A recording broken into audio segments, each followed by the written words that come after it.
Welcome in, everybody. We are finally here. It's the national championship game. This is the national championship watch party here for college football on Fox. I'm Joel Klatt, and we've got all sorts of great guests with us. But to start, we have two legends of the game, the former Heisman Trophy winner, Reggie Bush, our very own Reggie Bush. Reggie, what's going on, man? What's up, Joe? How you doing, man? I'm doing good. I'm just wishing that we were together sitting on the couch in the studio. You know what I mean? Right now, you in the attic? Yes, I basically am in the attic, by the way.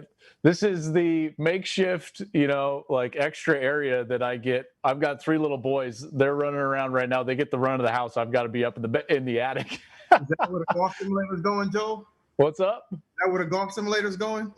Exactly. Now we're talking. And of course, Jalen Hurts. Jalen, what a great year you had this year with the Eagles. What an amazing career you had both with Alabama and with Oklahoma, obviously. And you'll be joining us here for the entire first quarter. How you doing, man? I'm doing good. Happy to be here with you guys. Well, I know you would have rather have been still playing or maybe this would have been a little bit different. But we're super excited to have you with us, man, and just your insight, not only into Alabama, but playing on this stage. You've been here before, so let me just ask you, I know Reggie played for national championships as well. It was the BCS era. In this playoff era, tell me what it's like for the players right now as we're about, a little over 10 minutes from kick. I tell you what, any opportunity to play any type of championship game, it's a surreal feeling, let alone to win. Best feeling in the world. I think things are different now with the playoff. I grew up watching Reggie Bush tear it up. I'll never forget that Texas USC game. I'm sure he won't either. But, no doubt. All those things, man, nights like these are very special to all football fans, people who love the game, love college football. So I'm excited to be doing this with you guys, and probably my first time watching it as a fan. So it's fun.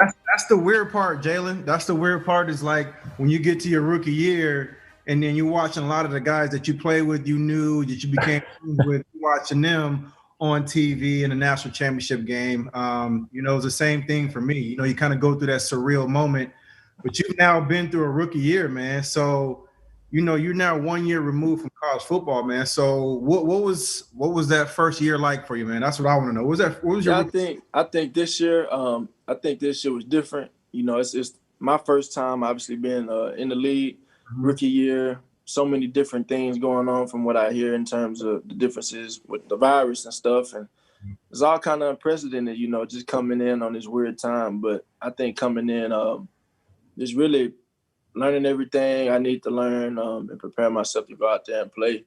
A lot of changes and a lot of crazy things going on this year, but it was fun.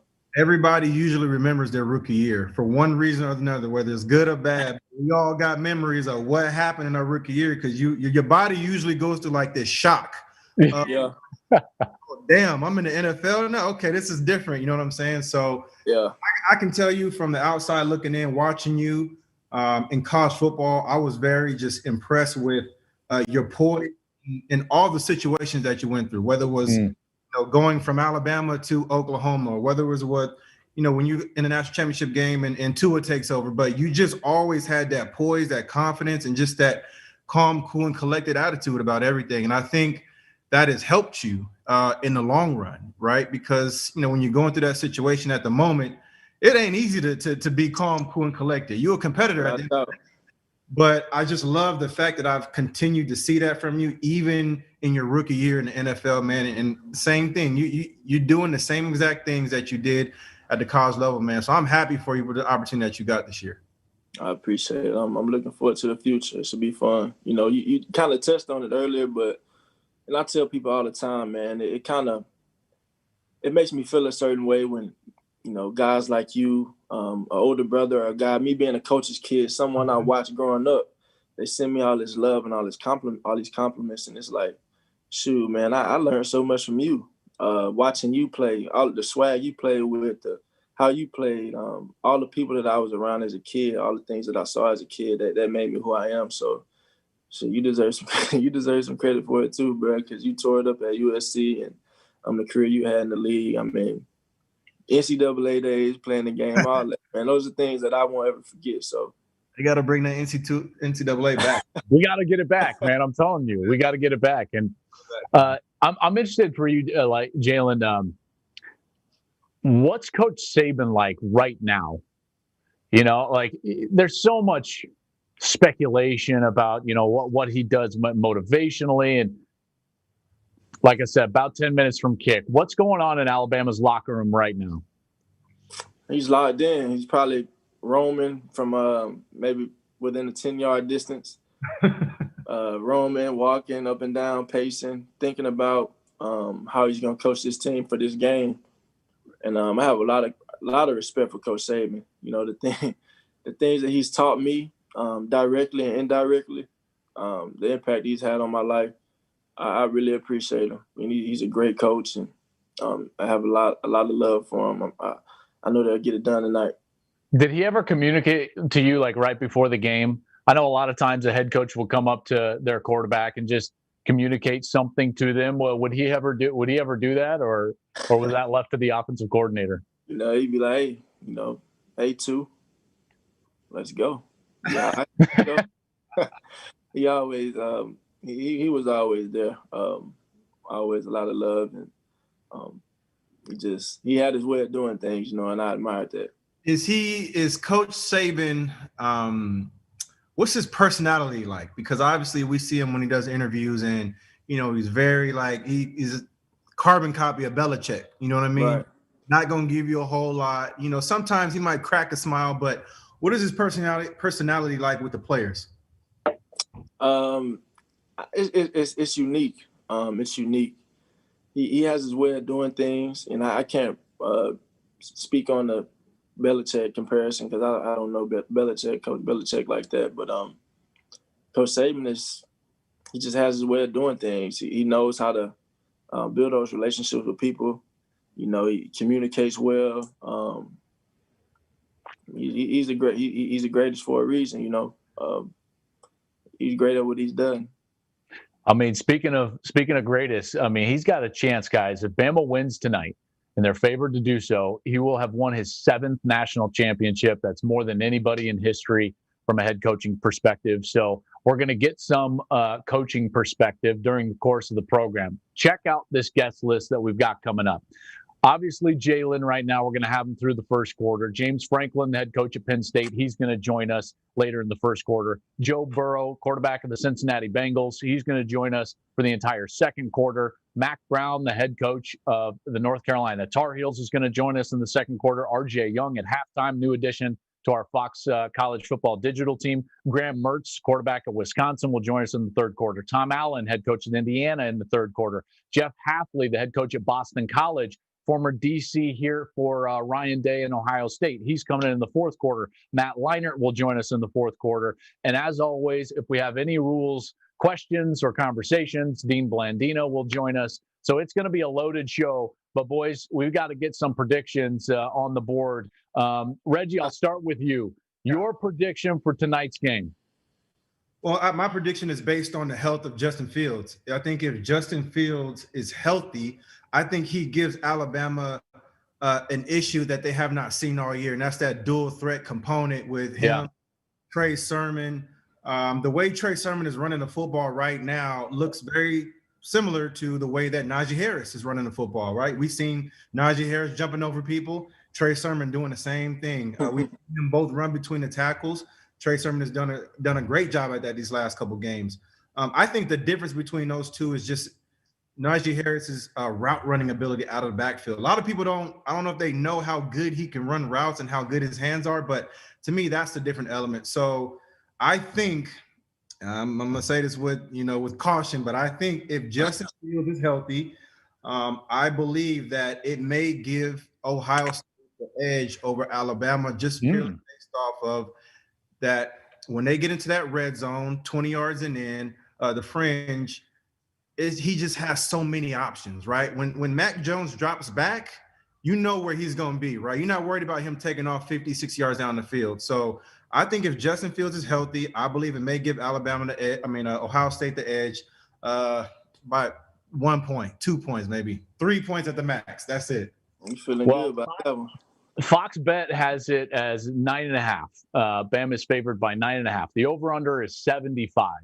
Jalen, who are you going with? Are you going with your old team, the Crimson Tide? What's your prediction tonight? I got Bama. They have Ohio State. Hey, look, I love Justin Fields. I have a lot of respect for him. Gotten to know him and his family.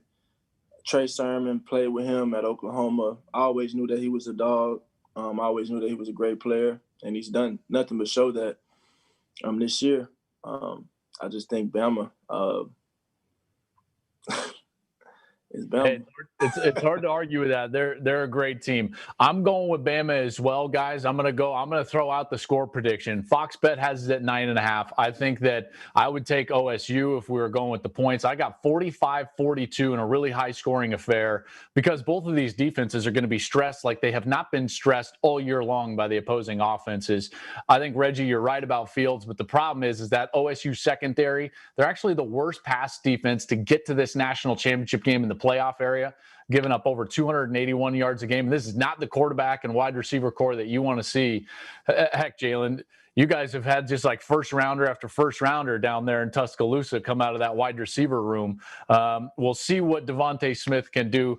So I got 45-42. I would be taking the over, and I would be taking the points there for Ohio State. So the coin flip right now, we've got Brandon Cruz, guys, is a Big 12 official. And as you know, I go out and do all these games. This is a Big 12 crew, and Brandon Cruz is the best official of any of the conferences that I broadcast. So I'm actually really pleased to see him as the white hat. His crew is always really good. He's done several of those Red River games.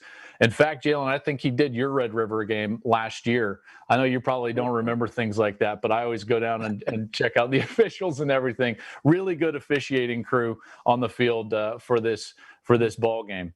Have that officiating crew that officiated our national championship game and didn't call Vince Young's knee down on that play. I'm happy to see this game happen as long as we don't have that official. Still down 15 years later. His knee's still down. Still upset about it. Jalen, stuff like that. He and Matt still talk about that like it happened last week. Like, can you believe he didn't call him down? Man, his knee was down. I believe it. Yeah, there's no doubt. Oh, man. Jalen, I got a fan question for you, Jalen. Did you talk to the team last night? There's a picture with you and Coach Saban. So did you get a chance to talk with them? Oh, no, that's a picture. That's Tua. I think Tua went and actually got up with Coach Saban. I'm looking at Coach Saban's face right now as he does his interview. I know he's ready to go. What's this, by the way? He's always got his hands on his hips, and then he just kind of like shrugs like – yeah, I mean, I don't know. We got a great team. What do you want me to say? That's always what I feel like's going through his head right now. I wonder what some of these head coaches are like as parents, man. Because Nick just like sit down, don't move, don't do nothing. Like, Dad, chill out, man. Jesus Christ. Yeah. I don't know. I can tell you this, Ryan Day and Reggie. You know this from working with Urban now. But Ryan Day is a little looser than Urban was. So when Urban stepped away at Ohio State, I came back the next year, and I walked through the building, and everyone was like, hey, man, what's going on? We're having a great time this year. It's not 4th and 1 anymore. Urban was bringing the heat down there, man. You couldn't. Yeah, he was. Urban. All right, Ohio State going to start with the ball, Justin Fields. So here it is. Reggie, we're going to figure it out together right here. Like, how healthy is Justin Fields? And by the way, he played unbelievable after the hit, right? The Skolsky hit. He was obviously impaired for a couple of series, but then all of a sudden he started balling, throwing the ball down the field, working through his progressions. So, like, we're going to get a real good chance to see. I want you guys to kind of tell me how you feel like he's moving as we watch this first series here, Ohio State with the ball. Yeah, This is gonna tell us everything, man. Yeah, I have no doubt that the guy's gonna. I mean, he's gonna come out there and play ball. He's a warrior. He got that mentality about himself. You know, you can see it. I'm interested to see what their game plan is. You know, versus Clemson, they were huddling up to try to disrupt, because Clemson does such a good job with signals and calling kind of that perfect defense late. So they were huddling and then using tempo. But here it looks like they're just going to get going. And by the way, I talked with Lane Kiffin. He talked about how tempo was the way to get at Alabama's defense. So it looks like Ohio State using that early. Yeah, and they put up a ton of points on this Alabama defense as well, too. Yep. They were the only team that was really, I mean, Florida was close late, but they were tied in the fourth quarter, 42-42. All right, so here's a little off the edge. Jalen, as you know, man, that's a tough throw, in particular when you got athleticism like that coming off the edge.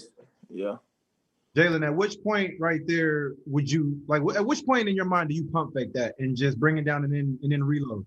Some of that stuff is just reaction, instinct. You make a play like that off of instinct. Mm-hmm. Got him. All right, good defensive series for Alabama. That pressure. Allen just tripped him up, and he had green grass too. That was, and it looks like Trey Sermon is being looked at over there on the sideline. That would not be good for Ohio State. They lose him, it's over. Man, you just picked Ohio State. He's a good player, but he's not Trey Sermon. Look at that, just so close. The health is the most important. Oh, dang, he was sideline. All right, so Ohio State's got to punt it away. Drew Chrisman, really good punter for Ohio State. Oh, great coverage. Dang. I want to see Devontae Smith go back there and return one for a touchdown. That's what I want to see in this game. I would love to see that. And don't be surprised. You might, be careful what you wish for. Yeah. I'm a little bit surprised. Reggie, are you surprised they just punted it straight to him? I'm very surprised they punted it straight to him. I would never in a million years advise that for any team to punt down the middle of the field to a guy like Devontae Smith. All right, Jalen, this is your old offense. Mac Jones at the helm, man. They are high flying, aren't they? That's how they want to do it. They come out fast. They want to take a shot. RPO. Oh, okay. That's a great matchup, by the way. So Shaun Wade, 24. He's the best corner for Ohio State. Hasn't had a great year, by the way. Remember, he opted out and then came back after they decided to play. And he hasn't been himself in coverage. But he's going to have to play great tonight, because I think he's going to follow Devontae Smith around the field. So that would be an unbelievable matchup to watch, is to see how much they pick on Shaun Wade. And one of the things that, as we're watching, this is too much speed, man. I mean, trouble. That is some speed. That's trouble. You can't get that to him. You gotta steal that edge. Turn him back in. Remember, Reggie Brady was saying that Notre Dame got onto the field and they got like a little shell-shocked by the speed that Devontae had. They were like, oh, my goodness. I mean, we saw it on film. The thing this is different. The Smitty is just so smooth. Yeah. He's a long strider, deceptive speed, got range. There ain't nothing that he can't do. He can go. The long strides really is, when you have a guy that has a long stride, it's very deceptive, like Jalen just said. Najee Harris. He's running through people. Man, this is textbook Alabama wants to come out, isn't it? And it's interesting. I don't think that this is bad. Go ahead, come on, bro. It's over. Don't do that. Man. What'd you say, by 1 point? Ohio State by 1 point, you said? I thought now this is football now, anything can happen, but we gotta finish this drive. We start out fast, gotta finish it. This stat will blow your mind. Ohio State, their defense hasn't given up a score all year unless the opposing offense has had a 20-yard play or longer on the drive. So if they don't give up an explosive play, they don't give up a score. Like if they just, so it'll be interesting if Alabama can just methodically go right down the field. That'll be something that I think really hurts the psyche of this Ohio State defense. Yeah. Well, that changes a lot for this team, though, man, with Trey Sermon going out. How? See if you. That's Sean Wade. He just ran over like that too. I wouldn't want to tackle Najee in the open field. He's a big boy, isn't he, Jalen? It's a big body bend coming straight at you. You want to see that at all. This is where it gets spooky for cornerbacks right there. Right. Everybody's willing until they get hit in the mouth one time. I was guarding Devontae the whole day.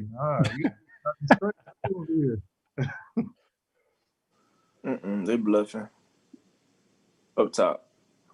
Quick ball. Look at the space. Dang, man. Looking easy. This is a team loaded, man, loaded with talent. We've never seen, even Reggie, even your teams didn't have this, right? Where you had the Biletnikoff Award winner, the Heisman Trophy winner, the Unitas Award winner, the Doak Walker Award winner, the Outland Trophy winner, all in the same offense, man. That's crazy. It's crazy, man. And that's I know. Yeah. Go ahead, Jalen. No, I was just thinking about y'all talking about the explosiveness of the offense and how Bama's looking right now. I mean, I just know the mentality that they have. They're going to go out there and do what they do, regardless of what's going on. Like, that's their belief system. 6, that's how he thinks. 10, that's how he thinks. Waddle, all those guys, that's how they operate. That's how Coach Saban operates. I mean, they got to deal with us. So that's how they're approaching it. Nice play there from Sean Wade. Now we're going to finally have, this is really Ohio State's first legitimate chance to force a kick in this series now. 3rd down, 3rd and 4. Uh-oh. That man is on the field. You don't want to be. That man is on the field. So Waddle he's playing, huh? Waddle got on tennis shoes. Oh, sorry. I thought that was Waddle. He got on tennis shoes. Is that him? Is that him? No, that's him. He's limping, though. Yeah, he's limping a little bit. I don't know how healthy. I mean, guys, he fractured his ankle. This is crazy. Look, he's not healthy. Joe, I just, as you may know, I just had shoulder surgery. And the doctor who did my surgery, Dr. Ferkel, he's done a ton of athletes. And I was actually speaking to him about this game and about Jalen Waddle and him coming back so fast. And he said the re-rupture rate is actually very high for guys who come back too soon. Wow. And that's one of the things that I thought was just telling for this game and Waddle, coming back, to obviously try to play the national championship. Yeah, I pray everything work out for him, man. Isn't that the truth? And I hate to see that he's limping like that. They went up top to Devontae. They love this little thing. They put Devontae in the slot, and then they try to get him, whether on a corner route or here it's a little wheel route. They love things like this because Mack throws such a good ball with touch. Mm-hmm. I don't know if he did that when you were playing with him as well, James. We got great little touch on those passes. Oh, Mack can go as well. I mean, it'd be nice. I go in there. I'm working late at night with Calvin or whoever I was throwing with at the time. But Mack's coming in at the same time. Me and Mika being there, Mack's coming in. You talk about a guy that's persevered through a lot of different things. Everybody told him what he couldn't do, what he couldn't be, and look at him. A Heisman finalist, led the team to a national championship in his full year of starting. I love to see it. I'm happy he's had the success he's had, and he's put himself in a great position for the future. A little 3rd and goal here.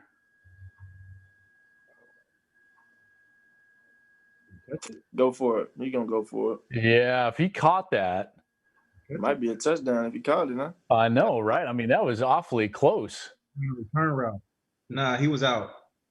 The ball was sticking out. Yeah, you're right, Reggie. Yeah. So they'll be at the half-yard line. They'll go for it, right, Jalen?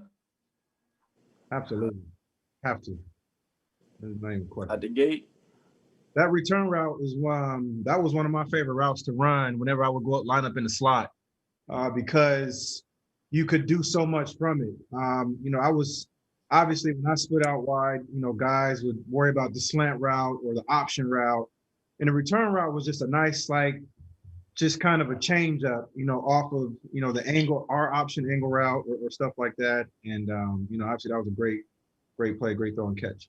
I won't be surprised. I know I'm seeing, I've got my iPad up. I've got I'm looking at some other replays. I won't be surprised, guys, if they actually it's in review. Okay, so they went to commercial. We're in review.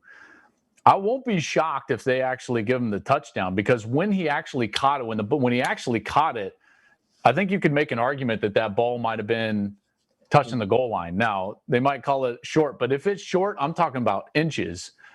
And I know, like, listen, with that offense, with this series, they're going to go for it, right, Jalen? Why not? Why not?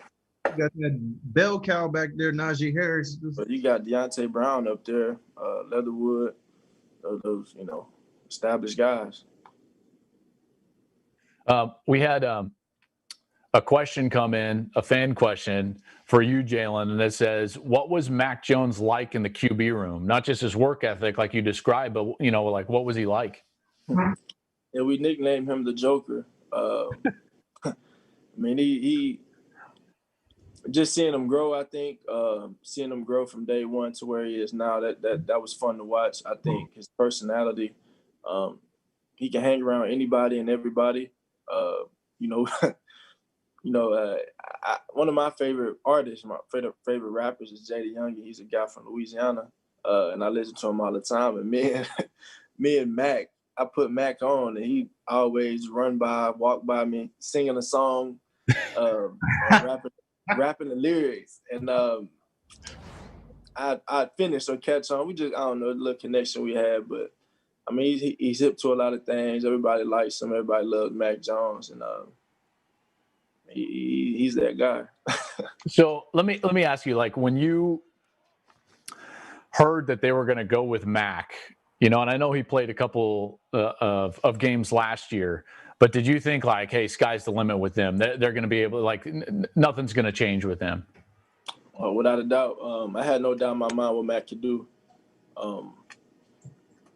He's seen it. He's seen me, Tua.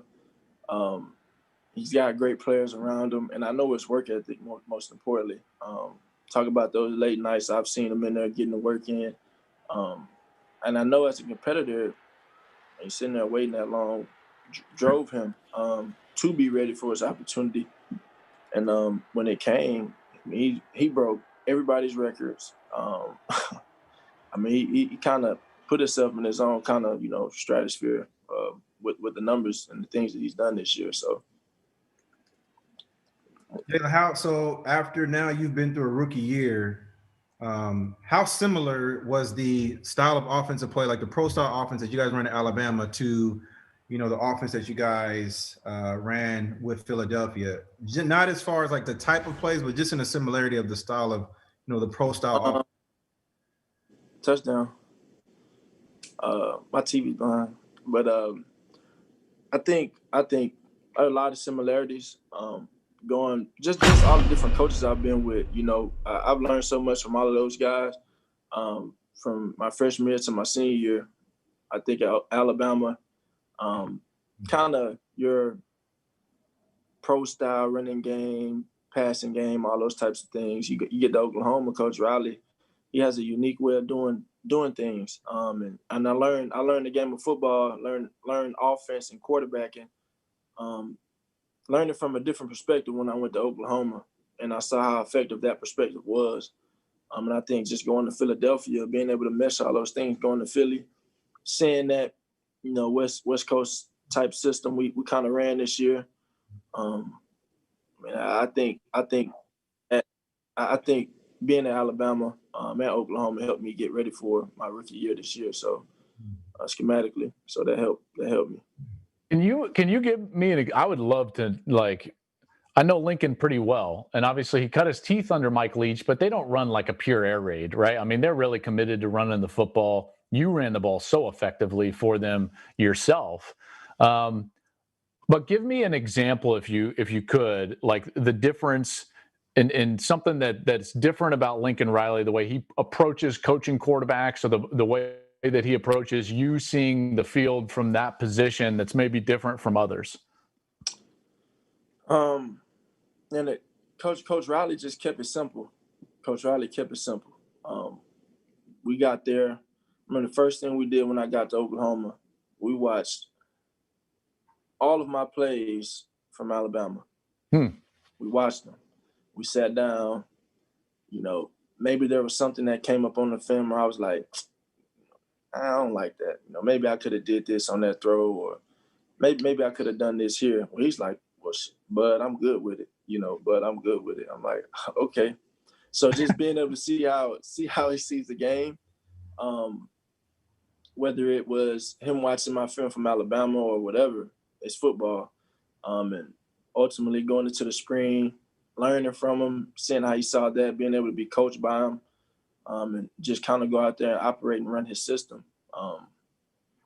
He was straightforward in what he wanted you to do. He always said, every time push come to shove, you be decisive. Decisiveness always wins. And it's kind of something that I've carried from Coach Riley. Go out there, be decisive in the midst of any circumstance. You trust your prep, you be decisive, and go out there and let it hang. So. And honestly, everything you just said, man, it looks exactly like how you played this year in Philly.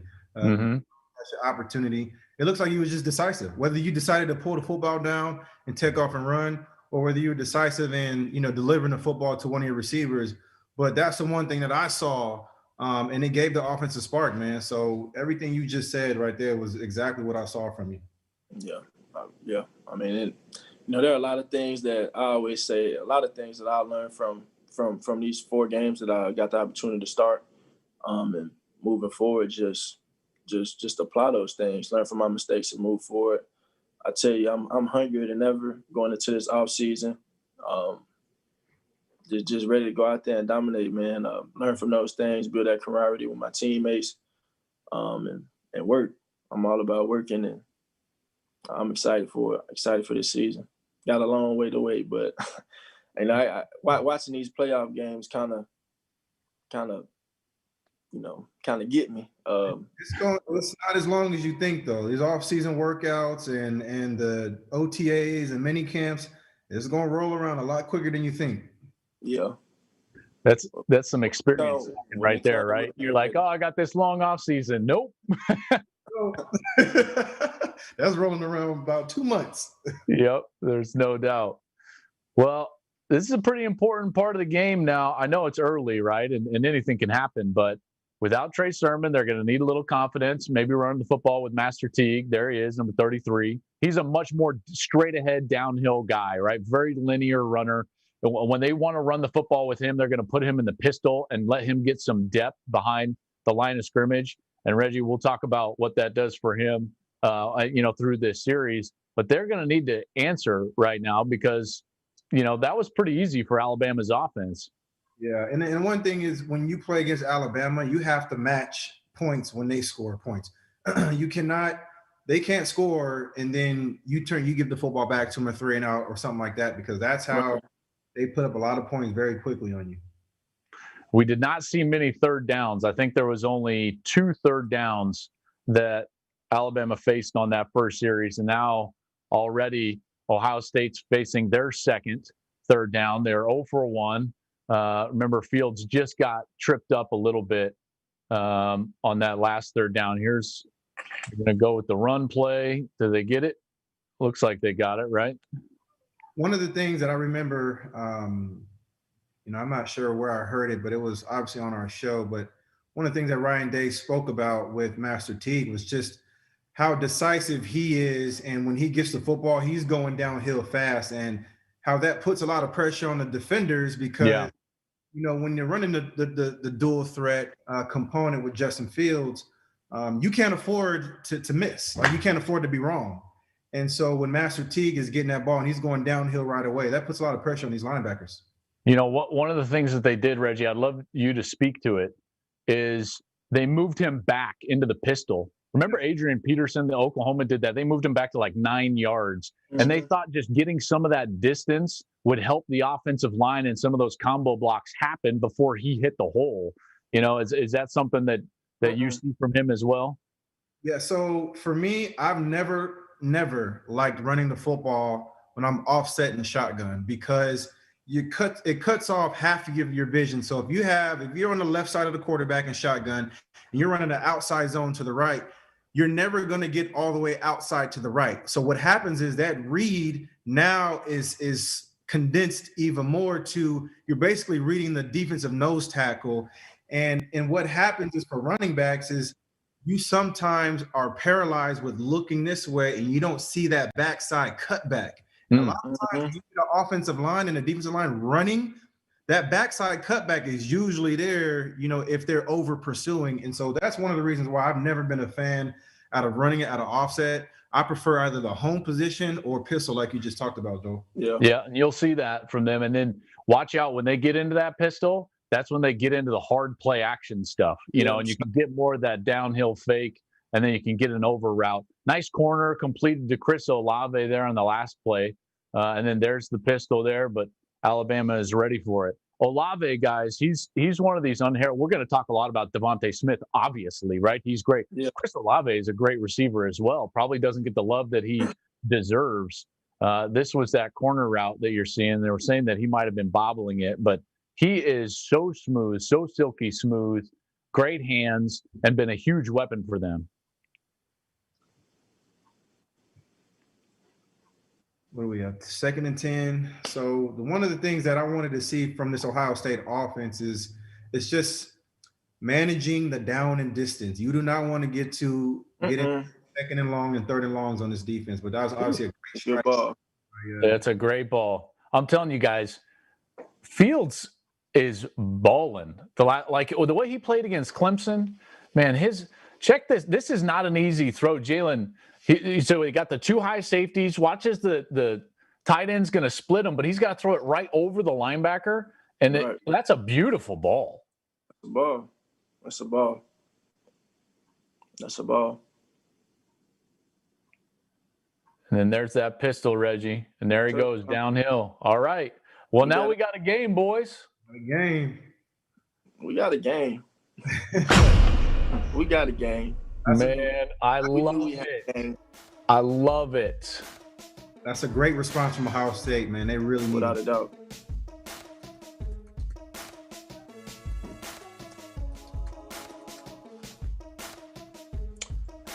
You kind of mentioned it earlier too. Talking about what Coach Kiffin said, and even how Ole Miss attacked Bama, earlier in the year. That tight end got a lot of touches when they that's on offense. So it went right down the pipe versus a 2-high defense, middle open defense. Those tight ends, they don't have huge numbers, Jalen, for Ohio State, but they're good, man. They're big bodies, good hands. Reggie, you saw them all year. Like Rucker, Farrell, those dudes can play, and they had a big game against Clemson. So, I think that they could be big weapons tonight for Ohio State. But, not only did they need that series, the style with which they went down, that was pretty easy for them, fellas. They go right down the field, and now we got I'm telling you, 45-42, Reggie, 45-42. I can see this game being one of those games where who executes the best. Who can execute the best? Who can protect the ball? We'll see how it goes, but I think execution is everything, and the winner it'll come down to that. All right, fellas, we've got a special guest that's going to join us now. The head coach for the Penn State Nittany Lions, James Franklin, is ready to join us now after we've got the 7-7 game here. Coach Franklin, what's going on, man? How are you? How we doing, guys? How is it? How is it not? It's so easy to be a fan of Jalen Hurts. How he handled himself as a college football player. I was just so impressed. Coach's kid. I've been a fan of yours for a long time, Jalen, and as a guy that grew up just outside of Philadelphia, it's great to see what you did this year with the Philadelphia Eagles. I appreciate it, Coach. It means a lot to me. I appreciate it. I want to say maybe I was a sophomore. I think he followed me on Twitter. Yeah. The problem is I don't think you followed me back. He gave me the stiff arm, I think. Well, look, that was, there was a lot of stuff going on. I didn't want everybody, thinking I was going to pop up at Penn State the next week or something. So, No, I'm just messing with you. Coach, man, I can't tell you how awesome it is to have you with us. In particular, because you're so familiar. Well, not only did you coach in the SEC and did a great job at Vanderbilt, but now you're so familiar with this Ohio State team and what it takes to not only play them but beat them, which you've done. There in your tenure at Penn State. So let me start there with you. This Ohio State team, what is the key when matching up with this club? Well, in my opinion, a few weeks back when Sermon rushed for like 300 yards, he looks like a completely different back in my mind. He's playing with so much confidence, and everybody's talking about Justin. And don't get me wrong, Justin played lights out last week, but I just think their offense took on a completely different complexion with Trey Sermon running the way he was running. I felt like he was the biggest difference in their offense. He was playing with so much more confidence. And I just think that game, really put him in a different position. And I think it's impacted their entire offense. Obviously, the wide receiver play is a big part of what they do. Justin being able to extend plays for so long. It's hard to cover wideouts, in college football now, the type of wideouts that everybody has. And when Justin can extend plays like that, it makes it even more challenging. And then for their defense, and they're about to come back here on defensively, they play a unique structure of defense, right? With three corners on the field, a single high safety most of the time, and they kind of got into that last year. What do you think is the key to attacking that structure of defense? Alabama did it well on the first series. Well, I think they do a really nice job of disguising whether they're playing cover three or whether they're playing off man. And then they mix in the press man, and then they mix in, where they're going to bail and get back to the cover three. So they do a good job of disguising whether it's, man or zone from a single high shell. And then on top of that, obviously everybody's doing so much look with me. Wow. Mm-hmm. Everybody's doing so much look with me with the offensive coordinator on the sideline. If you can determine whether you're in man coverage or cover three, then obviously it's going to dictate how you're going to attack the defense, either with man beaters and crossing routes that you see everybody doing, or whether you're going to attack with verticals for the cover three and attack the seams.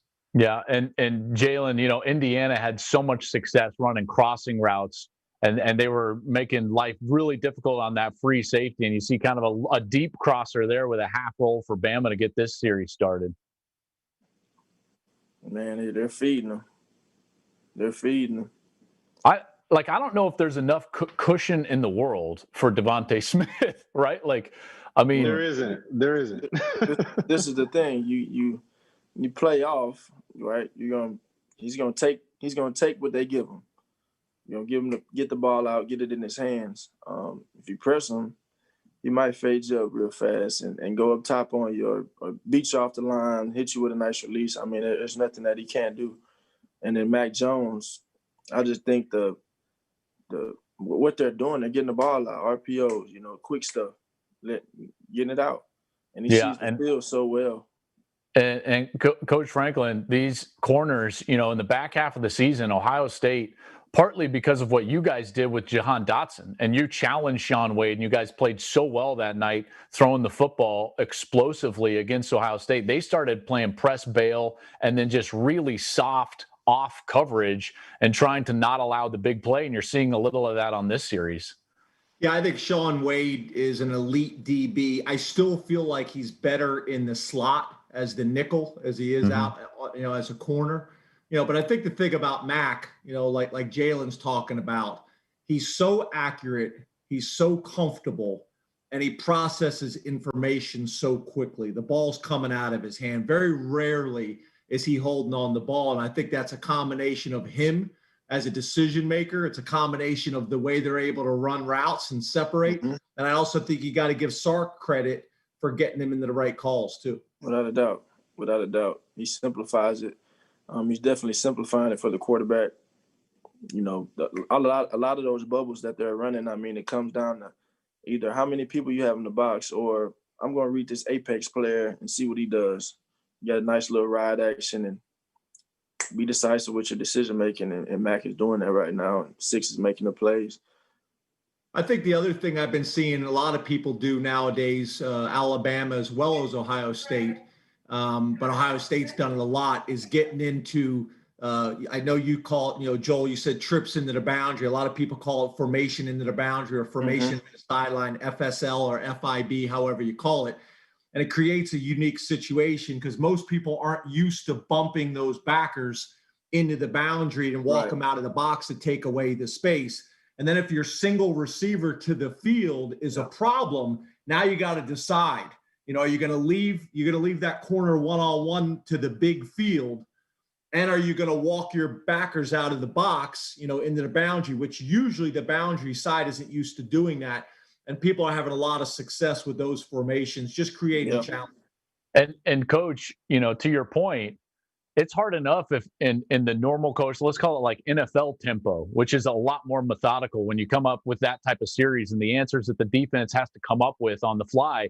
But if you throw a little bit of college tempo in there and you get into a set like that, and it's happening, real speed, you're snapping the football before 24, 23, 22 on the play clock.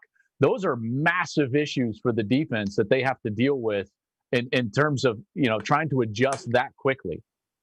Yeah, and if you're, like I mentioned, if your single receiver, your X in a 3-by-1 set is a problem, now you got to go to a cover 2 shell to help the guy to that side. And now all your RPO 3-by-1 slants to him creates a problem, even more so when you feel like you have to bump the backers into the box as well.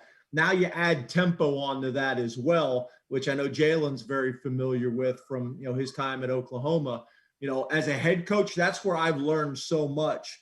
My old days of being an offensive coordinator, being on the headset as a head coach, and the things that gives the defense problems that you didn't really understand as an offensive coordinator, and vice versa. It's amazing things that defensive coordinators give the offense way too much credit for, or vice versa. Yeah, it's fascinating. It's fascinating. I always wondered that, Coach. I always wondered, what goes through defensive coordinators' minds. Sometimes when, they're giving the offense way too much credit for being creative. When it's very simple on our side. We try to keep it as simple as possible. That's right. Right. And that's, I'll be sitting in the booth, guys, sometimes, and there'll be like a nondescript handoff on first down, and in my mind, I'm thinking the happiest guy in the building is the defensive coordinator. He's like, oh, thank goodness that they didn't continue to attack with another RPO or something. You know what I mean? So it's to your point, Coach. It's sometimes all of us, but sometimes coaches, they can outsmart themselves at times and give too much credit to the opposition. It's also subtle things. Like I'll be screaming at our guys on the sideline because we'll have all the personnel there on the sideline.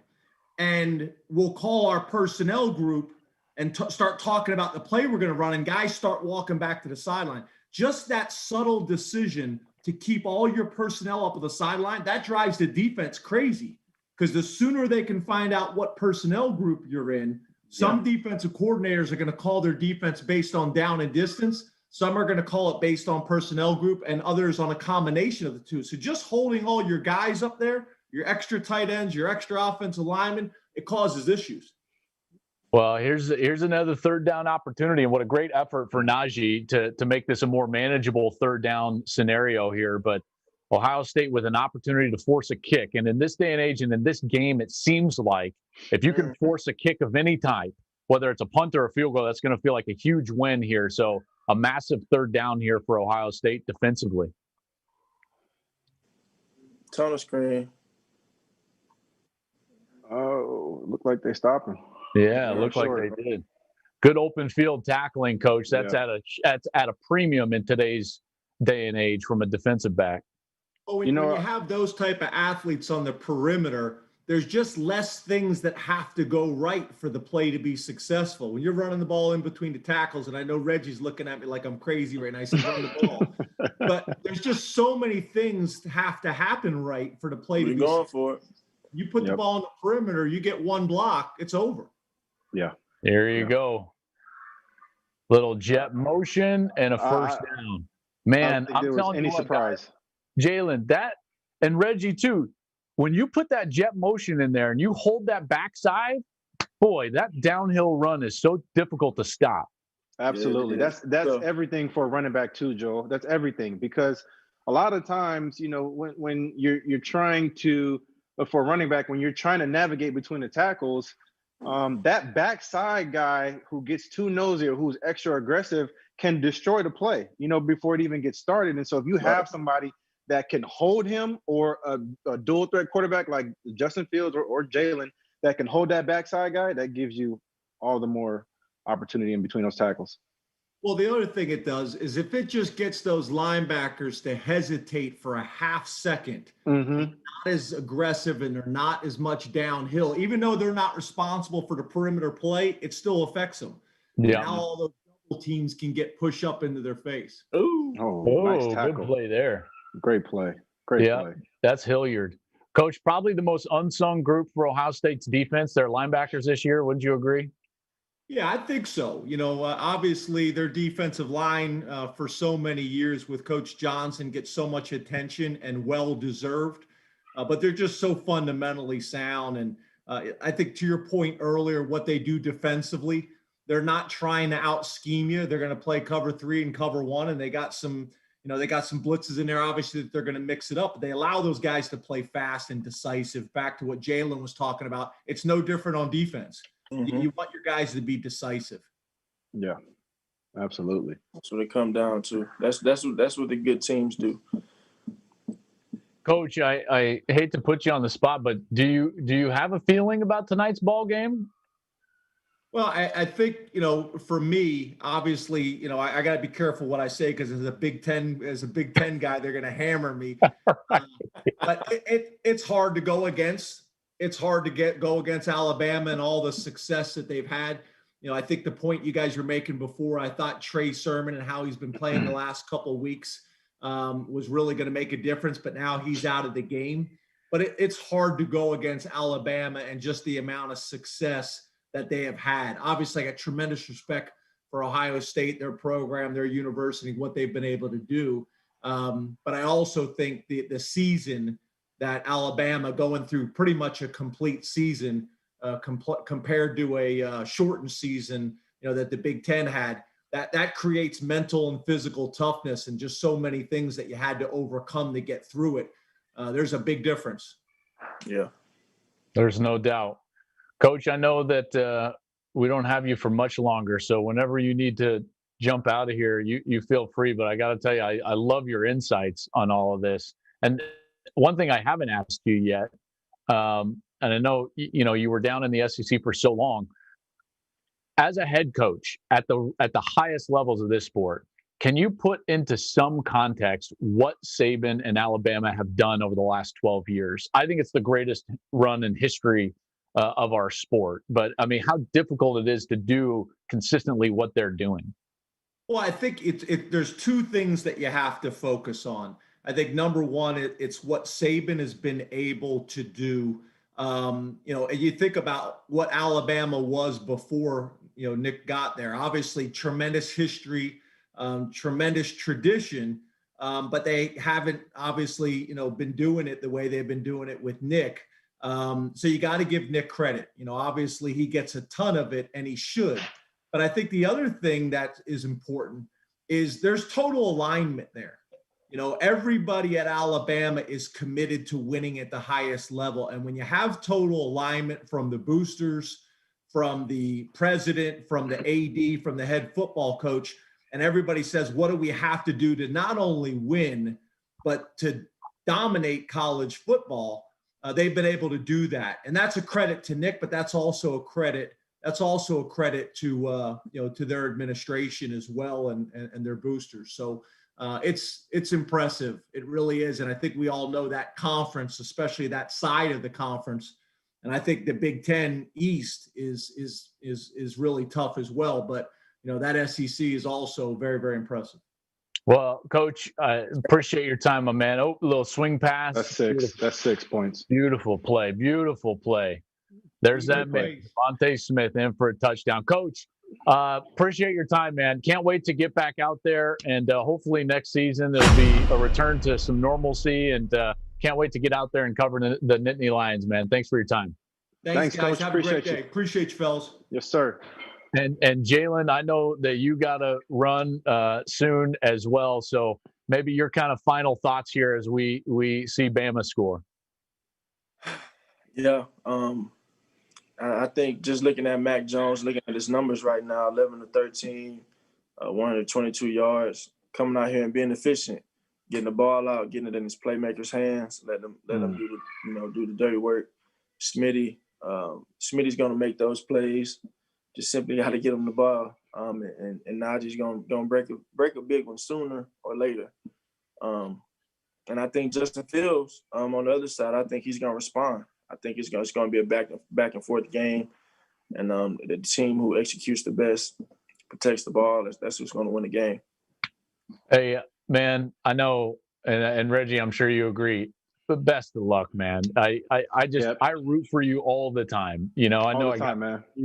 I root for you, and this is real too, man. We're really rooting for you just because of everything that we've seen you overcome, the constant showmanship from your side, and just the poise and just handling yourself. Like, you were already a professional before you even got to the pros, man. And that's what I liked about you when I saw you coming out of college, the way you handled it. And sure enough, you getting those opportunities once again, man. So congratulations on, just a good, solid start. But I know you got so much more in that bag that I can't wait to see, bro. No doubt. Yeah, no doubt. To get my feet wet a little bit, but it's gonna be fun. I can't wait. Yes, sir, man. All right, Jalen, appreciate you, man. No problem. Have a good one. All right, brother. Enjoy the show. I got to get a new light here. Joe, it's a little dark. I'm not even gonna lie. It's looking like Friday the 13th. I can't even explain the issues that I'm having out here at the Klatt household. Hold on, I'm gonna try to fix this. Hold on. All right, what we got? Justin Fields. Let's see. Oh, great strike. This is one of the things that I wanted to see from just this Ohio State offense. And listen, when Alabama scores, what is Ohio State going to look like after that, man? Are they going to be able to match the points with Alabama? Because that's the only way you can win this game. It's very hard to beat a team like Alabama. They're scoring touchdowns and you kick a field goal, or if they score touchdowns, then you give the ball right back to them. So far, it looks like Justin Fields is pretty comfortable. Look at this. I got more light. There you go. That's so much better.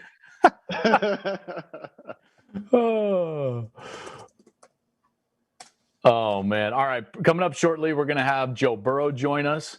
Man, I love these. Don't you love these insights from these guys that were just playing in this game? I love it. I wanted to ask Jalen Hurts so many questions, man. Oh, my God. So there was this one, before he got to start, they would bring him in. I don't know if you saw this. They would bring him in on this 2-point conversion all the time, where he would basically just run a read option. And I'm literally screaming at the TV, Joel, like, stop running that play. Because those plays don't work like that in the NFL. Like, you see them in college football and it looks pretty and sexy. And yeah, that works, at the college level a lot more than it works at the NFL level right now. And, it's getting there. Like, the dual threat quarterback, to me, is changing the game. It's changing the NFL.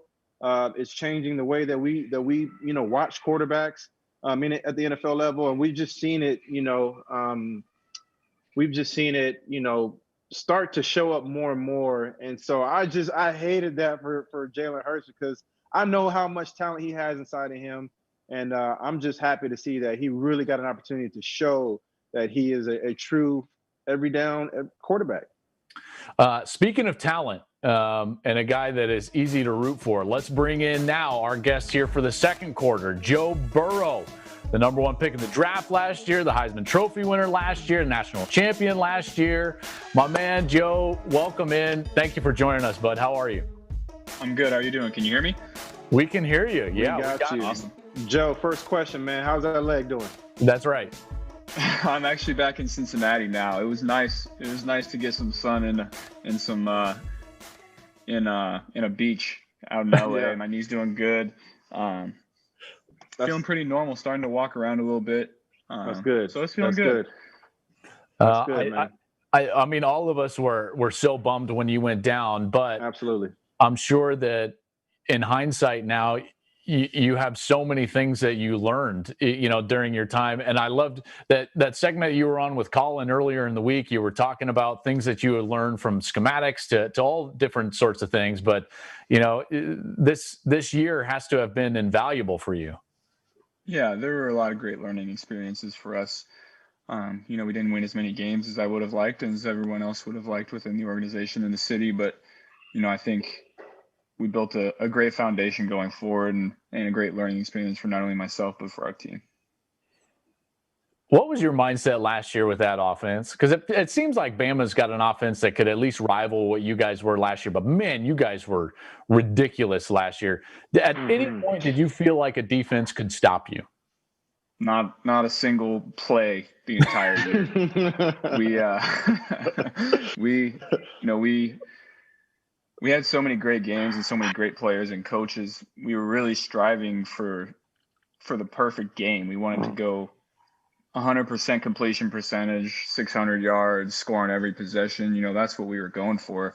And so when we didn't hit that, there was always something that we could get better at. There was always one throw, one play, one block, one read, one protection adjustment that we could always change. So we never quite hit it, but that's what we were striving for. And now Fields just took a little bit of a shot, fellas, so he was wincing a little bit. And as you guys know, man, I got to tell you, and listen, I know we've all dealt with injuries, but the midsection is so difficult, because my Lord, you just can't protect yourself. Not at all. Joe, I'll tell you this story. I mean, obviously, as we're watching Justin Fields down, and again, to me, the fate of this Ohio State team is going to be based on his health. How healthy is he going to be able to stay, throughout this game? Because, Alabama is going to be licking their chops, blitzing, bringing as much pressure as they can, to distract him and slow him down. And so you just wonder, after taking a shot like that from Skowski against Clemson, how, his midsection would hold up. And this is what I can definitely, attest to this, that it is painful, absolutely painful to get hit in the midsection anywhere in there when you have an injury. I had a hip pointer one time. I got it from playing against the 49ers, and it was a 4th and 1, and and both the linebackers, came flying downhill. Now I got the first down, but I paid for it dearly because I did not return in the game. And I had never had a hip pointer before. I'd only heard about them.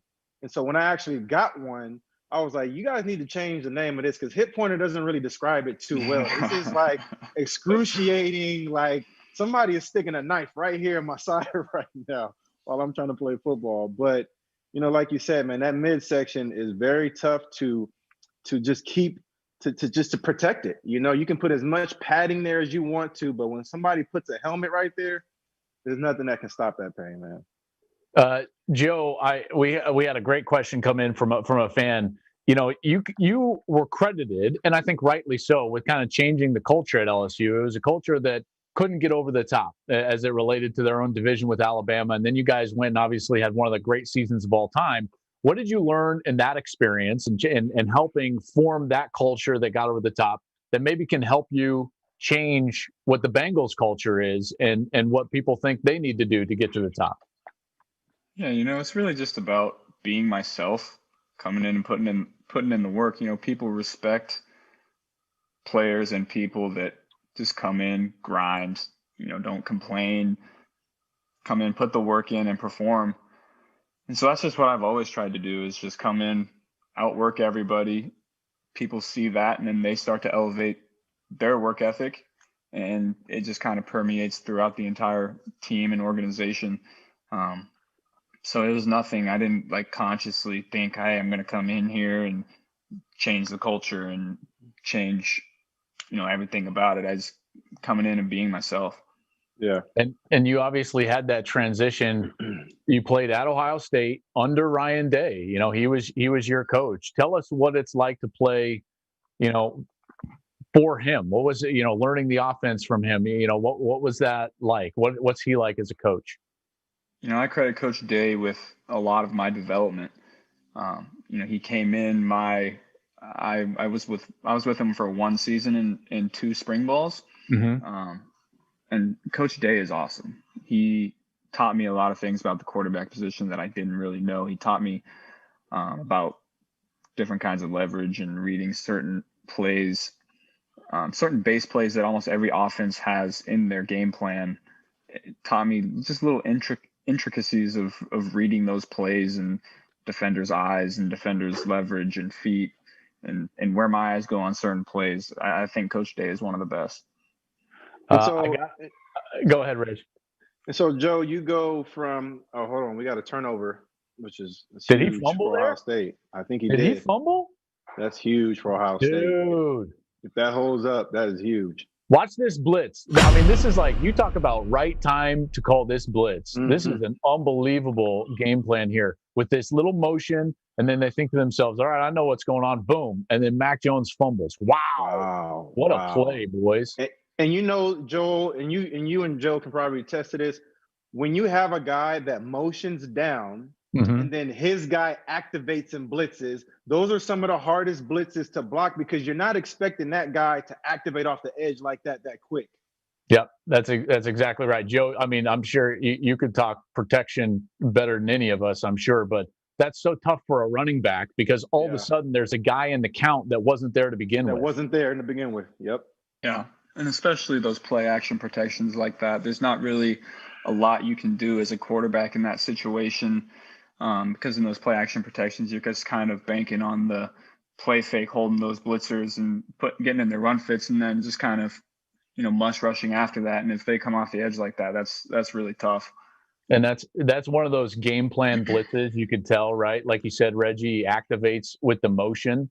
I'm sure that there was some tell with the formation, a personnel group, when they had that tight end short motion, that it was, you know, some percentage of our, like I would say, run action pass, not a run pass option, but a run action pass where the line is just. So basically what Joe was talking about, it's reach and run for the offensive line. There's not a protection attached to it. They're just going to reach and run to play side. And then you're supposed to, as the quarterback, kind of take care of the edge with the fake. The problem is that if that blitzer doesn't care about the run responsibility, he's just going to be right in your grill when you come off of that fake. Absolutely. Those are the worst, man. Hey, so, Joe, I wanted to ask you, and this great touchdown about Ohio State. Master Teague again, man. He's showing up right now in the absence of Trey Sermon. And at the beginning of the game, when I saw Trey Sermon go down, I thought that was going to be a big issue for Ohio State. But Master Teague is doing a great job at just next man up mentality. Joe, were you with him at all, or did he get there after you? He came early. My last spring there, he was there for that spring ball, so I was with him for a couple months. Hard runner, he's a downhill really hard, very linear. Doesn't have a lot of wiggle, but he is downhill. Yeah, he's decisive. Super quiet guy. I don't think I heard him talk a single time I was there, but he kept his nose down and worked hard. What do you take us into the program, you know, and we could talk about LSU for sure. And obviously you guys were great, but you've got great insight into Ohio State. Take us into what you feel like makes their program elite and what has made them so successful. It starts with Coach Mickey Marotti, the strength coach. He really sets the tone of the team early on in the season, starting with winter workouts. He really instills toughness into every single guy. If you're not a tough player, no chance you're getting on the field at Ohio State. Coach Mick is one of the best strength coaches I've ever been around. We still stay in contact. I love him. Actually going to see him here soon in the coming weeks, and he's the best at what he does. And Joe, I wanted to ask you a question because you played for Joe Brady, who came over from the New Orleans Saints, and you guys ran a lot of the same plays that the New Orleans Saints run. A lot of plays that you guys ran are all the same plays that we ran when we won the Super Bowl We were very successful there all those years. What was it like for you going from that year before Joe Brady got there to, the year that you guys were together and were able to go on that run and win a national championship? Yeah, it was a fun transition, putting those plays in going into spring ball. It was exciting for us because we knew the kind of players that we had, and that offense fit my skill set and everybody's skill set perfectly. I got my junior season. I got there in June, and they didn't even know if I was going to be the starter. I didn't know if I was going to be the starter, and we had a lot of new players on offense, and we kind of figured out who we were at the end of my junior year in 2018, and started to do a little more of that stuff. And then we brought Joe in, and he put in his offense, and it was really a match made in heaven. It was perfectly fit for the skill that we had. Yeah. And you could see just how much you thrived in that offense. Your receivers, Justin Jefferson, like how much those guys thrived. Hey, man, you had some dudes out there to throw to now. Don't forget about Jamar, just because he opted out. Right? Jamar. Yeah, absolutely. And that's what we did when we were in New Orleans with Coach Payton. It was the same thing with my rookie year.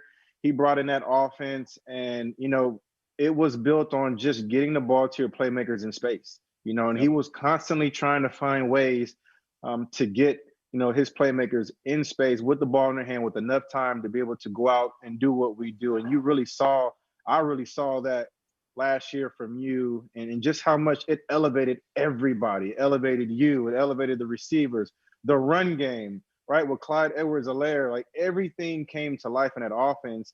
And we're seeing that, obviously with the Saints this year, but I love seeing that from you guys last year. I loved it. Yeah, it was really a lot of fun.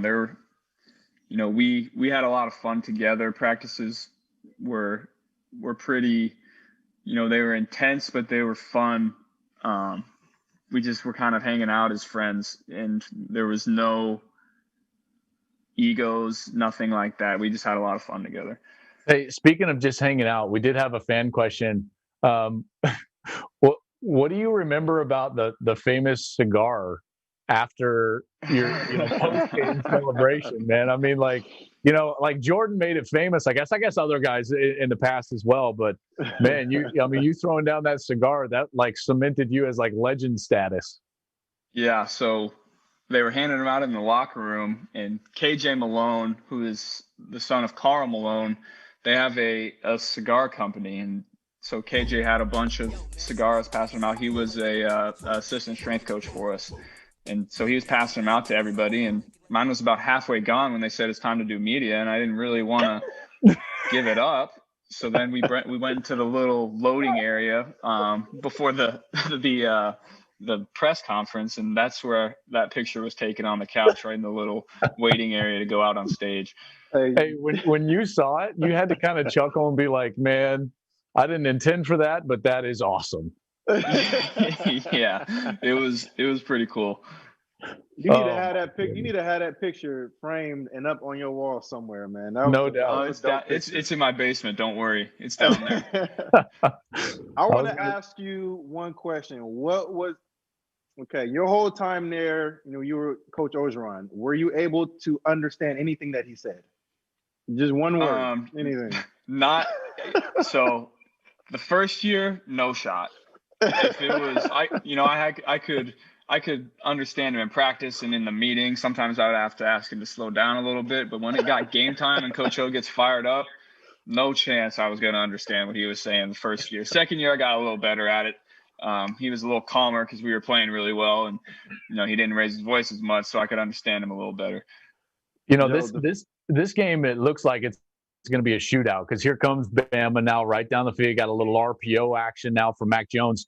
I mean, to a certain extent, you guys knew that you were going to have to do this with them last year, and that was probably your toughest game, save for maybe if Ohio State would have gotten to that finals. They would have been an interesting matchup for you. But this was going to be, that was kind of your national championship, going to Tuscaloosa. Take us through the mindset of playing this Alabama team and what you feel like you had to do offensively to keep pace.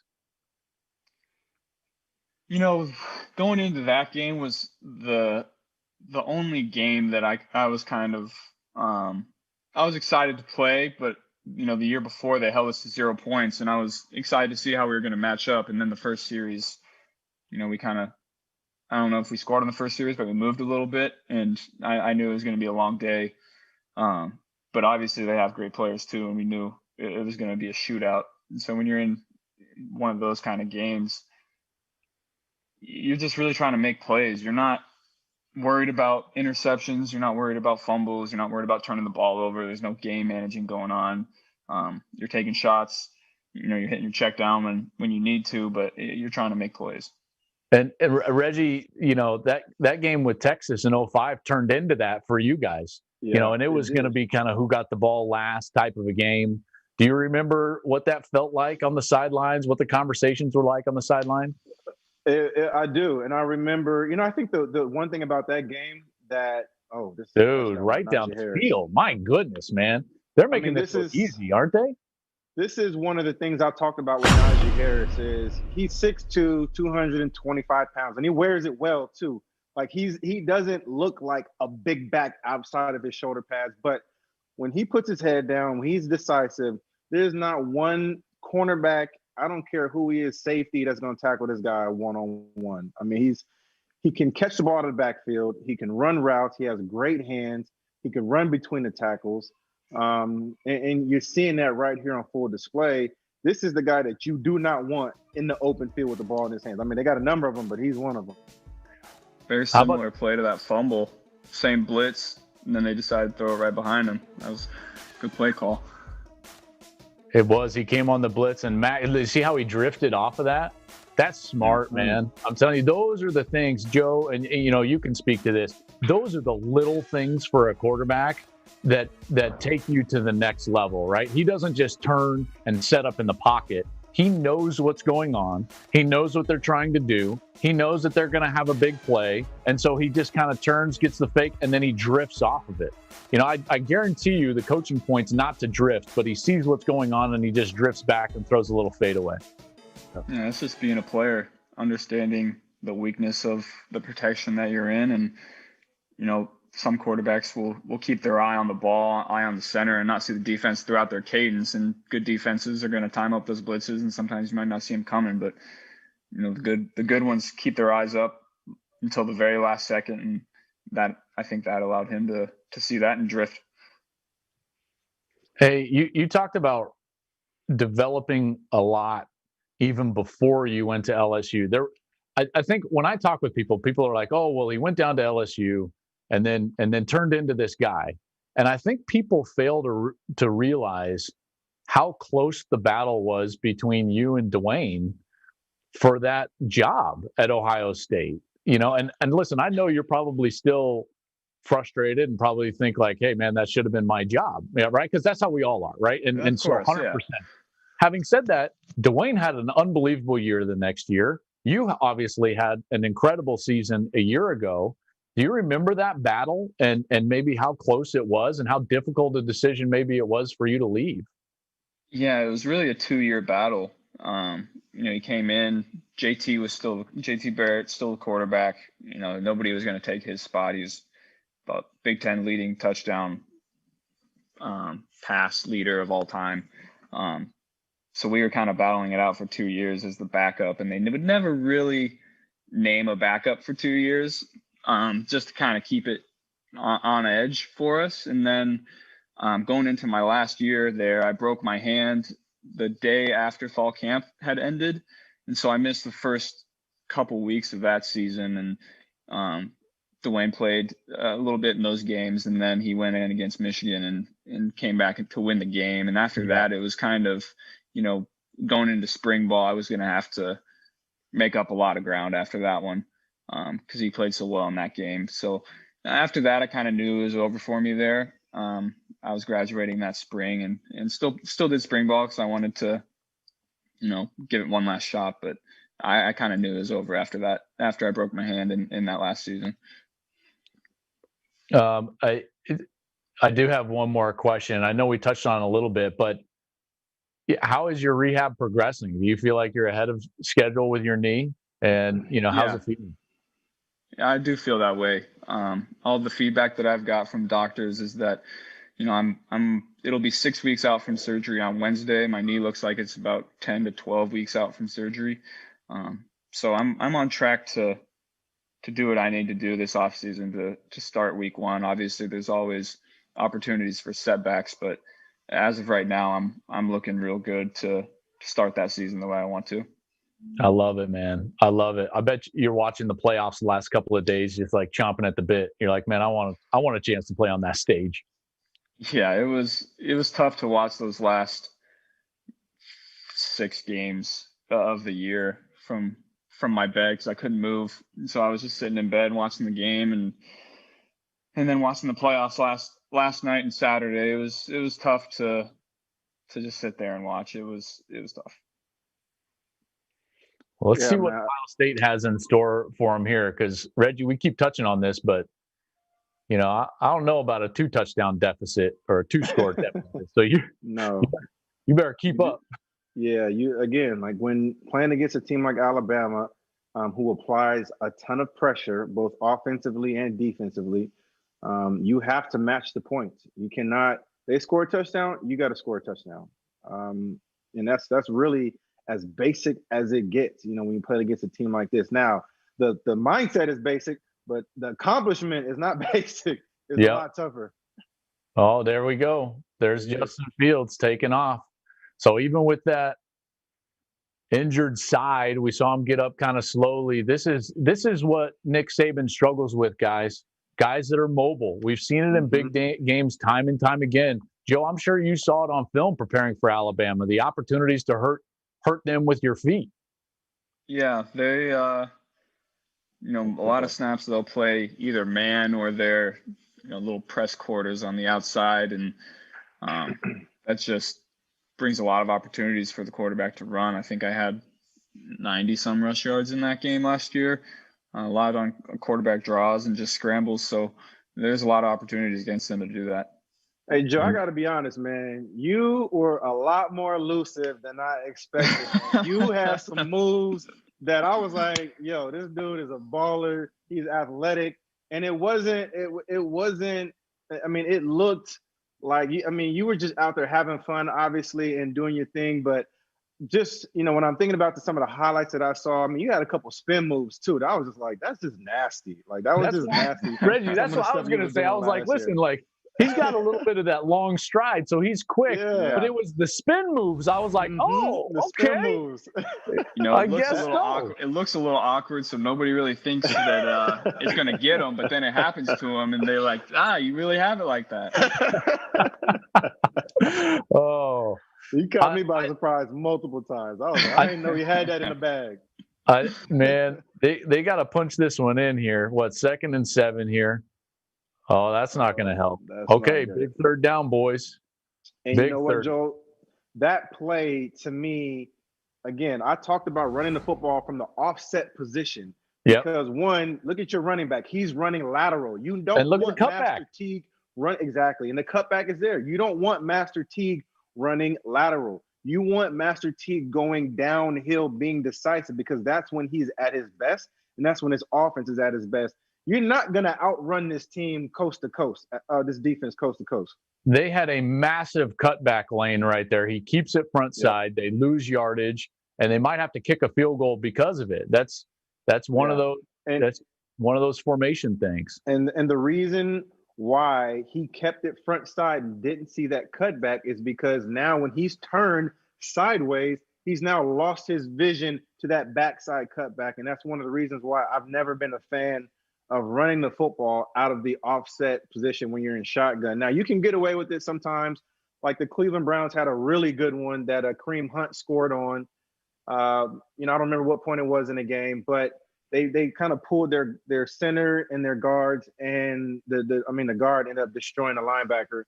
But it's very tough for a running back because you just get paralyzed with, I got to get front side. I got to stretch this play. And your vision or your read is now condensed to that defensive tackle to the backside, and that takes some repetition. That takes just a lot of film work, and it's not an easy thing to do. Joe, do you remember?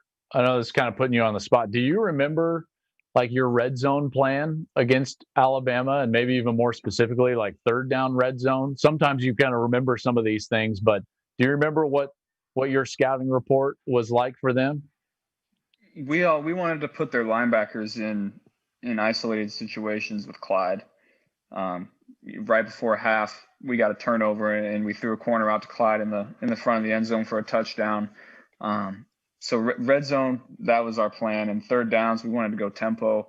You know, we knew they liked to sub a little bit. We caught them once for a penalty. They had 12 men on the field, and we got one easy third down, and we had an easy touchdown at the beginning just by going tempo on third and fourth down. So that was our game plan going in. I'm questioning Ohio State's ability to do that because Teague just doesn't catch it well out of the backfield. You know, so I don't think that Clyde Edwards-Helaire was so unique. And we just saw Najee, and he's unique. And Travis Etienne, those guys can really catch it out of the backfield and hurt you. Whereas I don't know if Ohio State has that ability. Reggie, I know when I'm covering them and they get down into the red zone, I focus all of my attention on their slot players, whether it's a flex tight end or Olave in the slot. What they love to do is try to get one of those guys isolated on a safety or a linebacker, and then they use what I would call influence releases. Like they're going to go across the field and then they stem up, kind of like a stick nod, but it's an inside. You know what I mean? So that's why I call it an influence little cross, and then they'll come straight up off of that. So that's what I would be looking for on a series like this when they got a big third down. Yeah, I know exactly what you're talking about, Joel. And in the games that, you know, we've been able to watch this Ohio State team this year, one of the things that came up is just when they get in the red zone, you know, they come away with they score touchdowns. Yeah. And I wanted to see how is that going to hold up against this Alabama defense, because this is going to be a defense and a team that they have not, you know, they're not familiar with, obviously, and they have not played against. But, you know, one of the things about the dual threat quarterback, and I will put Joe Burrow in that same conversation, is when you get into the red zone and you got so many options, it puts a lot of pressure on the defense, right? When he could hand the football off to Master Teague or just drop back and throw it like he's about to do right now. And you know, it really just puts so much stress and strain on the defensive coordinator to get it right. Boys, I think we're about to have my least favorite penalty targeting in history. I hate this penalty. I hate it. Listen, I should be. Let me rephrase this. I'm all for protecting players. I really am. And if you're going to use the crown of your helmet, I think you should be penalized. The problem I have is that when you get a hit that seems to be kind of like normal course of football, and then we're ejecting players, the ejection is what I have such a hard part. This is going to be targeting. There's no doubt. Look at this, how he hits with the crown of his helmet. This is going to be upheld. Yeah, and Joel, I agree with you. I don't love the ejection part because I think you're doing more harm than good. For the player who, now that's a bang bang play. You know what I'm saying? Now he could have done a better job of going low, but there's other plays like the hit with Skowski on Justin Fields. Like that was not a targeting call to me, right? I thought in that situation, and you know what? I would actually be interested to know from both of you guys, because I would coach Justin Fields differently in that moment when he took that big shot to Skowski. I would coach him to either A, slide, or you have to attack that guy, because when you are indecisive and when you give your body up, you get hit like Justin Fields got hit right in the rib cage and he's in pain. I would actually love to know from you guys, what would you do in that situation where Justin Fields took that hit? You know, what is your mindset in that moment when it's a defensive guy and the first down is right behind him? Hey man, I've never been in that situation. You're talking about like positive yards down the field. I got no idea. Joe, while you do how would you coach it then, Joel? If you've never been there, how would you coach that? If I'm a quarterback coach, I say get your butt down. Get down. Right. Get your butt down. Get down and live to fight another day. That's right. Joe, what do you think? No, I don't remember what down it was. If it's first and second down, you know, get down, play 2nd and 1, 2nd and 2. whatever you got to do, especially in the NFL, you can't take those kind of hits. You know, those add up. If it's third down, I think you got to do what you got to do to get the first down. You know, skinny him up, eye him up, go off to the side a little bit, dive for the first down. Either slide or do that. Guys, we got a special guest joining us right now, the head coach of North Carolina, formerly of Texas, won a national championship in 2005, played for it again there in 2009 for the national championship. Mack Brown joins us now. Mack Brown, what is going on, man? How are you doing? Do we have him with us? Yes. There he is. Coach, Yes. what's going on, bud? How are you? I'm doing great. How are you guys? Doing fantastic. Doing great fantastic. to see you, Coach. Great to see you guys. And Joe, I hope your knee's doing well. It's doing well, Coach. I appreciate it. And Reggie, I said the other day to one of the guys, hey, man, you need to run like Walter Payton. And they said, who? Oh, So I actually showed them video. I did. Oh my gosh. It set me way back. So I said, okay, guys, you don't have any clue. You know Reggie Bush. You don't know Walter Payton. So let me show you. Reggie That's and Walter unbelievable. have a whole lot in common. So Do you see? Look at y'all. Don't know if you can see. I'm wearing a Walter Payton jacket right now. There you see. I saw it. That's what brought it to my attention. Man, I actually said it to the team. Man, you need to run like Walter Payton. And they said, who? So Man, we got to bring these young guys into modern times here. That hurts my heart a little bit, Coach. I got to tell you.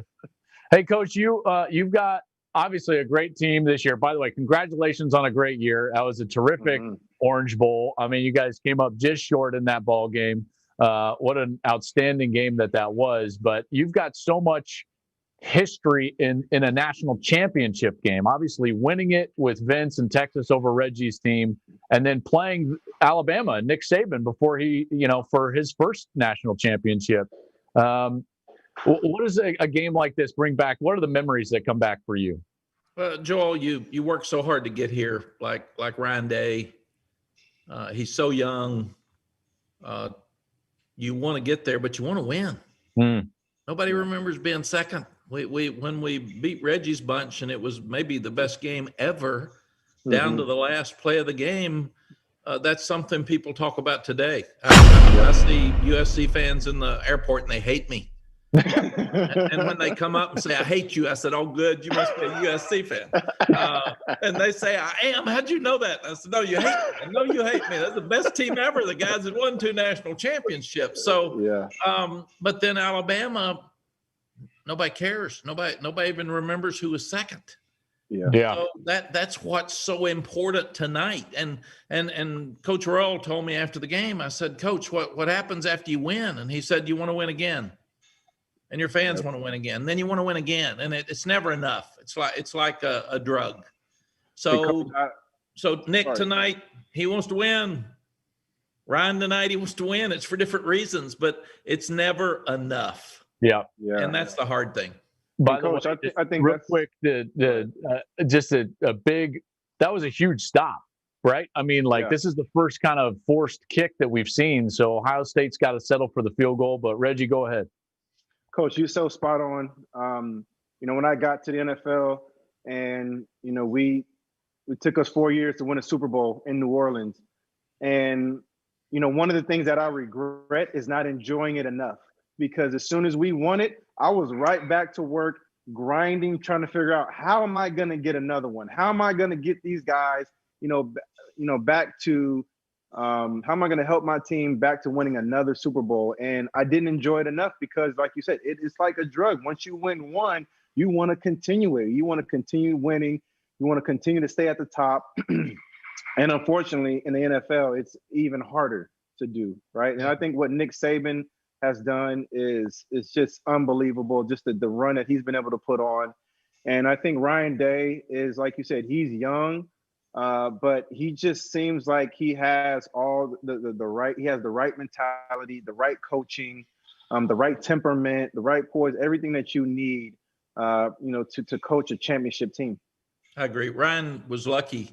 He took over a great team that was really well coached with your partner, Urban Meyer. Yes. So he was fortunate to get somebody to get him started. And he's got a great mentor in Urban. But I remember when we played Alabama, we were 25-2, and I was disappointed. I felt awful and didn't do a very good job coaching the next year because I let it carry over. So I asked Coach Royal, who was the legendary coach at Texas, Coach, why'd you quit at 52 years old? He said, because the losses became devastating and the wins were a release. I was just relieved to win. And he said there was no joy, there was no fun. And that's the problem with this stuff, Reggie. I look back and that's what I'm trying to do better now. I'm trying to really enjoy the moment and enjoy the kids and enjoy football and not make it about you have to do this or you have to do that. Yeah. Yeah. And I think Coach, that's the right. Coach, you the right learn to enjoy the wins. You learn to enjoy the wins pretty quick when you get to the NFL and you're 2-8 in your first 10 starts. Yeah, but you've been to the top of the mountain, so you've got that disease too. You've got that sickness, Joe. You got to get back. Will we call that humble pie? That's that humble pie right there. Yeah, there you go. Hey, I mean, I don't mean to be this guy, but that's what happens when you're the number one pick. Like, you're going to go to a team like that, you know? Yeah. And I was fortunate, man. I went to a team where, you know, we weren't sure what it was going to look like. Like the New Orleans Saints were horrible, you know, the years before we got there. And you think about Hurricane Katrina, and we didn't know if Drew Brees was going to be Drew Brees again because his shoulder was torn up. Sean Payton's coming in as a rookie head coach. And, you know, now, you know, years removed, we can look back on that and be proud of that. But that's a scary, you know, time, you know, for us at that first year because we just did not know. Yeah, but Reggie, you won it all, Joe. You won it all. We were able to win it all, and I thought my first year with the other network, when they asked me what's it like to win a national championship, and I said the winner lasts forever and the loser goes away. Mm-hmm. Nobody remembers who loses. It's you have to go back and say who was the team they beat, and it's really sad because that's really a great team too, but it goes away. And you talked about that loss. I can't imagine. I knew I was doing this job at that time, and I knew how much Colt meant to your team, both emotionally and schematically. And when he got hurt early against Alabama, what did that do to your sideline? Joel, it killed us. I thought when we had our opt-outs in the Orange Bowl, it reminded me some of we lose 3 of our best players and really 4 with 1 on defense, but we lost 4,000 yards. That was like losing Colt. He was our guy. And then when I see Sermon go down on the first carry, I'm thinking that's their guy. Yeah. Yep. But then all of a sudden, Master Teague stepping up and they're being physical, and Justin Fields is running and making plays with his feet. So they've come back out of this pretty well. But I thought, what a downer with Sermon walking off the field after 1 play. Yeah, there's no doubt. He was playing so well. The rhythm that he was in with the offensive line was so good. And it looks like, guys, they're going to get a flag on this for pass interference. Alabama, they haven't come close to stopping them tonight. And Joe, that's got to feel like if you're Mac Jones right now, you got to have so much confidence. Yeah, it's honestly, after about 1 drive, what kind of game it's going to be, if it's going to be a grinded out or if you're in the zone and your guys are winning on the outside against press coverage, it's going to be a fun night. And it looks like that's the way he's feeling right now.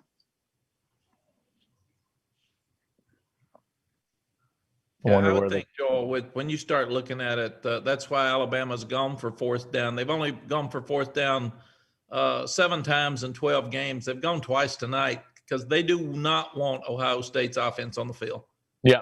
Because Ohio State's trying to keep the ball away from Alabama, and Alabama's got arguably the 2 best players in college football, in Smith and Harris, and Sarkisian's doing a great job getting it to them. They cannot stop them. Yeah. No. Pray, hope, and wish. Yeah. It's like Alabama's shooting 2s and Ohio State's having to hit 3s. Yeah. It's easier to make those 2s than it is those 3s. Yeah. It sure is. Coach, if you're Ryan Day, right? Let me ask you this. If you're giving Ryan Day advice right now, what do you tell him? What is he trying to tell his defense, think about on the sideline? Any advice for Coach Day right now? Get ready for spring practice and No. No. What the only chance in my estimation for Ryan Day to win the game is he's got to steal possessions. Yeah. So you got to go for fourth downs. You got to fake punch. You got to fake field goals. You got to strip a ball like they did and get the short field. They're not going to win the game if everything stays equal against equal, because they can't. So he has got to be able to stay on the field offensively and steal some possessions. Plus, he's down 2 top defensive linemen. Another one got hurt. He's got some COVID issues. He's lost his kicker. I wouldn't kick any field goals from now on. You got to stay on the field, and you got to score touchdowns to win the game. That's your only chance. Yeah. So take risk. Take high risk. Try to steal possessions. Try to keep Harris and Smith off the field. Because if they're on the field, you're going to lose. Yep. And I've seen a couple of adjustments, Joe. I've seen them now try to run man. They've tried the soft zone. They've tried now they've emptied their bucket on defense and have not found an answer for Alabama. Or Devontae Smith. Yeah. I think their answer is stay on the field. That's your chance. Kill the clock. Stay on the field. They're rushing the ball much better than Alabama, but Alabama doesn't have to rush the ball. Yeah. They just don't have to. And if they can keep the ball and pound them, and the other thing with the limited defensive players that Ohio State has, the longer they're on the field, the more they're going to give out. Yeah. And there's no doubt going to have any juice in the fourth quarter.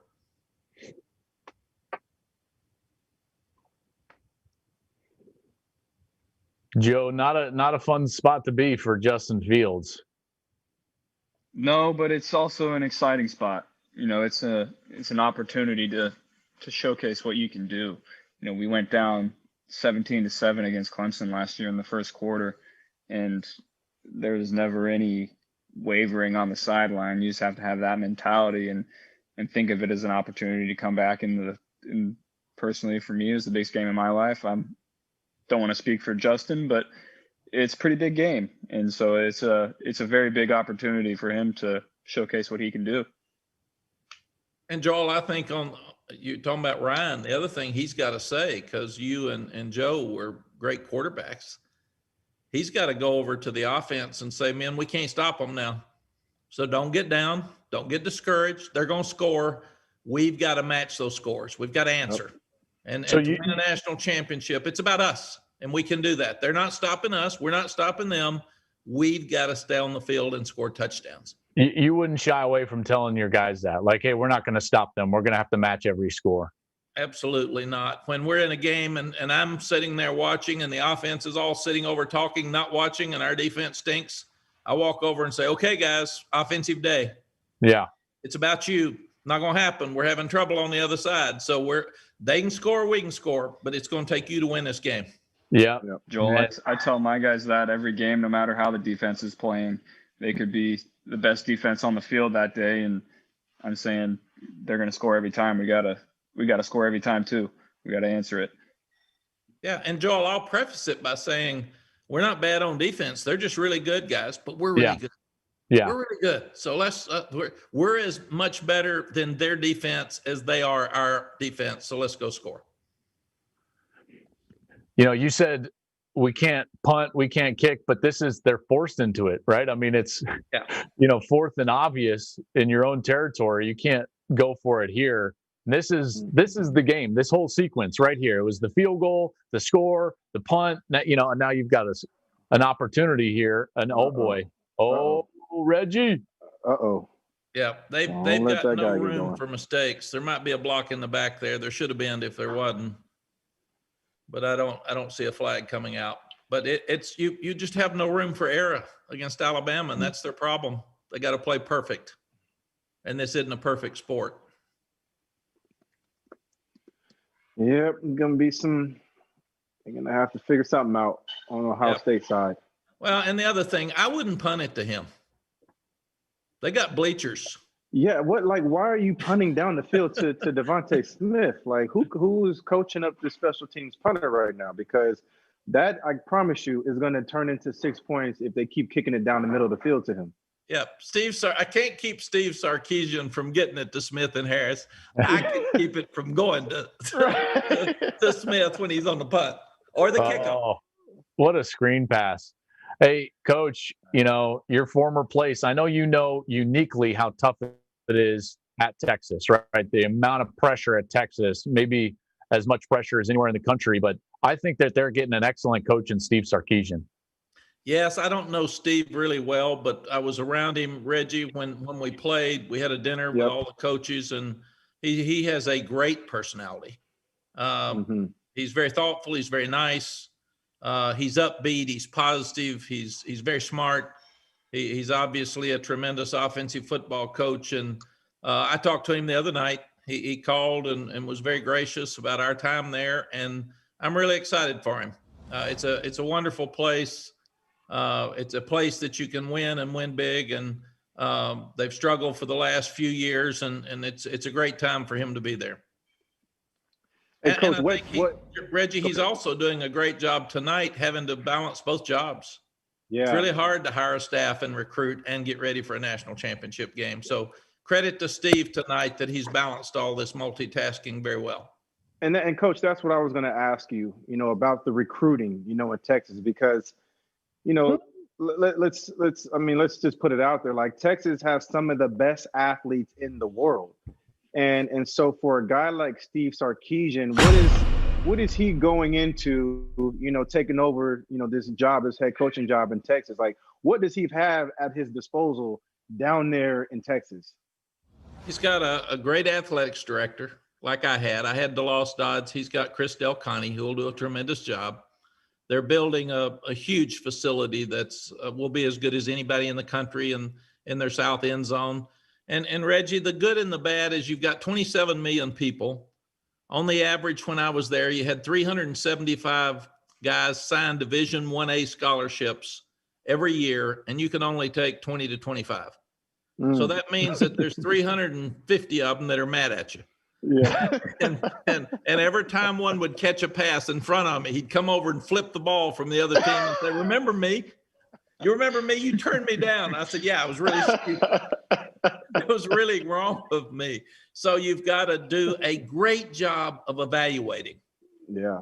And then you got to get the best ones. Yeah. And there's probably 100 that you could take that are all good, but you're going to play against the other 75. And they're not going to be happy with you. And their high school coach isn't going to be happy with you. And their parents aren't going to be happy with you.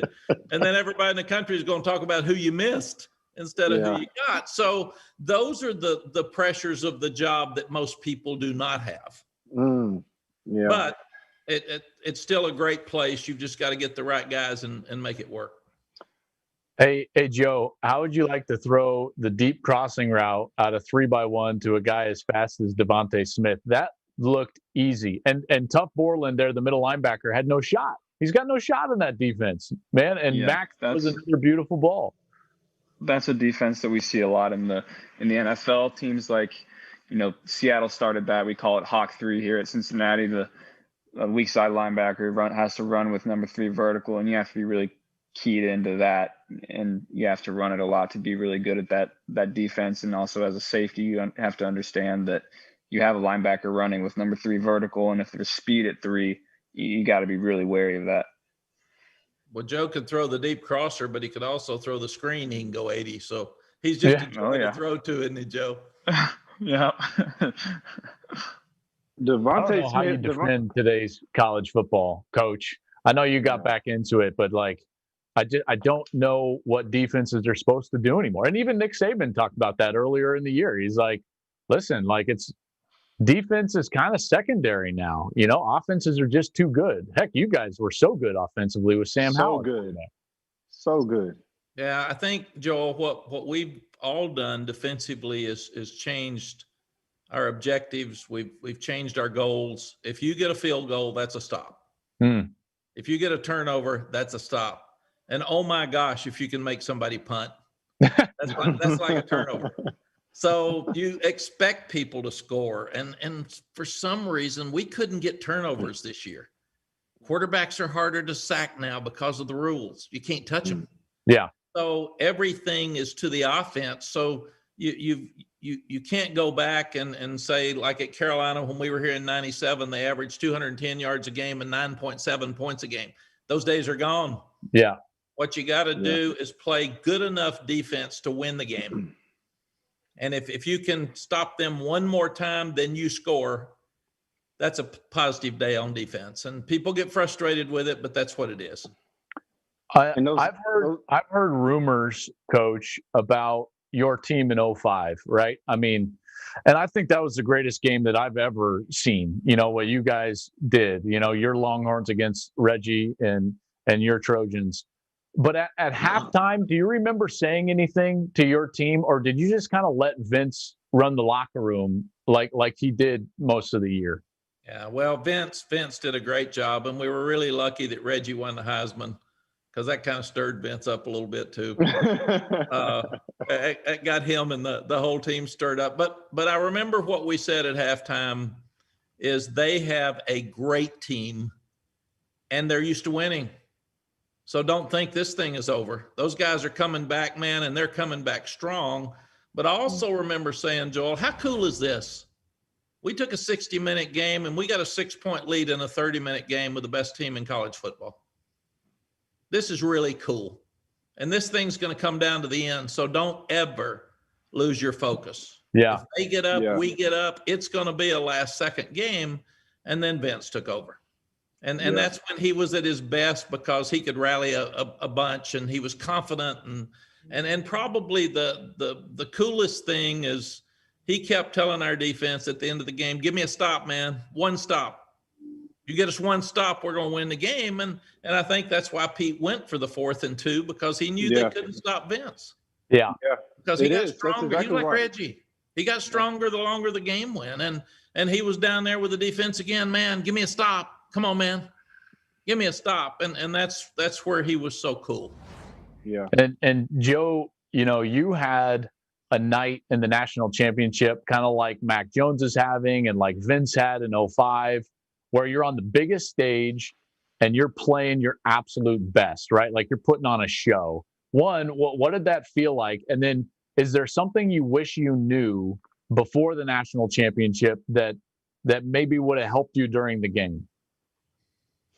I don't think there's anything that can really, no information that would have gone in knowing now what I know then. Nothing would have helped me really. It's, going into halftime, when you're sitting on your chair in the locker room, it's it's an interesting feeling. I don't really know how to describe it. You dream about playing in the national championship game so much, and then you're sitting at halftime, just like any other game. You think about the score, you're up at half in the national championship, you're 30 minutes away from hoisting that trophy, and you just have to kind of take a deep breath and not relish in the moment and think about, schematics and what your job is the final 30 minutes. Well, while we've been chatting, guys, another devastating blow. The best offensive lineman for Ohio State, Wyatt Davis, the All-American guard, is now being taken off the field, and they are just decimated now. Coach, you've been talking about it, whether it's been the defensive line, the COVID issues coming in, now Trey Sermon, the running back, Fields is not 100%. Now their best offensive lineman. This is a nightmare scenario for Ohio State. Nightmare scenario. Yeah, Joel, we've been through a crazy year where our guys came back June 12th. We started practice August the 6th. We got to play 12 games. And we only missed one. But it's a long, hard haul. And then Ohio State didn't think they were going to play. And then they got a delayed start. And then they had 3 games canceled for COVID. And then those guys can't work out while they're in quarantine. So I always worried about injuries through the year. I thought our strength staff, medical staff did an outstanding job, but you worry about soft tissue injuries with pulls and tears, and because you didn't have a spring practice, you didn't have an off-season program, and even in the Big Ten and the Pac-12, you had very little practice leading into this. Yeah. So I really worry about this in the fourth quarter, because it'll be really, really tough for Ohio State. Yeah, it sure will. Hey, Joe, I got to tell you, man, I can't tell you how much we appreciate you being a part of this. Yeah, man, we appreciate it. I know that we're all rooting for you, man. You got any last thoughts, observations here before we let you go? Like I said before, I think it's a big opportunity for Ohio State to, I mean, you're down 3 scores at half and, everybody's counting you out. I think it's a big opportunity to come back and make a legend of yourself. I think it's an exciting opportunity for a lot of those guys. That's why hey, Reggie, this is why I love Joe Burrow. He's sitting there thinking to himself like, hey, man, this is just nothing but space and opportunity in front of me. That's it, man. Space and opportunity. Joe, thank you, man. Hey, best of luck. Joe, get well. Can't wait to see you on the field next year, brother. Yeah, thanks, guys. Had a lot of fun. Good luck, Joe. Appreciate it. Thank you, Coach. Coach, I got to tell you, this Bama team, they're putting on a show, man. Reggie, this is turning into a major league route. Yeah, it's getting ugly for Ohio State right now, and we thought this could be an issue, just with just the speed that Alabama has all over the place. You got Najee Harris, who's 6'2", 225 pounds, and just he's as elusive as any big back I've ever seen. I've never seen a back his size who also is able to catch the ball out of the backfield as well as he does. And he also runs great routes out of the backfield. Not good routes, great routes out of the backfield. I've seen him break down linebackers, open field one-on-one. We've seen him jump over people and keep going and score the touchdown. So I don't know what you're supposed to do with a team like this. Like to me, that's why I said earlier, you got to pray, hope, and wish. And Coach, I thought he painted it beautifully. You got to steal some possessions. They got one, but one is not enough. You need to get like 2 or 3 more. Yeah, and I think, Joel, what Ryan's got to do, which is really difficult, is he's got to just stay with who he is. They can't throw it every time. They can't lose who they are. They've got to fight their way back in this by having tempo, but running the ball and getting some play action and getting some plays with Justin's feet.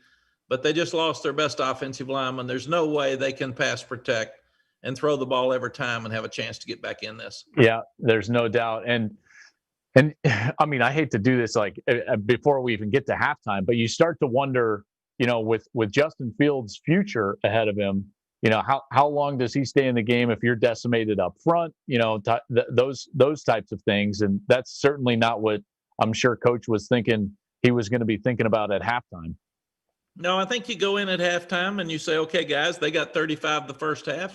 We can get 35 the second half. We're okay. We turned it over here. We've got to keep the ball in front of us. We can't give them the big play, and start over. The old 0-0. Let's make this thing work for us, and we got to take it down and score it. Neither team has done a very good job of scoring the first 5 minutes after the half.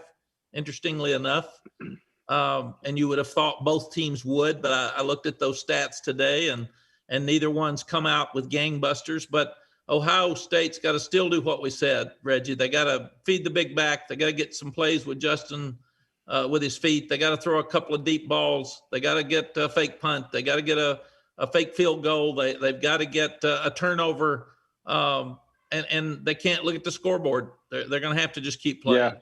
Yeah, I think, Coach, I think that's obviously a spot on what you said. When I look back on my junior year at USC, one thing that I don't know if people really remember, we were down at halftime at a lot of our games. Like when we played Oregon, they were beating us at halftime. We played Oregon State in the Fog Bowl, we were getting whooped at halftime by Arizona State as well. And we had to claw our way back into football games. And this is no different for Ohio State. They're going to have to claw their way back into this game, one possession at a time. And I think this spot on what you said. You cannot look at that scoreboard. You have to kind of just keep your blinders on and just focus on doing the little things right, tackling, protecting the football, advancing the football on third downs, and everything else should take care of itself. But the moment you make this thing too big, like, oh my God, we're down this many points and we have this much time left, that's when it gets tough. Yeah, you're working on culture for your program here. That you can learn to get better and fight, and continue to compete. And that's so important because Ryan's got a great program. Yeah. Not just a great team. And he's really competing in the second half for next year. I kind of said it in jest, but he's really doing that. You got to keep fighting, man. And he's recruiting really well. He's a great young coach. But I always tell our coaches, don't you let one think about quitting. Man, don't you let them think about letting up. Don't you take a lazy step.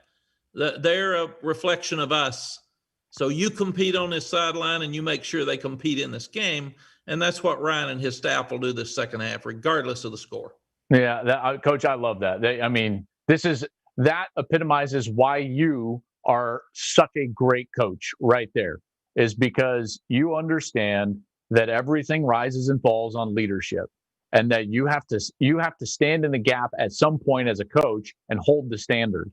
I think in every great program, it's all about standard bearers. Who holds the standards in the program? And at times that ebbs and flows. Sometimes it's leaders, sometimes it's players, sometimes it's your strength coach when he needs to in the offseason. And sometimes that's the head coach or even a position coach on the sideline. And I think you just hit on it right there, that Ohio State will talk about standards and, more importantly, their standards and how they need to measure up here in the second half. And guys, it's going to be about body language. As disappointed as Ryan is right now, going in at halftime, he cannot let anybody see him sweat, get his head down, get his shoulders slumped like he's disappointed. He can't do it. He's got to go in there with a look in his eye that, man, we're okay. We're okay. Yeah. I'm disappointed. We didn't play very well this first half, but we're going to go fight and get back in this thing because that's who we are. That's what we do. What a great opportunity for us. Like Joe said, what a great opportunity for a comeback against a great team.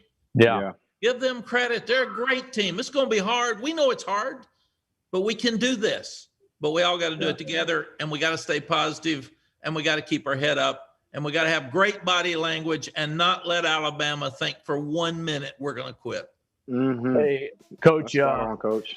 I love that you've joined us, man. I hold a special place in my heart for you after covering you, playing against you. Maybe Reggie has a little more animus towards you than I do, but no, not at all, man. Coach, we love you, man. Love you on the show. I appreciate playing in what a lot of people consider, the greatest, national championship ever. And even, coming out on the losing side, man, I just appreciate being in that game. Those moments that we had in those games, and even after the game, you know what I mean? I felt like we bonded. And, that's an unbreakable bond, because when you battle on the football field, it's just different. And that's something that, not everybody can relate to. When you battle against somebody, you give everything you got. And if everything you got is not enough, then, hey, I did what I was supposed to. I at least know that I have no regrets. And I have no regrets about anything I did in that football game. And, I love that we got an opportunity to play such great athletes, but even better people. Yeah, and it was great respect, Reggie, from both teams from start to finish. And Joel, in closing, I love you both and appreciate you both. Love listening to you. But I haven't said this many times, but I was speaking to our team in the locker room after the game, and there's a knock on the door, and they said, Coach, there's a couple of guys that want to see you. And I went back there, and it was Reggie and Matt Leinart and Reggie Bush. And they said, Coach, we missed you on the field. And they left their team. They left their locker room to come and hug my neck and tell me congratulations with that team and what a great game. And in media, sometimes we don't talk enough about the positive things that happen, but that's something that I'll remember the rest of my life, because those two young guys at a very difficult and disappointing time in their life cared enough about what was right to come and look me up because they missed me on the field to say congratulations. And I talk about that a lot, Reggie, and I'll never, ever forget it. And it teaches me to do the same thing. So thank you. Yeah. Thank you for doing that. Appreciate you, Coach. I love you both, and thanks for having me on. All right, Coach. See you later, man. We love you. Thanks, all right, bud. guys. Best of luck next year. And that North Carolina team is going to be very good. By the way, later in the program, I will be giving my way too early top 10 in the country for next season. Reg, maybe the Tar Heels are in there. There might be a little bit of a hedge. Yes, sir. Absolutely. No Right there. pressure, but I'm going to be watching. Oh, see there? Oh, look at that. He sees it. Coach, appreciate you, bro. And Reggie, I know you're going to take a quick break here during halftime, and then you'll come back on with us. First, just your final thoughts of that first half. Couldn't have gone worse for Ohio State, better for Alabama. Well, what I can say is I'm not surprised by anything that happened in that first half. I think Alabama was Alabama. They did everything that we've seen them do all season long. Devontae Smith has been special. Najee Harris has been special. Mac Jones has been special. And for Ohio State, they're dealing with some adversity right now that they have not seen. They have not seen this kind of adversity all season long. So I want to see what they're going to look like those first couple snaps, once we go into the second half. That, to me, is going to tell me everything. Like Mack Brown talked about, your body language is everything. So for Justin Fields to Dryan Day to Master T, even to Trey Sermon, who may be in the locker room right now, he needs to be motivating his guys. Like, listen, I know I'm not in there, but we still have a job to do. We still got to go out here and give it everything we got, because we know that we are better than this, and we know that we can play with these guys.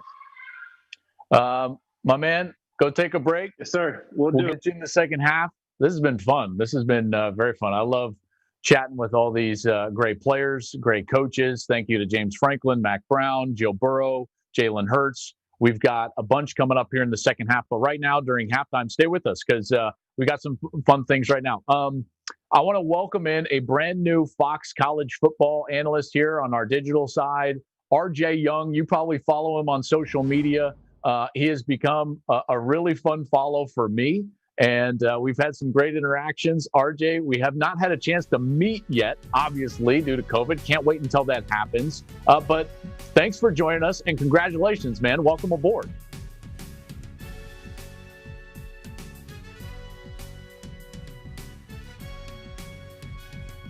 Is RJ muted, or can I just not hear him? Is this on me? I'm the one that's not very technically savvy, RJ, so it could be No, you had it. You had it. Rookie over here. You got to hit the unmute button when you jump into the Zoom chat, right? The Zoom chat mute is undefeated, RJ. It is undefeated. See, and I was trying to compliment you because you're doing such a great job of running point guard on this thing, man. Like, it's been fun. Like, you're going in and out of guests. You're making it happen. Well, it's fun and easy when all the guests are so good. Like I said, I'm excited to have you aboard. You bring a lot of great insights. There are things that you'll throw out there on Twitter that make me think. And I love that. And I think our sport is better for it when we all can step back, get different perspectives, and think and react to what's happening in the sport. But here's what I want to do right now with you, if you'll oblige me. I want to give my top 10 prospects for the NFL draft this spring. And I just want you to kind of react, throw out your thoughts, and maybe some other players that maybe you think I might have missed. Okay? 10-1. You ready? Let's go. All right, 10-1. I'm going to start with, and this one might be controversial. I like a lot Zach Wilson, the quarterback at BYU. Or we're going 1-10. Oh, look at us. I thought we were going 10-1. 1-10. Okay, 1 is Trevor Lawrence. I think that's pretty self-explanatory. I think you would probably agree with me. After the Clemson game, at number 2, I like Justin Fields at number 2. He's sensational and proved that he could develop as a passer in that game. Now we get into, I think, more of where we might all disagree and have different guys. My third guy, and I rarely have wide receivers this high, Jamar Chase from LSU. And I know he didn't play this year. What do you think about that? I think I was with you until I watched the first half of this game, man. 12 catches, 215 yards, 3 tutties. The way that I look at this is Jamar Chase had 9 catches for 221 in the national championship game, right? The Peach Bowl, you saw me reacting to that last year. We saw Justin Jefferson go, 9 for 186 in one half, 4 tutties. But watching what Devontae Smith has done, even against an Ohio State secondary that I think they would agree is not their best, has me really thinking about him being wide receiver 1 off the board, because if you can take a wide receiver screen 22 yards around the end and get to the corner, there's a space for you in the NFL, and I think that's the kind of guy you can take first. And I look at what speed has done in the NFL, in particular from the slot position, and I don't think you have to be the monster on the outside anymore to have a successful year. He is a And here's the reason that I think Devontae, and I'm going to get to Devontae, so let me just keep going. At number 4, and this is my first defensive player, Micah Parsons. We didn't see him. He was an opt-out, but you talked about athleticism, sideline to sideline, can play inside the box. He can cover outside the box, which I think linebackers have to do. I like Micah Parsons at Penn State, number 4. And number 5, here we go. Here's a change-up at 5. Are you ready for this? Rashawn Slater is my actual top offensive lineman available from Northwestern, not Penei Sewell from Oregon. I got Rashawn Slater at number 5. Go ahead, just react. I know I'm going to get it here. All right, no. All right, I'm with this on 2 counts, right? If you're looking at him as a versatile offensive lineman, as a guard, and you think that he's as good as Quentin Nelson, sure, I'm with that. But at 6'3", a dude that still have a little problem anchoring, a guy that I don't really trust in the left tackle spot, but can certainly down block from the right tackle spot. Sure, I can be there, but here's my thing. Why Rashawn Slater and say not Wyatt Davis, right? Is it because you're projecting him as a tackle, or is it because you think he's just that good of an offensive lineman? I think that he can be a tackle. But I think that he can be a dominant lineman wherever he's at. Maybe not left tackle. That might be the only spot that I don't think, but I think he's plug and play. I do see similarities to Quentin Nelson. His strength, his athleticism, his ability to be fluid, low to the ground, I think is rare, and powerful there too. And I will say at number 6, I do have Penei Sewell. So Sewell's right there. He's a freak. And this is what, to be honest with you, RJ, here's what, I can't stand analyzing the draft at times, because when I rank a guy like that, people will be like, well, why do you hate Sewell? I'm like, I don't. I love Sewell. He's an awesome player. I have him as my 6th best prospect in the entire draft. But because I have one tackle that I like a little bit more, people think I don't like Penei Sewell. Sewell is unbelievable. He's a freakish athlete. And I might be eating my words here with Slater one spot above him, but Sewell is going to be, I think, a Pro Bowl, all-pro level offensive tackle for a long time. So you really have a 5A and a 5B is what you have, right? No, I'm with that. Penei came out 6'5" and 331 at 16 years old, right? We all knew what he was going to be. And this is also a dude that was the 2019 Polynesian Player of the Year, the other guy, dude named Tua Tagovailoa.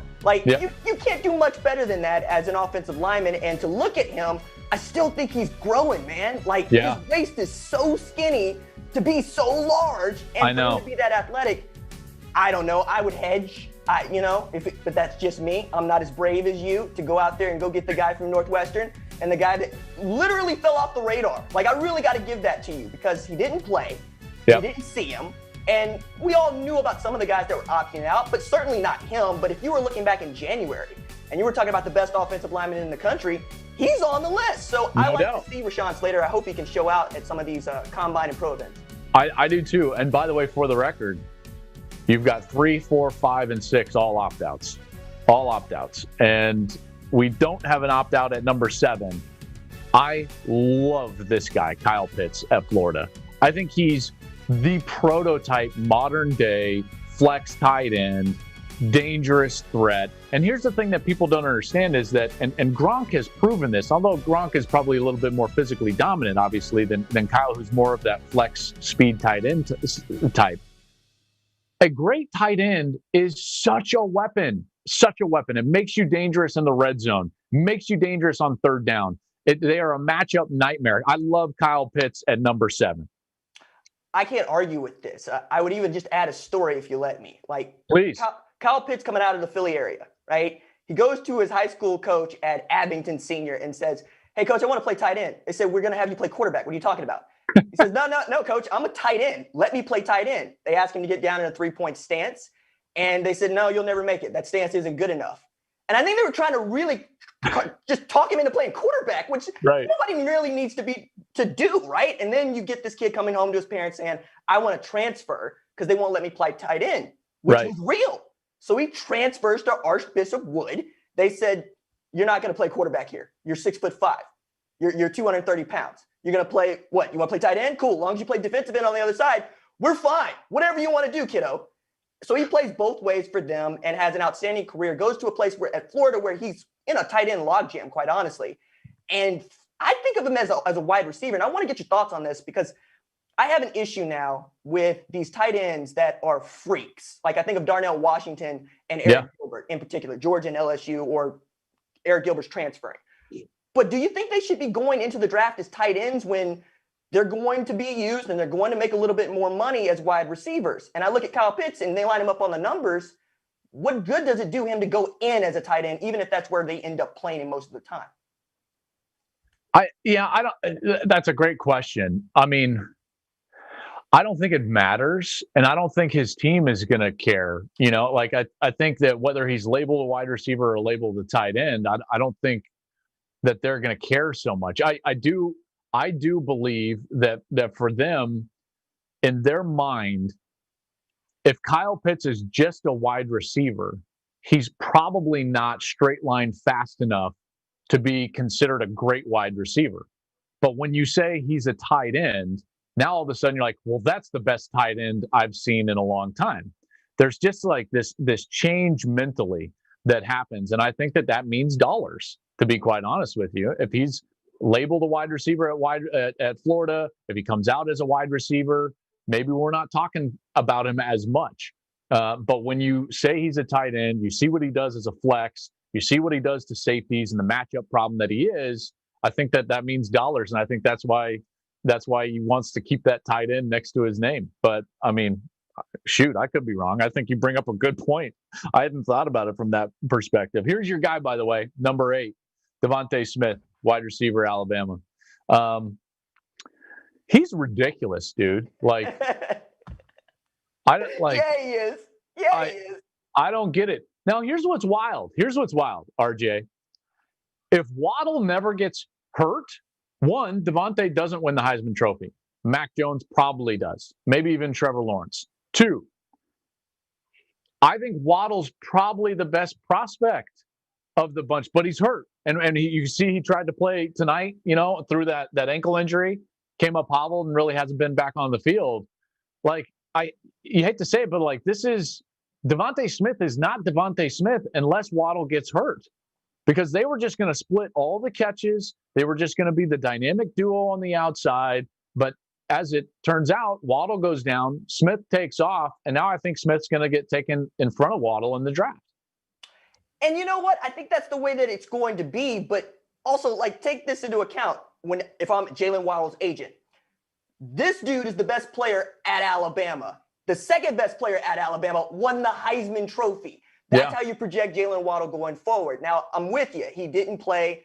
Devontae steps up and does an outstanding job at 5'11", 175. Now, as a shorter, lighter dude, for people to keep referencing how much shorter and lighter I am than my peers, I might feel some kind of way about that. What's your numbers? I need numbers. RJ. What are you rolling? Dude, no, man. Like, they can't find me a fight, right? Like, I'm 5'5", 130. You know what I mean? Like, yes, I love it. If they want it, they can get it. We can make that happen. However, we're talking about Devontae Smith. And what I really think that he has that nobody else has in this draft is his change of pace. Like, I've called him Barry Sanders out on the numbers. And I'm sure that there's some old heads that want to come after me for that. But I submit to you, show me somebody else. Show me somebody else in a phone booth that's making 3 dudes miss, right? And maybe we'll point to Najee Harris after that play he made in the first half. My goodness, is he just legit? And then running through the tackles that way. But no, like, if Devontae Smith is at 8, let's say, in the draft, and you have the opportunity to take him and say, let's say Justin Fields, who are you going to take? You going to take the quarterback if you have a quarterback need, or are you going to take the best player in the draft? I think you got to take the quarterback. Okay. I'm a big believer in that. Now, I've come around a little bit, but I got to tell you, like, I'm a little bit of a, I don't know if an elitist is the right term, but like, are we talking playoff expansion now or no? No. I just like, I'm not, well, let me just put it to you this way. Name the team that their best offensive player was a wide receiver that won the Super Bowl, in particular in the modern era. Man, I got nobody I'm coming up with. I mean, people say Jerry Rice, but it's like, dude played with 2 Hall of Fame quarterbacks. You know what I mean? Julio would have probably been the answer if the Falcons hold on against the Patriots a couple of years ago. But so to me, when you're drafting, You cannot sit there and be like, oh, we'll figure out quarterback. We have to get a wide receiver first, So that would be my answer. Let me get to my last two here of my top 10 prospects. I'll just list them both. I've got Patrick Surtain from the corner from Alabama, and then I've got Zach Wilson, the quarterback from BYU. I think Surtain's going to be the top corner off the board, and I think Zach Wilson played himself into a mold. And depending, by the way, Mac Jones a little bit, but I think those quarterbacks are going to be the ones that are talked about in the middle of the first round.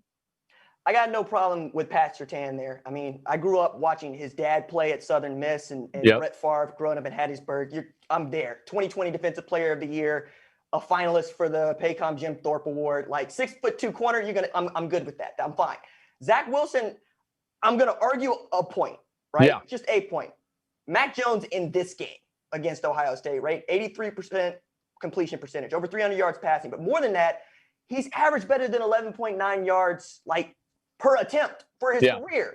Yeah. Right? And you look at his metrics, say that Trevor Lawrence's, right? The last 15 games, Mac Jones has outplayed him. Now we're having a conversation about the assets around him, but as much as we think that the ACC is Clemson and parts, if Alabama is the SEC and parts, right, I think you got an argument there that Mac Jones is a steal.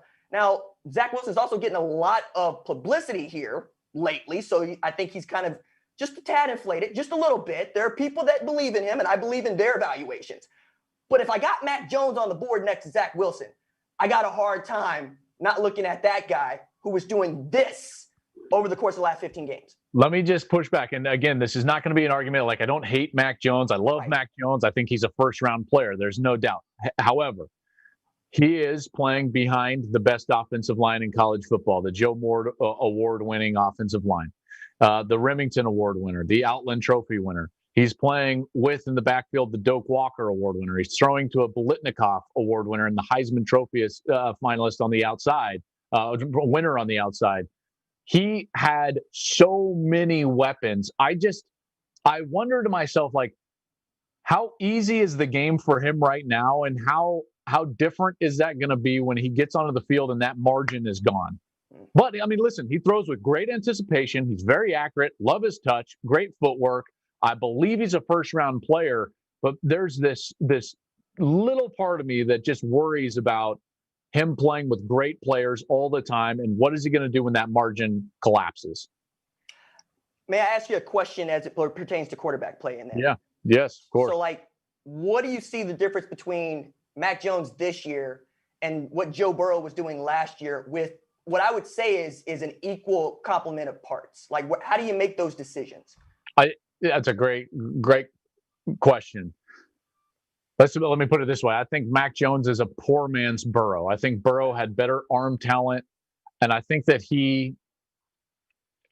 there was a presence to him. I don't know if you've been watching our show, but I have. There's something about Joe that just oozes. He's got like this Montana-esque quality about him that I don't sense from Mac Jones. So I hate to be this guy, but there's this it factor with Burrow. Obviously very talented. I think he played in some more difficult situations. Remember that Texas game? He had to play great, and he did against Texas. People forget how close Texas was to beating that LSU team. They had 4th and goal a couple of times inside the 5-yard line. Could have had a couple of score lead early in the game. Probably would have been a different outcome. But Burrow was so good in that game. He had to beat Alabama on the road with fans in the stands. He just had a better body of work than Mac Jones did this season, even though Mac has been absolutely brilliant. And I just think he's just a touch better physically than Jones is.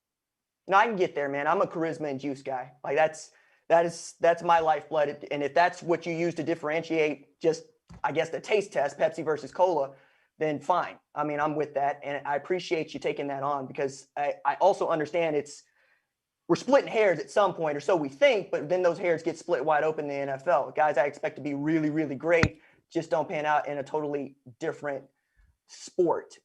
One of the things I also thought was interesting about this game in particular is just how good Alabama has been at stopping Justin Fields from working. Like, to see him go 6 of 15 for 40% is not at all what I expect from a quarterback the caliber of Justin Fields, especially with guys like Chris Olave and Garrett Wilson. But losing Wyatt Davis there late in the second quarter is obviously going to hurt them, not having your best offensive lineman available. But I expected Justin Fields to be better than 6 of 15 in the first half, especially after what we saw in that second half against a Clemson defense that I think is on par with Alabama. And maybe they don't match up at the corner positions, but not a whole lot of people will with a Josh Jobe or a Pat Surtain, to say nothing of what Jordan Battle meant in that game, but or in the Notre Dame game.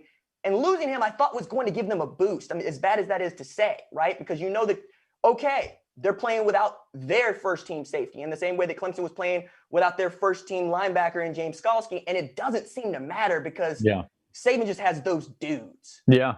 No, dude, I'm telling you. All right, as the second half gets started, maybe your final thoughts, maybe kind of a prediction of how you think that this half is going to go. I think Ohio State's going to find a way to get back into the game, but it's Alabama's to lose at this point. And if they want to take the air out of the game with Najee Harris getting 15, 20 touches in this half, then that's what it's going to happen. So I expect them to try to take the air out of the game and Ohio State to try to go with quick strikes in the third quarter and make it a game again.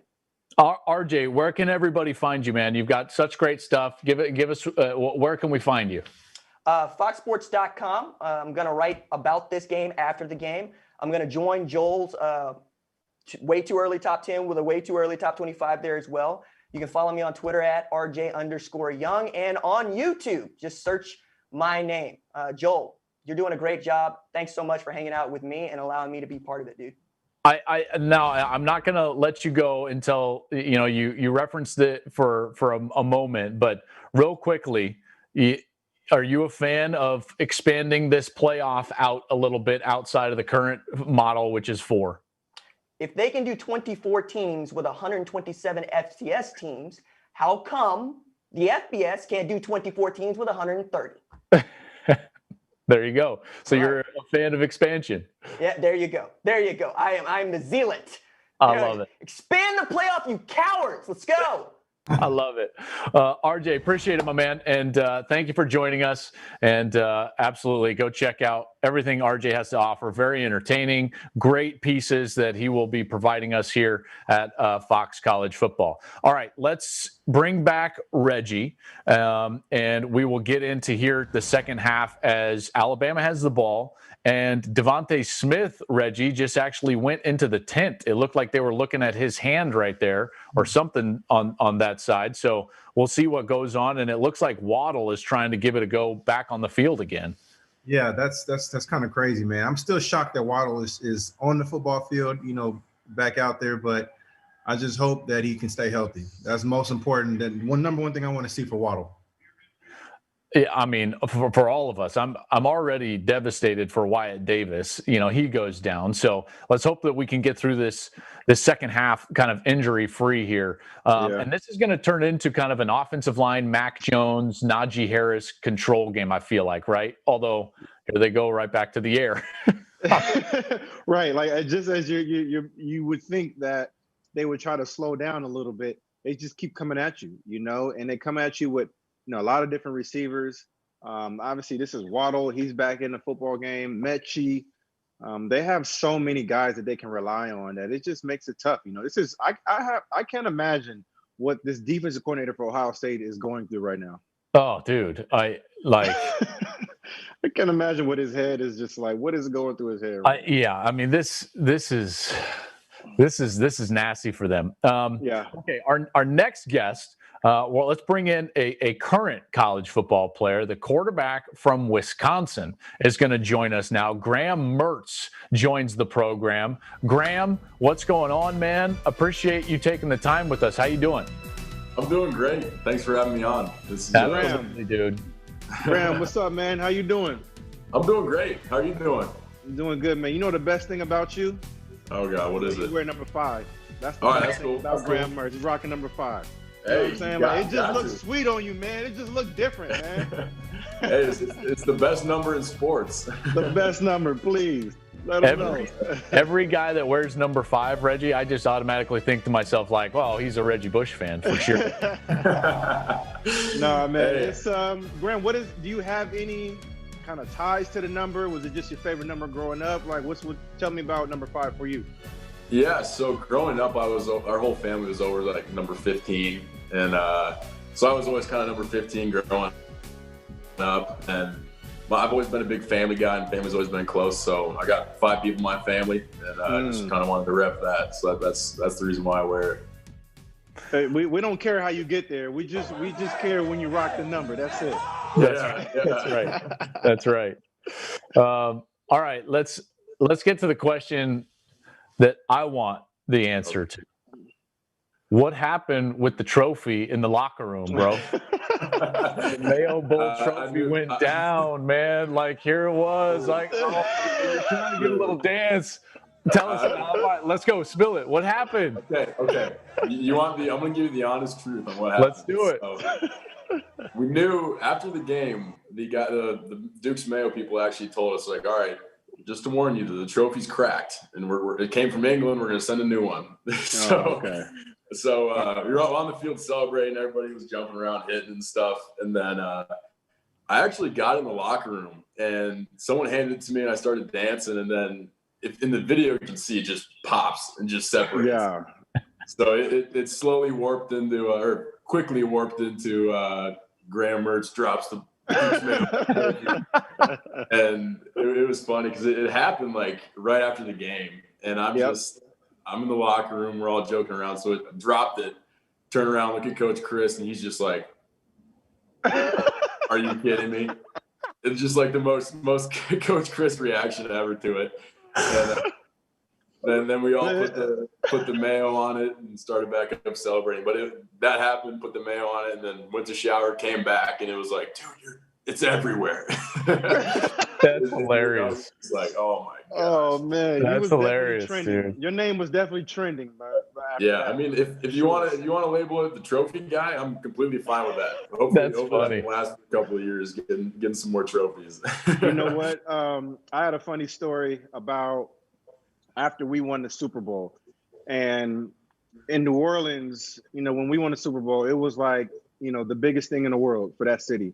And it was huge, rightfully so. So we celebrated. Obviously, we had our parade, but we were all on Mardi Gras floats. And so I'm on the float with Sean Payton, our general manager, Mickey Loomis. I think Drew might have been on there, or like Vilma, somebody else.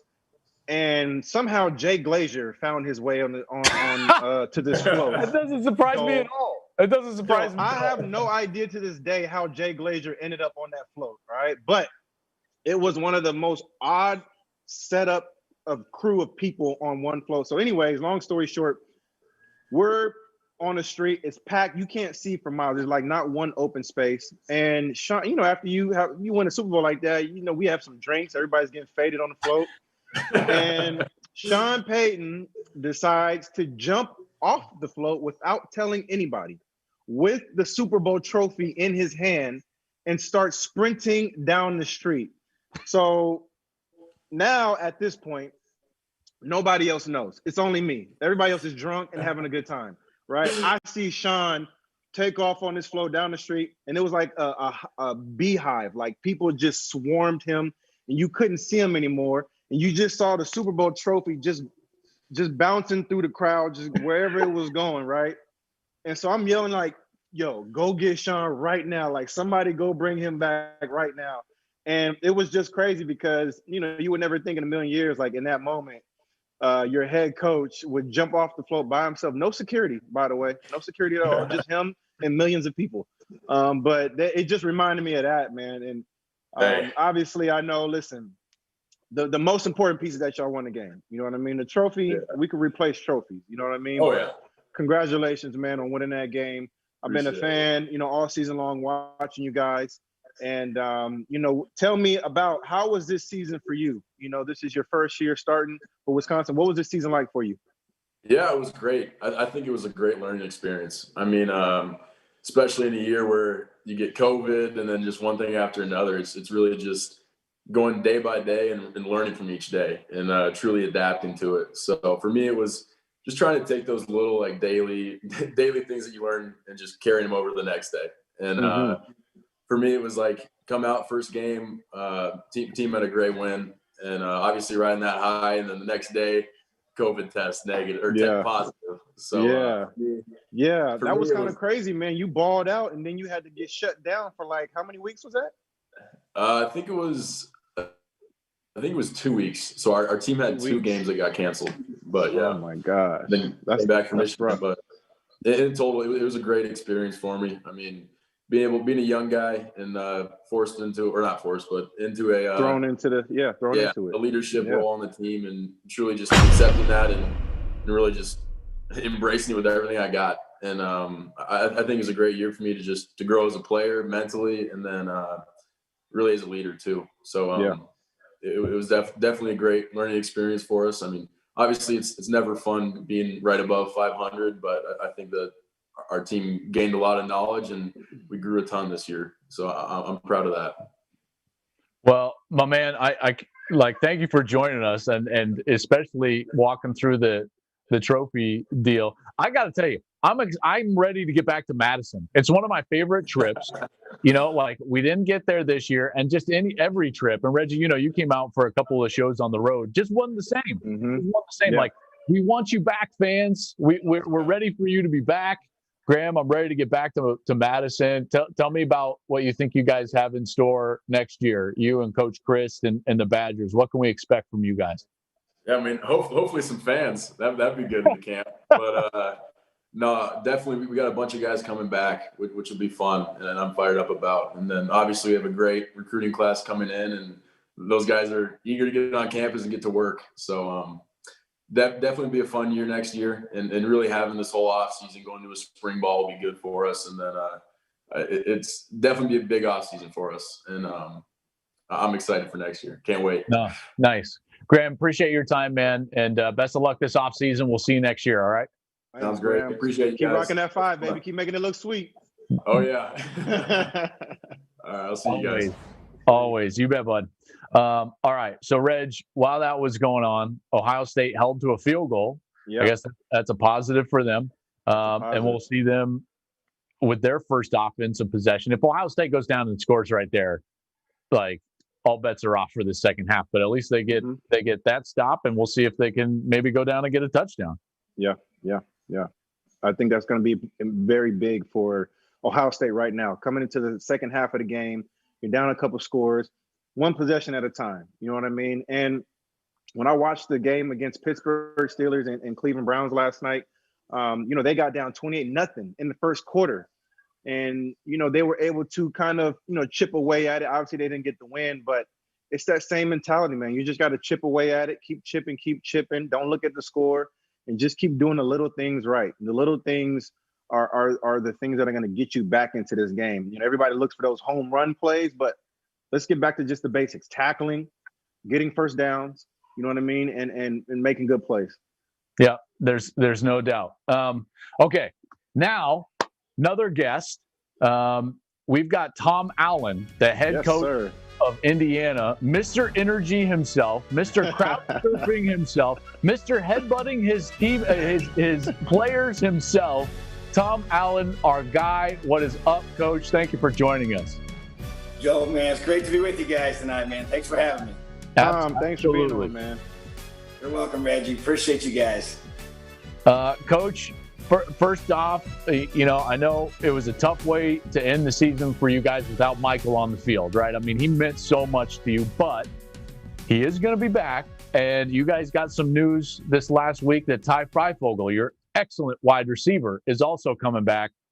You've got to be elated with the prospects of what your team could be next season.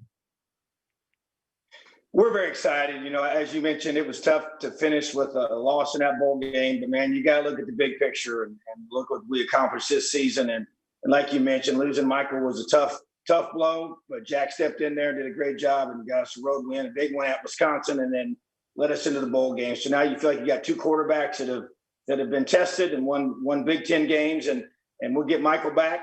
He'll be back ready for fall camp and his progress to get back on track. And like I said, getting Ty back's a big deal. He's an exceptionally talented player that's developed, worked hard, done everything we've asked him to do, like a lot of our guys. They come here, they believe, they buy in, they get developed, and then they perform on game day. So we got a whole bunch of guys coming back, and we're excited about our future. And Coach, talk to me about this season, for you guys as a team, everything you had to go through. Obviously, the Big Ten, there were times where we weren't sure if there was going to be a season, games getting canceled, just that battle you guys had to fight through, that uphill battle. What was that like for you guys as a team and you as a head coach? Well, unlike anything any of us ever have experienced in the past and hopefully never have to again in the future, but just a whole lot of adversity every single week, and it really started over the summer. And that's the hard part. You never got any continuity in your preparation. So then by the time, July was here and you're getting into August and you just know your team's not ready. I mean, you got guys that are in and out, they're working out for a few days and they get put in protocols for COVID, even if they don't have it, if they're in quarantine because they're around guys with contact tracing. We battled that in a huge way to where we had no consistency in your preparation. Then the season gets delayed. Don't really know when you're going to restart. Then you do restart actually a little sooner than we thought. And I thought our guys, our strength staff, our medical staff did a great job just getting the guys ready to play for that first game against Penn State. And so, but it was a struggle. And I think it was a mental strain, just this constant, heaviness weighing over you of uncertainty, and then the daily testing, which helped us be able to have a more effective season. But man, every day you had to wait for those test results to know who was in, who was out, and it just kind of, I think it took its toll on the guys after a while. But man, to their credit, man, they just battled through all that, and we still were able to do some amazing things amidst all that adversity. Coach, you guys played a great game. Gus and I were there. The guys were there on site when you guys played at Ohio State and gave them everything they could possibly handle. And you guys really exploited their secondary. Michael Penix had a great game. Freifogel had a great game. Your plan was excellent, and really exploited their secondary, like we're seeing Alabama do. So take us into what you saw out of that secondary and why maybe they're not quite as strong as what they've been in the past. Well, we just felt like, you go through, you watch the film, and they didn't have a lot of games for us to watch because they had missed a couple games. And so but you go through and you evaluate the personnel. We felt like we had a good matchup on the perimeter.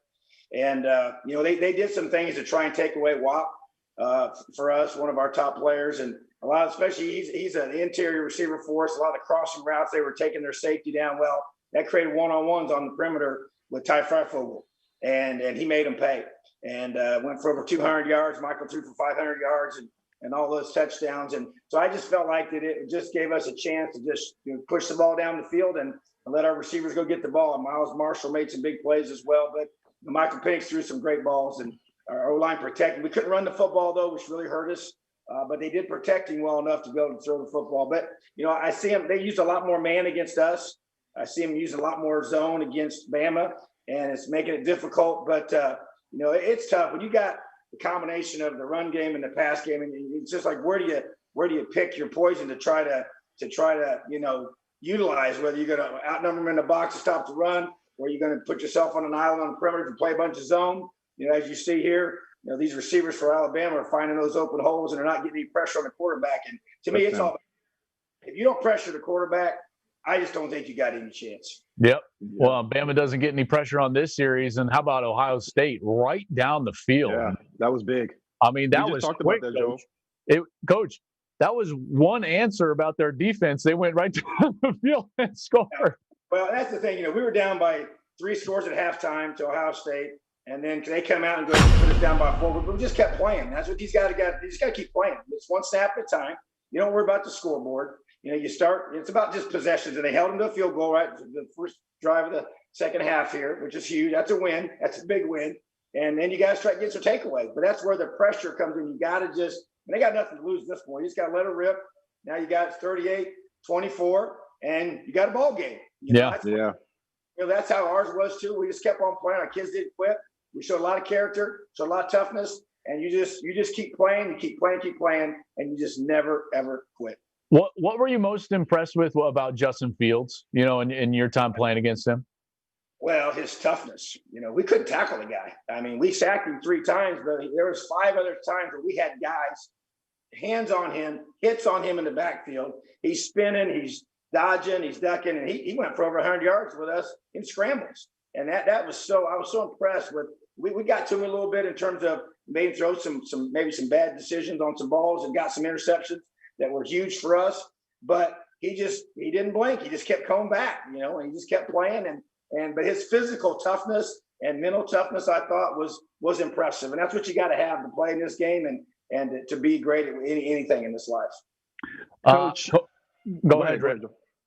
I think, when I think about your team and I think about the defensive scheme that you guys run, the schemes that you guys run on defense, in my experience, whether it's college, NFL, those are some of the hardest defenses to play against. When I think about the Pittsburgh Steelers, the Baltimore Ravens, that they used to do the walk around and you didn't know where guys were coming from, and just the constant pressure that you guys bring.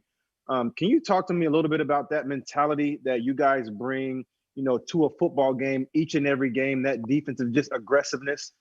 Well, I believe in that. I think in a place like Indiana, for us to be able to beat the Ohio States, which we haven't done in a long time, but to finally beat Michigan this year, which first time in 26, 27 years, and beating Penn State for only the second time ever in the history of our program, going to East Lansing, beating them for the first time in 19 years on the road, beating Wisconsin, a tough team. We hadn't beaten them in a long time, especially up in Camp Randall. So, but it's that aggressive style of play.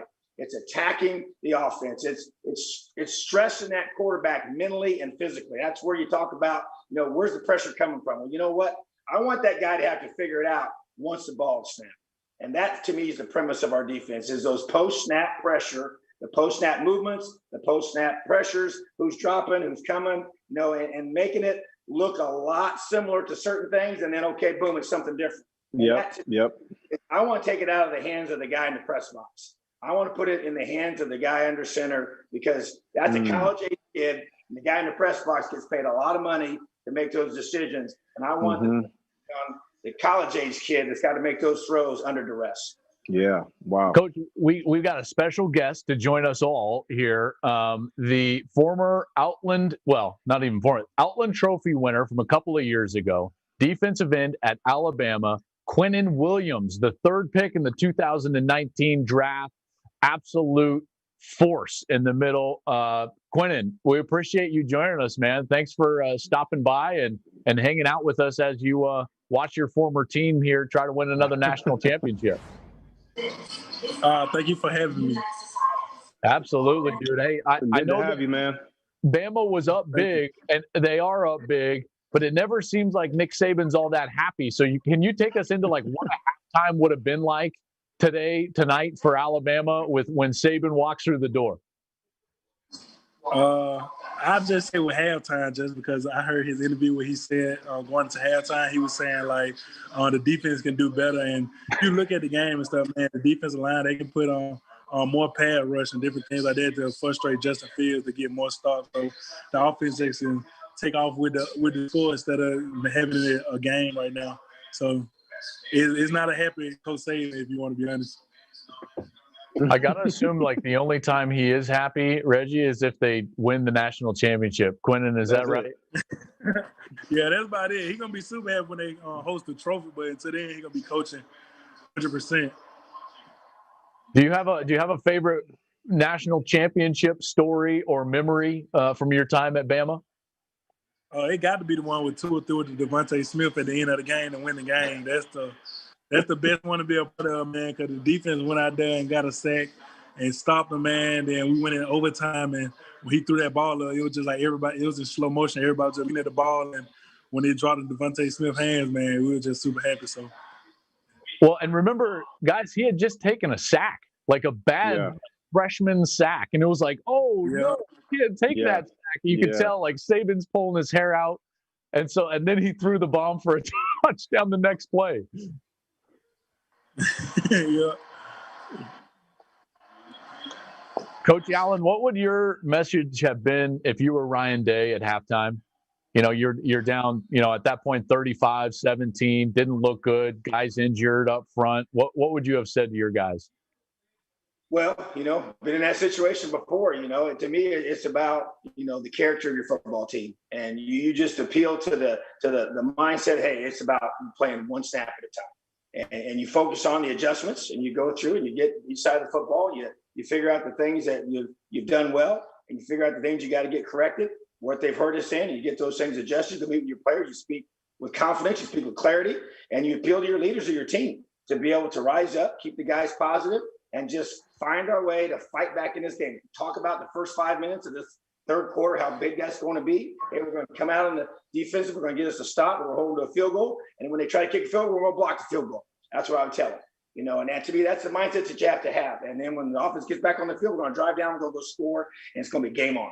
And to me, it's about expecting the team to do a certain thing. And to me, it's about mindset. And that's what it's about. And to me, you just talk to the guys like you do every single day. And that's with clarity and confidence because you believe in the football team. So we're watching Devontae Smith actually go back to the locker room right now. And obviously that's a huge blow for this Alabama football team. But Quentin, I want to ask you a question, man, from your time, you know, at Alabama and watching this game, you know, right now as it's unfolding. What does Alabama need to do to continue to put the pressure on Ohio State? I think the main thing that Alabama need to do is just watching the game and just from being in a scheme and different things like that, just basically get after the quarterback with 4 people up front, man. You can see every time they rush 4 people up front, he have a lot of time. Sit back there, read what he throws, and throw the ball fast. So I think, like, if Alabama can continue to pass rush fluently with just 4 people, man, it'll be an easy game to win. So, yeah. Hey, Quentin, man, I know that this was short notice, and you agreed to jump on with us for a moment. I can't thank you enough. I appreciate you stopping appreciate by. it, man. They told me Reggie Bush would come be on here. I was like, of course, man. I was in there. I Hey, remember, man.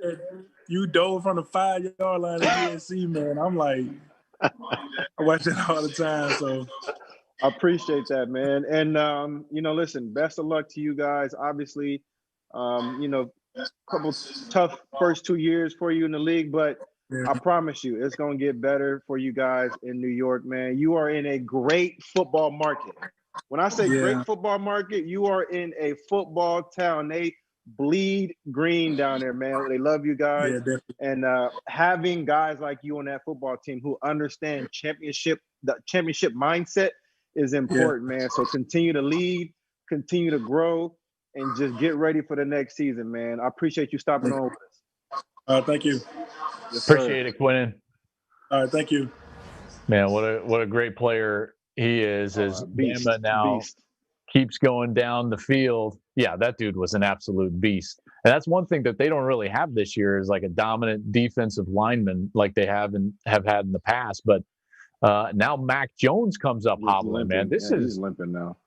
Coach, this is crazy, man. I'm telling you, this is the war of attrition. Like you say, you just got to keep playing. Yeah. There's a lot of time left, and I'm telling you, you just keep playing snap after snap. You never know what's going to happen, and you just stay the course. I think Mac Jones has been battling some injuries because I remember watching him. I'm not sure if it was the last game or 2 games ago where he slid and it was awkward and he got up limping or he was down for a little bit. So I'm wondering, you know, if he has like an ankle. It looks like an ankle, you know, injury or a lower leg injury. But, you know, again, the health of these 2 quarterbacks is everything in this football game. Well, and let's face it, at this point in the season, I don't care if it's your 8th game, 13th game, you're not healthy. Like, you're just not 100%. Nobody's healthy. Like, nobody is out there fresh, you know, and Coach, you know that as well. Coach, we got a fan question for you. It says, what was the biggest thing you prepared your team for when facing Ohio State? Well, to me, initially was how are you going to handle the initial blows that you're expecting? You know, as a matter of fact, it proved itself to be true. We were just talking about, hey, we got to have this mindset no matter what happens in these first few minutes of the game, good or bad, we just got to keep playing. And because we just knew how explosive they were on offense. So you watch the film, and I watched this few games that they had played offensively, and Justin Fields hardly had any incompletions. Yeah. He had 0 interceptions. Yeah. He just stepped back there, picked everybody apart. And they just made it look effortless. You know, they run the football effectively, they're throwing the ball effectively. And so to me, you just kind of had it. And we knew they were going to be real aggressive with us and try to come after us and try to pressure our quarterback and load the box up and try and man up on the perimeter. And so to try and take advantage of that, you know, we talked about those kinds of things. And then sure enough, we had a big special teams play, got a big hit. And they hit one of our guys and we hopped back up. We gave up a huge pass play to start the game, and then, defensively, they got after us a little bit and made it tough on us. But you know what? Our kids so to me, it was about we called them haymakers. They gave us a few haymakers, and we got back up, and we just started swinging back. And that's what it was about. And Reggie, I'm interested with you, both of you guys. Like, what's the adjustment defensively that Ohio State needs to make here? Because I put out there on Twitter, until they force a punt, it's not a game. Yeah. They can keep swinging and coming back, playing hard on offense, but Bama just goes down. There's another touchdown. They just scored again. Hey, Coach, I said earlier in the show, you just got to pray, hope, and wish against Alabama because they just got so many weapons. You can't play man coverage against them. You can't load the box against them because then that puts you in a bad situation. Like, what do you do with a team like this, with the offense like this?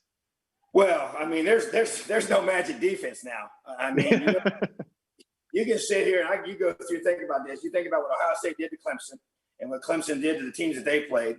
You look about what Alabama did to the SEC, and A&M was kind of the next team that I thought was probably closest to getting in the playoff. Well, you look at what they did to A&M earlier in the year; it'd be like 52-24. So Alabama's a really good football team, and they're as good as I've ever seen, maybe on offense since I've been coaching.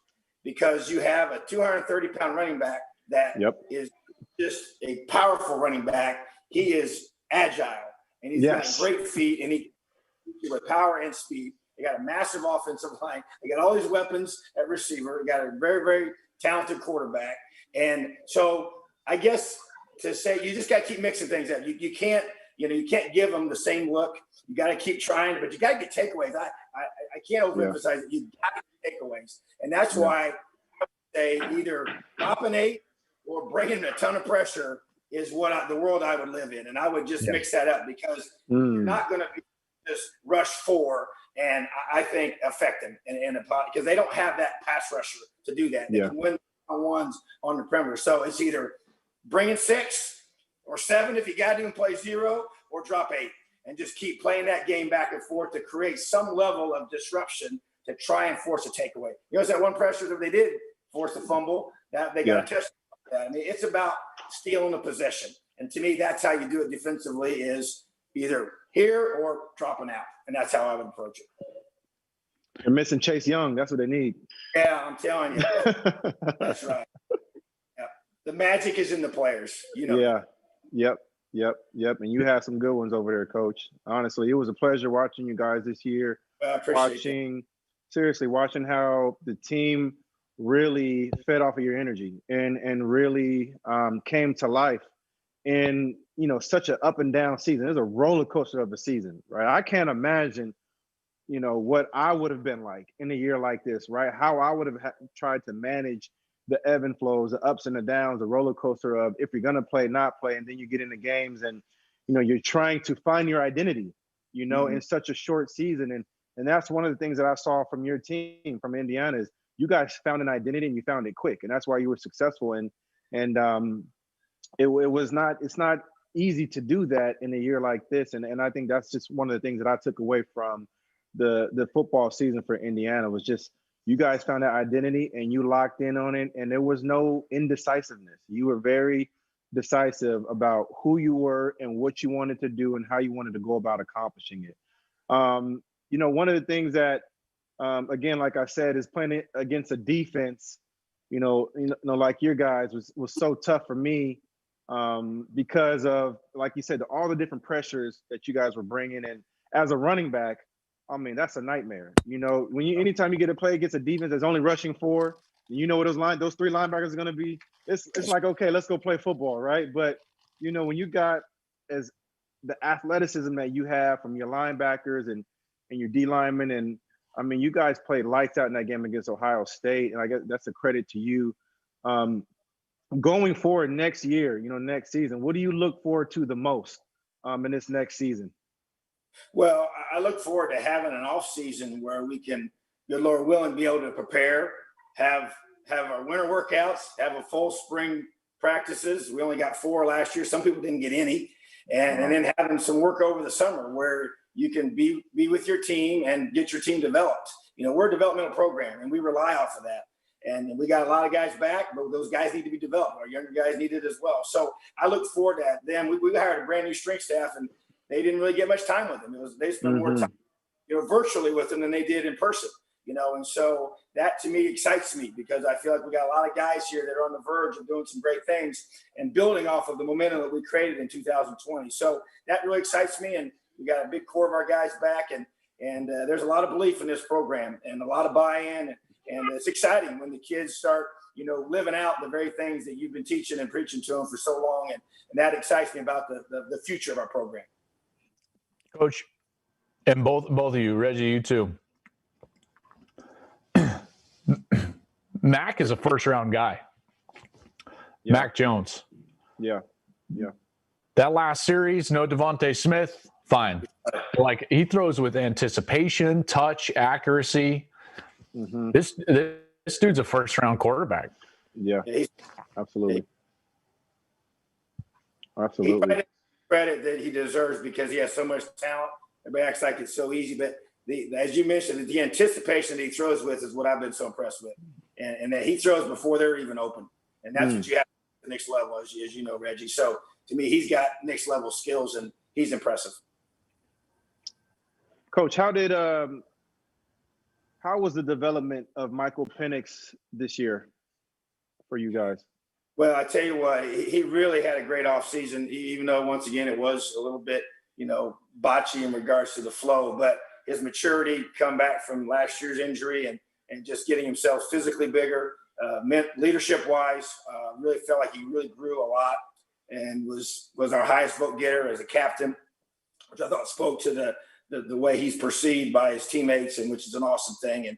And I just thought he matured and grew, and studied film and continues to grow and develop in that area. And so to me, it just has to continue. That's it. We had another year of it this year and another opportunity to grow and develop as he rehabs from his injury, but also as a chance to mature as a leader on this football team. And that to me it's a constant process. We're always about developing leadership in our program and helping these guys become the men and the leaders in both their home and on our football team and in the future of their communities and everything that they're a part of.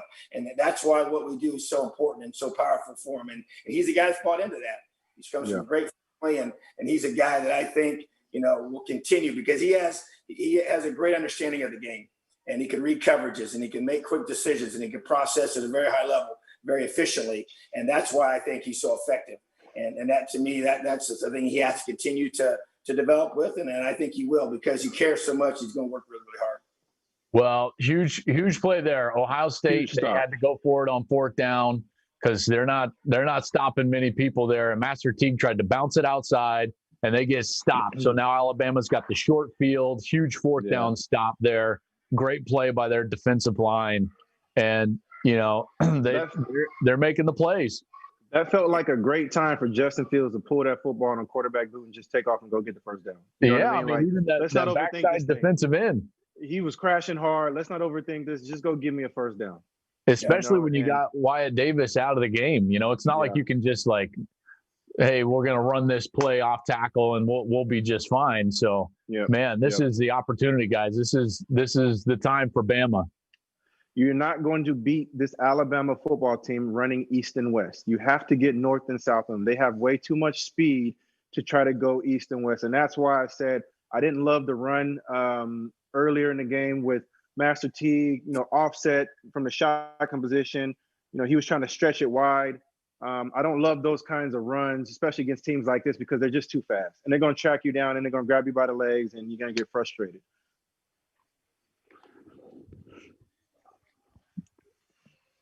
TD right here ends it, guys. As much as you want to say, hey, they can, they can back, they can do all that stuff, but TD right here is touchdown here is. This is not, man, look at it. I get a takeaway. Yeah. Got to get maybe even a field goal. I don't know if they can stomach that. Man, Jones is playing well. Look at the anticipation he throws with. Obviously, the schemes are great here, but he pumps out to the left, and then he's got that soft little roll. Watch him soft roll to the left after the defense commits, and then boom, he throws with great anticipation. Mm-hmm. It's tough to defend, man. That's tough. That's really tough to defend when they're flooding zones like that. You know, when you got that many guys going over to that side. And coach, to your point, you know, you either got to drop 8 or you got to get after it because this isn't working. Rushing 4 and trying to play defense behind it is not working right now. No doubt.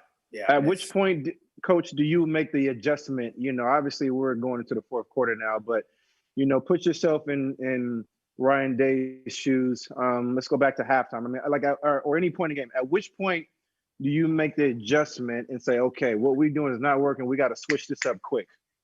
Well, as soon as they went up by 2 scores, to me, that's when you felt like the momentum was slipping away. Yep. Guys, we have got to, whatever it is you decide you need to do at that point, you know, because to me, that's when everything started. You can just feel it even in this game here. You know, you kind of know, the game when you're about to lose the momentum of it all to where, hey, we may not get this back if we don't stop the bleeding right now. And so that's when, to me, you got to make the adjustment. Yeah. Right before we even got to halftime, they needed to start getting more pressure. Yep. I've always wondered that for coaches, just at which point, you know, obviously it's tough being a head coach and you got a lot of responsibility on your shoulders. You're trying to manage a lot during a football game, manage emotions. You're trying to manage, you know, so much. And also at the same time, you know, you're trying to be able to adjust to the temperature of the game and what's happening right in front of you before your eyes and just saying, okay, listen, our game plan, we got to go with something different, you know, and in my opinion, you know, some of the greatest coaches, you know, understand that. They understand when to adjust. It's not necessarily about we're just going to do our stuff, but, you know, when do you adjust, you know, at that point in the game? So I thought that was a great answer, Coach. Well, and I think, too, you know, it's easy. I'm sitting here on the couch, you know, watching this, and it's easy to say, hey, they should have done this, they should have done that, you know, and obviously we get criticized, which is part of the deal. But I just think when you're in the moment and you got to feel for it, that's just, you got to trust your gut. And that's why you're in that position and your coaches trust you and you got to decide when that point is. But it's a feel thing for sure. Hey, Coach, thanks for your time, man. Very generous of you to hop on with us. Love covering you. Can't wait to do it next year. I think you guys have a really good club coming back. So I am sure we will see you and maybe see you often. And I can't wait for that, bud. Thank you, Coach. Get you, Reggie. Thanks, guys. Have a great night. Elio. You bet. All right, bud. All right, there he goes. Tom Allen, head coach for Indiana. And Reg, we go into now the fourth quarter. And, you know, this seems like a little bit of a victory lap for Alabama because they're just too good. They just got too much firepower, Joe. I mean, and again, listen, even in the pregame, you know, when I was trying to sell people in Ohio State and that they might have the edge with Justin Fields, you know, listen, we know how powerful this Alabama football team is. And it really, again, it comes down to, you know, you just got to be able to match when they score, you got to score. You know, you got to steal possessions like Coach just talked about.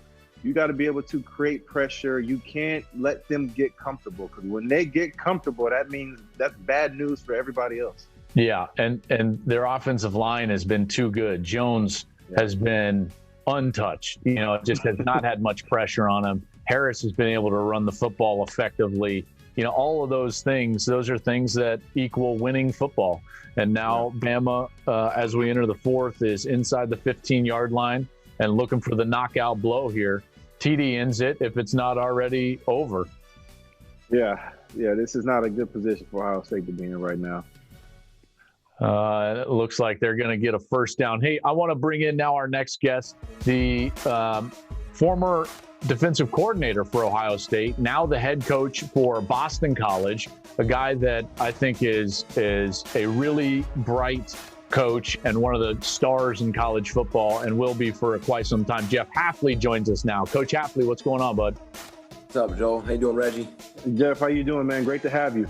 I appreciate it. Joe, I feel like we're back in the Friday afternoons doing our broadcast. I know, right? Oh, man. Well, trust me, these were the types of outcomes that we would sit down and you would just always talk about, like, all the weapons that the opposition had. I can't imagine what you would feel like trying to defend this Alabama team with all the different options that they have on the outside and with their big, powerful running game. Yeah, there's no doubt. I mean, I think obviously started with number 6. I didn't really get a chance to watch him play much this year. Didn't see much crossover tape, obviously, with everything in conference, but wow, he's incredible. And then the O-line, I think that's the one thing just watching this game tonight. The O-line's awesome. They're well coached. They're physical. They're all in sync. They run block well. They protect well. I mean, Ohio State's D-line isn't getting any pressure on them, which I know they're missing some guys, but those backups are still pretty good players. The O-line looks really good. And then Najee Harris, I mean, I would have liked to have played this team, Joel, with the defense that we had last year. I think that would have been fun when I was with that other squad. A couple of the guys were texting me tonight, kind of saying the same thing. Good team, though, really good team. Man, this is a great offense. A fan question for Reggie, you and Coach. How do you motivate your team in this scenario going into the fourth quarter? What do you say to your guys on the sideline and as a coach? Coach, I'll let you handle that one first. Yeah, I mean, I think it's just talking about finish. You got to finish. You started and, forget the scoreboard. How much pride do you have? How much do you love your teammate and go finish the game the right way and do the best you can and leave it all out there. For some guys, it's the last time they're ever going to play together. For some, it's the last time they play before they get to the National Football League. But go and finish and have some pride and go into that locker room, know you give it your all. Yeah, I think you said it perfectly, Coach. You just got to continue to grind it out one play at a time, one snap at a time. Erase. Don't even look at the scoreboard. Just focus on doing the little things right, tackling, catching the football, protecting the football, blocking up front, trying to get some pressure, on Mac Jones, which seems, very hard to do. But you got to continue to do the little things, and I think sometimes I've been on both sides, where, our last year at USC, we were down at halftime and it felt like just about every game because every team, saw us as their Super Bowl, and every team gave us everything they had in that first half. And we had to just continue to claw, continue to scratch, continue to fight, make it ugly, make it dirty, do whatever you got to do, to get yourself back in the position, to hopefully, score enough points. Now that's easier said than done. You know what I mean? I could sit up here and say that all day, but, like you said, your pride is on the line and, everybody's watching. I got to get a perspective from a guy, Reggie, we didn't do a ton on the road last year, but Coach, did we have you guys like 8 times last year? I felt like every week we were talking with you. Yeah, I think you had us. Just about. You had me every week last year. Yeah.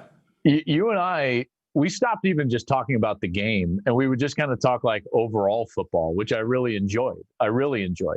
And I love your perspective on quarterbacks, and what made this quarterback effective over another one. And you were always worried about their feet and how they would hurt you with their feet, in particular with your structure of defense, which was a fairly unique defense a year ago.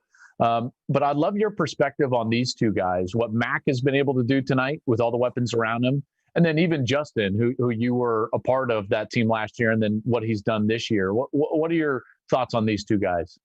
Well, just really watching Mack for the first time again tonight. He's just so efficient. Doesn't make many bad decisions. I know he fumbled that ball early in the game when Browning blitzed off the edge and his back was turned towards him, but just so efficient, gets rid of the ball so quickly. He doesn't force things, and that's just the one thing I noticed too. It's almost like every time he's been throwing the ball tonight, you look up and with the TV copy, it looks like it's going to be caught. He's so accurate. It looks like he sees the game really well. He doesn't panic back in the pocket. And then a couple times today, he's made some plays with his feet, which I hadn't really seen him much, but good decision, really good decision maker. The thing about Ohio State's offense tonight, which just for me, just knowing Ryan and being around those guys, they never really got in a great rhythm.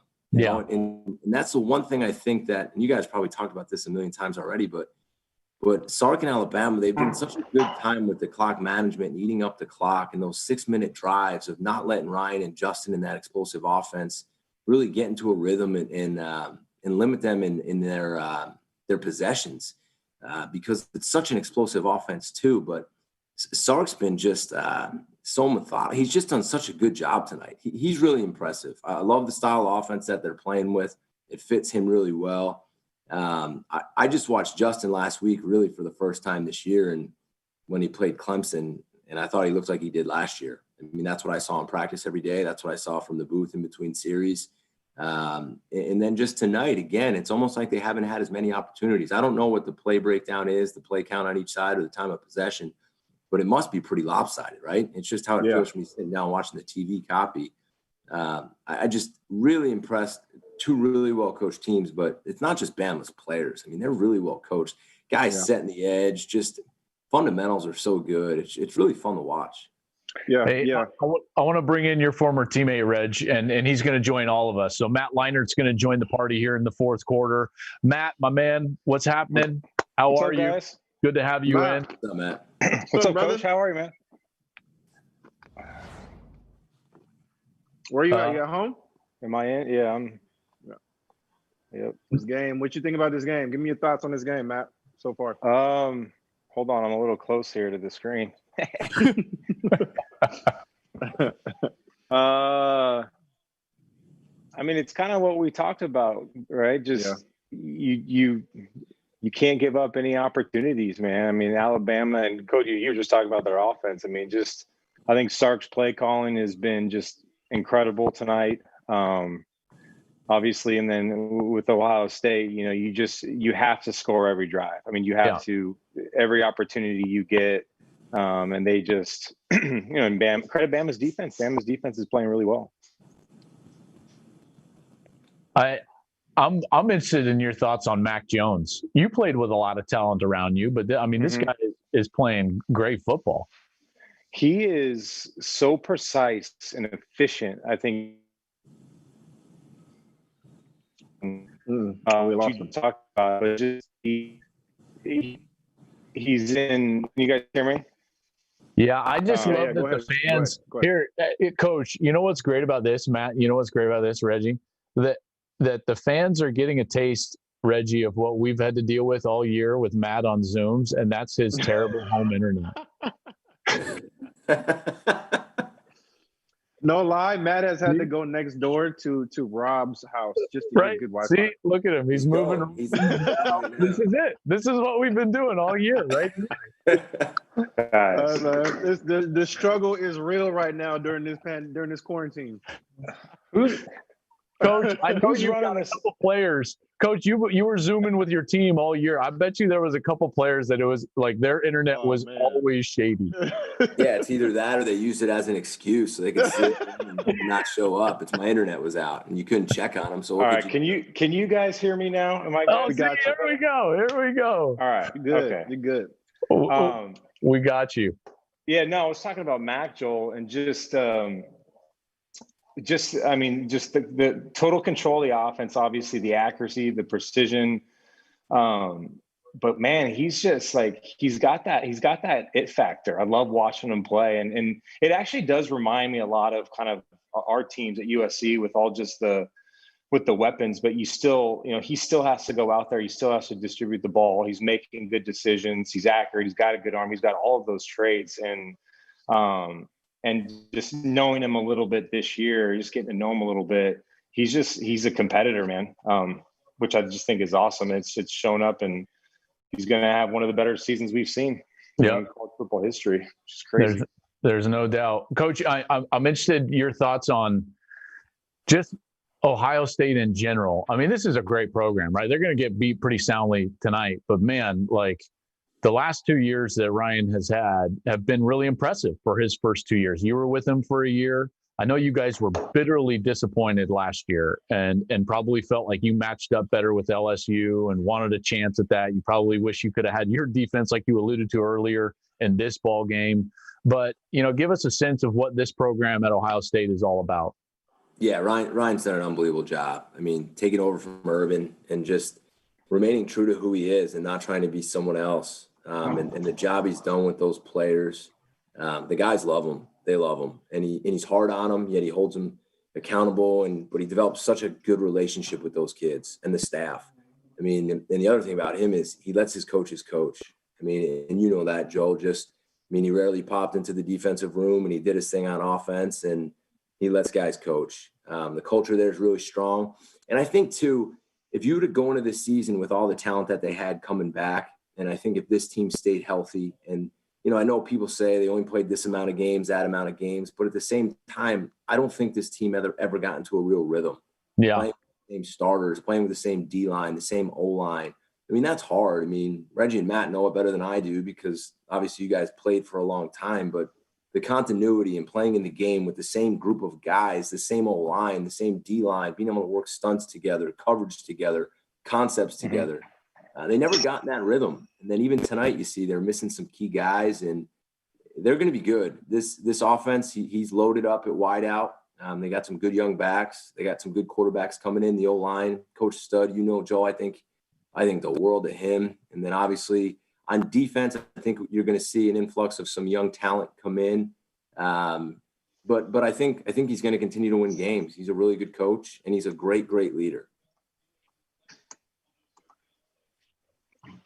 What was your biggest takeaway from him? You know, you get your first chance to be a head coach. I always think, I don't know how you guys feel. Like, I always think to myself, like, what would I do? You know, like what type of, and I'm sure you thought about it countless times, Coach. And then you get a chance at Boston College. You know, like what were your takeaways, and what did you try to implement as a head coach yourself? Well, I think from Ryan, the biggest thing, just again, if you look, he was with Urban, he got the job, but then he didn't change who he was. And I say that as a big compliment to Ryan, where a lot of guys get jobs and then they suddenly change. You know, I still don't even feel like I'm a head coach. I coach football. I feel like a normal guy. And I think I took that away from him. Ryan's a normal guy who went in every day, worked hard, coached football, led his team, let his coaches coach. And I found that out this year for the first time, having to hire an offensive staff, being a defensive guy. You know, I didn't meddle. I've been around places that, you know, the head coach would pop in and drop a blitz or a coverage on you, and it doesn't fit. He wants you to run it. It turns into a disaster. Kind of let the coaches coach and do their thing. And then if they had anything they needed from me, I tried to help them. But just hire great people and be a great leader, be there for people, and don't change who you are. And I tried to do that the best I could this year. All right, round the horn. I want everyone's thoughts. Reggie, we'll start with you. We'll go to Matt, and then Coach, I want your thoughts on this too. Does the college football playoff need to expand? Hell yeah. Absolutely, they need to expand right away, too. They need to expand right next year. You don't need to tell Reggie. You don't need to tell Reggie. You don't need to tell me that, yeah. I mean, think about March Madness and everything that March Madness brings to college basketball, right? Now, imagine if you just cut out 90% of those games and you went straight to the Final Four. You know, that's what I feel like we are dealing with at the college football level, right? And I believe it's a disservice, you know, to the sport, to the kids, because we need to get to a more true playoff system.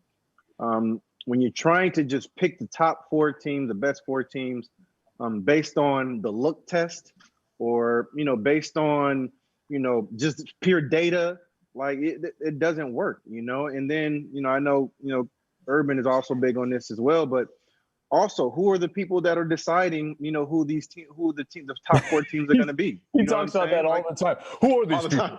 Who are these people? Who's watching? Who's got the clicker? Who puts on the film? Who's got the film? So, but yeah, man, I'm all for expansion. I think, and it's just going to elevate the sport. I think when you see expansion, you're going to see the sport just rise up. Yeah, I you know, I was thinking obviously just kind of this year, and I mean, Coach, you lived it obviously day to day, but just the struggles and then, you know, and then we had some great stories. You know, we had Coastal Carolina, we had Cincinnati, who had a great year, and we had BYU. We had a lot of Group of 5 teams, and that were just really good football teams, and still have absolutely zero chance of ever making a college football playoff. And this was the year, I think, and we talked about it a bunch on the show. If there was a year, maybe it's this year, you know, with COVID and just the circumstances. So I agree. And, you know, Joe, I've been a proponent for a long time. I just think, we're there. I think this year was a perfect example of why, because, and also just look at the landscape. I mean, you know, we had the same 2 or 3 teams in the Final Four every year. And again, they deserve it. And I'm all for it. You win your games, you move on, and the best team should be in there. But just as far as recruiting and As far as, is it great for college football the way it's set up now? I just don't think it is. And I think you allow more teams at the table, have the champs, have the group of 5, have our at-large bids, create that type of playoff system that we're seeing in the NFL. The NFL expanded teams this year. We see in March Madness every year. And let them go play. And I just think, I think we're getting to that point. I have no idea when that's going to happen, obviously, but I'm all for an expanded playoff, man. 8 teams, 12 teams, whatever it is. Coach? Yeah, I agree. I think Reggie and Matt both hit it right on the head. I mean, I think it's great for the sport. I think it's great for the fans. I think it's awesome for college football. And I think most importantly, it's great for the players that are playing this game and want to win a championship. And I think you said it, Cincinnati is your prime example, right? I mean, those teams who go undefeated and don't make it, or those teams that win a really hard conference and week in and week out, play all those tough games, but, you know, they slipped up one game and they still won their conference, but they can't get in, and, you know, get them into the tournament and let's see what happens. That's the beauty about the NFL. I mean, get in the tournament and you got a chance. And I think it creates excitement, and I think it's great for the game. And I think it'd be so much fun to coach in, play in, watch. And like you guys said, the way they do it right now, just coming back to college football for the first time in a long time last year, watching it. I mean, we went from 1 to 2 to, or we get what, I mean, who knows how they all decide it. And I mean, let's figure out who the real champ is by playing more games. Guys, I wish you could have been a part of our conversations last year, because, Coach, I remember we would sit down and you asked me one day, I remember vividly, we were sitting down at the training table, at that round table, and you were like, who are these people ranking us? Like, why are we moving around? Yeah, I didn't know at the time. I mean, I came back, we were 2, then we were 1 for like 10 straight weeks, and then we gave up like 20 points for the first time all year, and we slipped. It's like, what do we do? Like, we just won by 30 points. Drop. It doesn't make any sense. Well, no, I think Joe, not to cut you off, but I think, no, go ahead. If we can get to a more true playoff system, let's say we get to 16 teams. I know everybody, like, you know, not you guys, but this is like, whenever you say 16 people, like how would we do that? Like, it's not possible. You know what I mean? But I believe it is possible, and I believe that you're also going to limit the number of opt-outs as well, because kids want to play for something, right? No offense to the bowl games, because bowl games are great, but if it's a bowl game and you know that, like, this is the last stop and you're not playing for anything else after that, you know, then I think that's where we've seen guys opt out, because they're already thinking about, you know what, there's nothing left for me here in college football. I need to go on and you know, focus on, you know, my professional career. But I believe if we can get to a more true playoff system, we'll limit the number of opt-outs that we've seen. That seems like it's continuing to grow too. It seems like we're continuing to see more and more opt-outs every year. And I have to believe that has a lot to do with, you know, not having a true college football playoff system. Yeah. And listen, Reggie, ask and you may receive. I have built for you a new postseason, guys. Are you ready for this? Are you ready for this? All right. All right. We got it. Models. Oh, yeah. First of all, everyone will, like, get rid of divisions and top 2 teams in conference championship games. I think that would be better. Everyone play 9 conference games. I think that would be better. And then I would give the top 6 seeds to the 5 Power 5 champions and the 1 Group of 5 champion who was the highest ranked. And then I would get rid of the committee, since we all don't like the committee, including Urban. Coach, I know you don't like the committee, although I'll say it. You don't have to. I'll say it. And we're going to go back to the BCS style of rankings. This would be the 16-team playoff. I would have the first 2 rounds at home. Now, if you don't like that and you want to reward great seasons, I got your fix. 14-team playoff. And then the 2 top seeds get buys. Alabama and Clemson would have gotten buys, and now you just play it off from there. And here we go, 14-team like the NFL is doing this year. Again, on campus, the first 2 rounds, and then moving forward from there. You don't like that? You want something else? I got your 10 playoff. 10 teams, guys. This is essentially like an 8-team, but with play-in games. So you've got the 6 champions, right? But then the 4 at-large teams that are playing in to play the top 2 seeds, or however you want to seed them from there. So there's 3 ways you could do it. And Reggie, I agree with you 100%. And Coach, I know that I'm sure you probably agree with us. Like, we need to extend the ability to define success for more programs. We have consolidated it way too, much to the top, where it's only 4 teams. In fact, there's only 6 teams that have won college football playoff games. 6 in the history of the playoff. Those 6 teams just finished 1 through 6 in the 2021 recruiting rankings, right? So it's just a perpetuating cycle. And we need to allow more programs the opportunity to define success and meaning for their season by, I think, expanding the playoff. There you go. What do you guys think? Joe, let me ask you a question. I want to maybe anybody else can answer this as well. Do you think that if we expand the playoffs, like what you just shown, 16, do you think that kind of, we won't see as many, we won't see the same teams continuing to get, the 5-star athletes, the top talent? Do you think that if we can get to more true system, like you just showed right there, that maybe it kind of, expands also the talent, distributes it to other teams? Coach, I think you're the best one to answer that. Like, if you had a system where you had a legitimate path to the playoff, would it be easier to sell BC? Yeah, I think it would be easier for every coach. I mean, you want to recruit kids who want to win championships, right? Yeah. Matt and Reggie, you guys both probably could have went anywhere you wanted, but you wanted to win a championship. You want to be developed. You want a chance to go to the National Football League, but you want to win a championship. And right now, there's not many schools that can truthfully sell, hey, come here and you'll play for a national championship. That's just real. Like, if anyone at these other schools are saying that, they're lying, because right now there's not. There's like 6 teams, 7 teams that can actually say that and not lie to kids. But the 2 things, Reggie, you said it. I didn't even think of the opt-outs. People aren't going to play in bowl games anymore, and I don't blame them. You want to go to the Gumball Bowl and somewhere and have a kid who's going to be a second-round pick play. It doesn't even make sense for him to play, right? But now more kids are going to want to play, less will opt out. And you can say to a kid from whatever school you want, forget Boston College, you can say whatever you want. You can come here and compete for a championship, and that's true. Yeah. Joe, you're a genius, man. You had that ready too. You was ready to go with that one. Listen, ask and you shall receive, boys. On the spot. That's what I do. I sit around. They call this incomplete. They called it incomplete. Yeah, so I was just watching that. Now it's 4th down. We've gotten away from the game as the game has kind of gotten away from us a little bit. But here, 4th and goal, 5 wides. Great set because of that, because then he can shoot. Oh, and he missed him. Trying to throw it to a freshman. I think that's Fleming. Really good player, that wide receiver that he was trying to hit.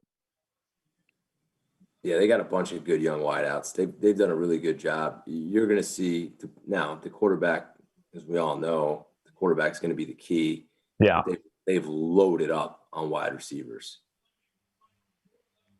These 2 teams are 1 and 2 in the recruiting rankings, and there's still a couple of guys outstanding. But all the best wide receivers went to these 2 schools in this last class, Coach. And you can see why. I mean, right? I mean, you're like, hey, let's go and we can win a championship, put up a lot of numbers. Now, Bama's got a Heisman Trophy winner out of their wide receiver room, so.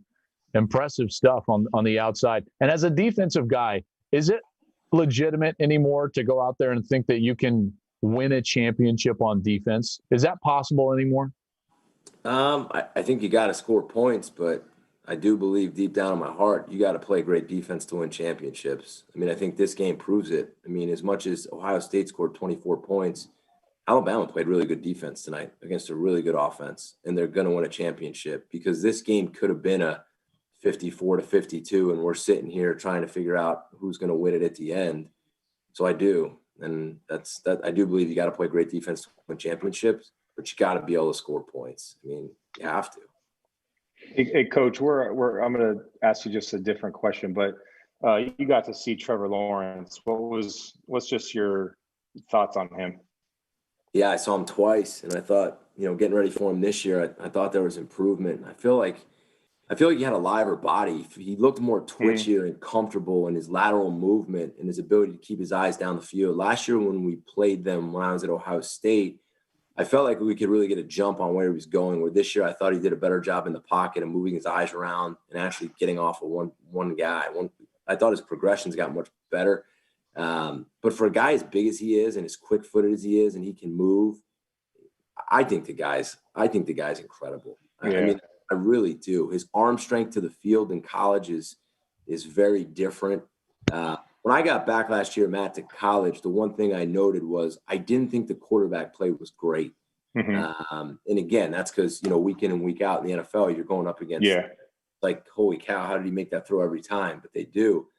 But then when you got to Trevor, you saw he's got something different in him. He really does. And the way he can run and how big and strong he is, I just think he's going to have such a great career. Yeah, he's a special player, man. Be careful with that first. Depending on where he go in that first pick. You're right. That's going to make a big difference. You're right. And we know where he's going. Yeah, we know. We just don't know who his coach is going to be. Yeah, we don't know who his coach is going to be. Yeah, exactly. I know nothing. It's it's a great thing to be the first pick, but it's also like you're going to a team that was horrible the year before. So there's a lot of pressure too.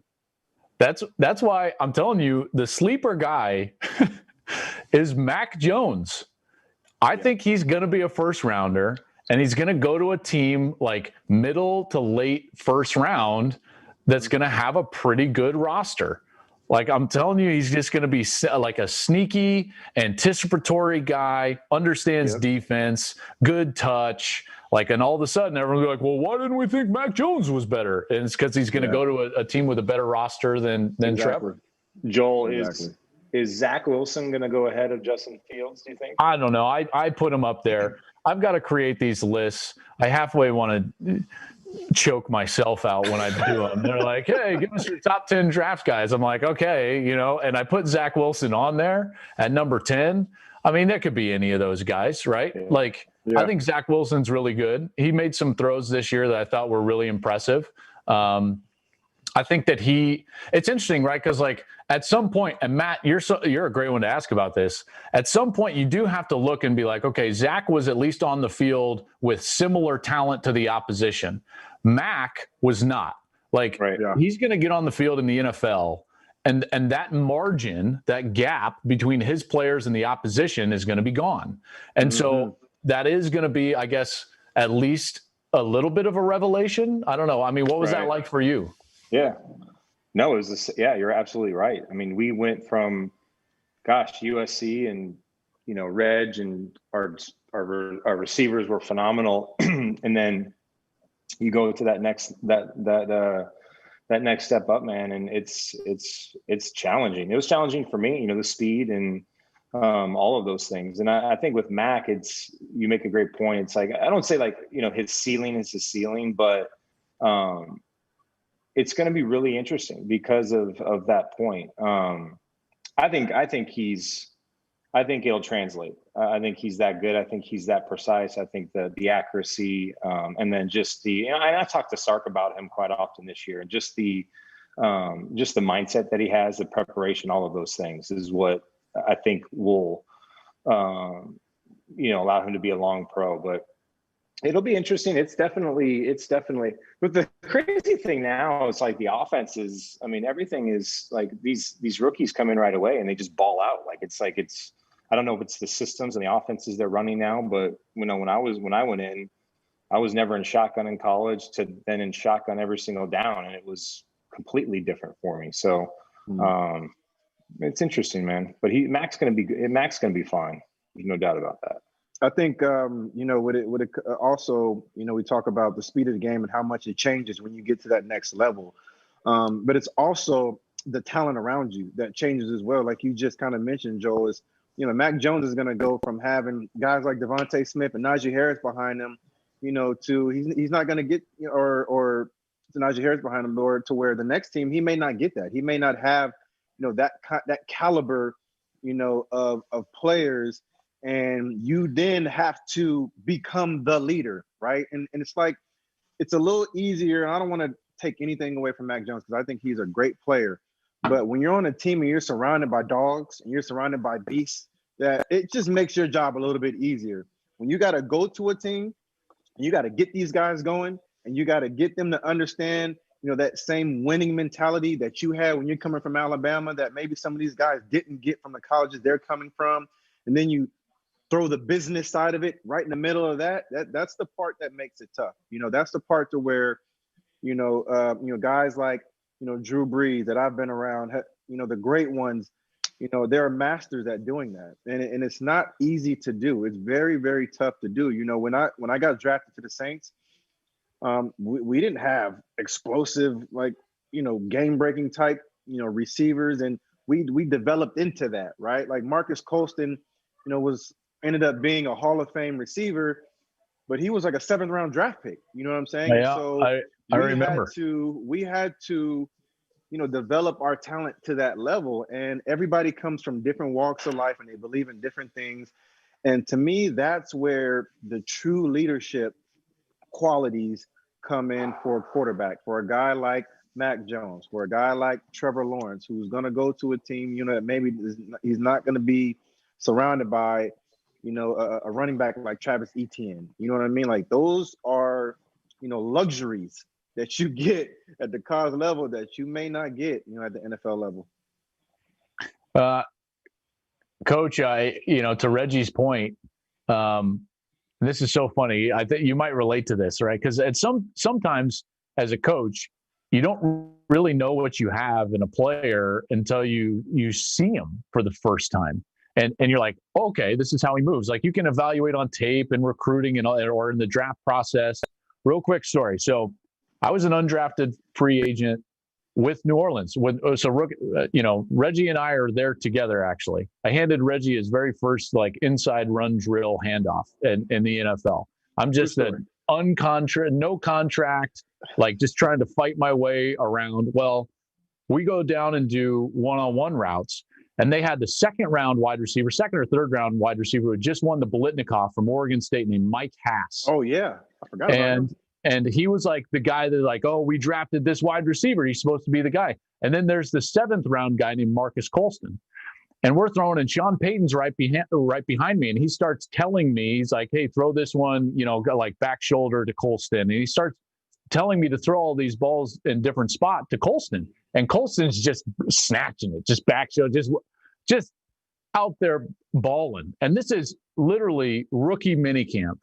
And Sean Payton looks at me and he was like, well, and he goes, well, shit.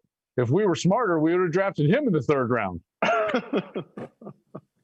Turns out that's how it works out, man. That's the NFL is so, oh my God, I've seen 2nd round draft picks get cut. I've seen 3rd round draft picks get cut. 1st round draft picks get cut. It's for different reasons. And it's very different when you get to the NFL and the business side of it. Some of it can weigh on you mentally. But I was talking to Henry Ruggs, not too long ago, a couple of days ago, about his rookie year, this year, and just the up and down that they had with the Las Vegas Raiders, and I've been there. We've both been there, Matt. Where it's tough, because one, what you did in college and what worked and what got us to win championships, and then you go to an organization. I went to New Orleans Saints, and I was trying to bring that same mentality to these guys, and I wanted everybody to be on that same page. I'm like, no, why doesn't everybody get this? Like, why doesn't you know what I mean? And it takes a combination of so many different things, and it's not necessarily just about where you come from, but it's all these different elements, and obviously it worked out well for us, but that's not always the case for everybody, everybody's situation. Coach, I'd love for you to share with us as we watch Mac Jones get a really nice send-off from Coach there as he brings him in to come off the field. Just tell us a little bit about your program, man, and what you guys are building. You guys had a good year in your first year. You played really well against some good teams, Notre Dame and Clemson, a couple of them. Tell us about your squad, man, moving forward. Yeah, well, definitely not the ideal situation to become a head coach for the first time and not really meet your team. You don't like Zoom meetings? What do you mean? Shoot, I didn't really start to know the guys till training camp. So we didn't have spring and got to know them on Zoom and a lot of hours like this, and got to training camp and started to have fun again coaching football, getting to know the guys. And we found a quarterback. Our quarterback's a really good player, transferred from Notre Dame. He's got three more years left because this COVID year didn't count. And I think he's got a chance to be a guy you guys will be talking about soon. He's big, he's strong, he can throw the ball. We got a really good wideout in Zay Flowers, who I think is going to be a really good draft pick. He's dynamic. You know, the year before we got there, they ran the ball so much, and you guys probably didn't see a lot of their games, but we really opened it up. You know, I wanted to, similar to Sark, I wanted an NFL background, so I hired a guy I'd worked with and coached against in the NFL, and I wanted to be under center and run the play action game and throw the ball down the field, quarterback under center, and you know, it worked for us. We played well on defense. We played well on offense. We went out to Clemson and we went up 28-13 and we couldn't pull it off, but our guys started believing, Joe, and you know me from last year. It's very similar to when I took over the Ohio State defense. The Ohio State defense was a bunch of really talented guys who for some reason had lost their confidence and stopped having fun. And I felt like when I got to this team had no confidence and they weren't having fun. And I believe to play this game, you can't be scared. You got to be fearless. You can't worry about making mistakes. You got to coach them hard, but then let them play ball, and let them have fun, and let them play for each other. And I think our guys started doing that. And, you know, we had an all ACC schedule, and we wound up winning, 5 ACC games, which was the most they'd won since, I think, 2009. So I like the makeup of the team. I like the culture. It all starts with our quarterback, and we got to play better on defense, and we will. But I'm excited. It's a good place, and I'm excited to see what we can do down the road. Man, I missed you this year. I'm happy for you that you're at Boston College, but not having the ACC contract was killing me because I miss our conversations, and I can't tell you how proud I am of you for your year, and also just best of luck moving forward, brother. No, I appreciate it. Thanks for having me on. Matt, Reg, I appreciate it, man. Yes, you guys sir. doing an awesome job. Yeah, Coach. Appreciate you. Thanks for being on. No doubt. And you guys, be safe. Have a great start to the new year. And I look forward to watching you guys on TV more. Joe, I can't wait to see some more of these rankings coming out, man. Yeah. The hanging on the edge of your seat stuff, right, Coach? You guys have a good night. I appreciate having me on. You got it, brother. The best thing about your quarterback is that he wears number 5. So make sure let him know I told you that. I'll shoot him a text. He'll be all fired up. Thanks, guys. I'll talk to you later on. All right, go. See you, man. Oh man. All right, fellas. That's it. Matt, Reg, Bama wins it. I think this team in a weird year. Wow. 15th. In a weird year, I think this team is going to go down as one of the best ever. Yeah, I think they're going to go down one of the best teams too. Ever. So I think you're spot on with that one. Yeah. What was the line set at again? 75? Full STC schedule. 76. Wow. It hit it. Did it hit it? 76 points was the total. If you had Bama and the over, you win. Yes, sir. Man, I know that's a bitter pill to swallow. You guys felt both sides of this. So real quick, what are they feeling on the winning side, and what do the Buckeyes feel like right now? Go ahead, Matt. Well, first of all, with the Buckeyes, gosh, it's just and this year too, right, guys? I mean, just the year that they all went through, and just at some point it wasn't looking like they were going to play. To get to this point, obviously, is just incredible. But gosh, I mean, you're close last year. You lose in the playoff. This year, you get to it, and then it is not a good feeling, man. And when we lost to Texas, I mean, we talk about it all the time and we joke around, but it's like deflating. You just worked so hard to get to that point, and we were greedy. We'd won titles before, but we wanted to keep winning, and it just, I'll never forget that feeling. It was empty. It just felt, you felt like you let your teammates down, your fans down, and but all that being said, I mean, as an outsider now, like Ohio State has so much to celebrate this year to get to this point. Obviously the whole Big Ten and Justin Fields really kind of anchoring that and getting these guys back on the field and all that. I mean, it was a remarkable year for them. So it's tough. It hurts and it should hurt. But that team needs to go in that locker room and say, like, this is like, look what we were able to accomplish this year when no one thought we were going to play. So. Yeah. And I would just add, to that, Matt, for Ohio State, looking at last year, Ryan Day's first year as head coach, they lost in the playoffs, and now, to take one more step forward and to get to the national championship game, that's obviously a testament to the guys around him. You think about they did this in a year with COVID, a pandemic, and they lost some great players. Guys like Chase Young, and to lose some great talent and to still see your program elevate one more step. That you gotta the guys who are coming back next year gotta feed off of that. They gotta remember this moment. They gotta remember this time. Remember this feeling, and come and use it as motivation to come back stronger. And that's what I always tried to do. When I got to the NFL level or whatever, I tried to just make sure that I used whatever losses or just adversity. Sorry, you might hear my kids crying right now. All good. But hey, we're all in that boat, right, Matt?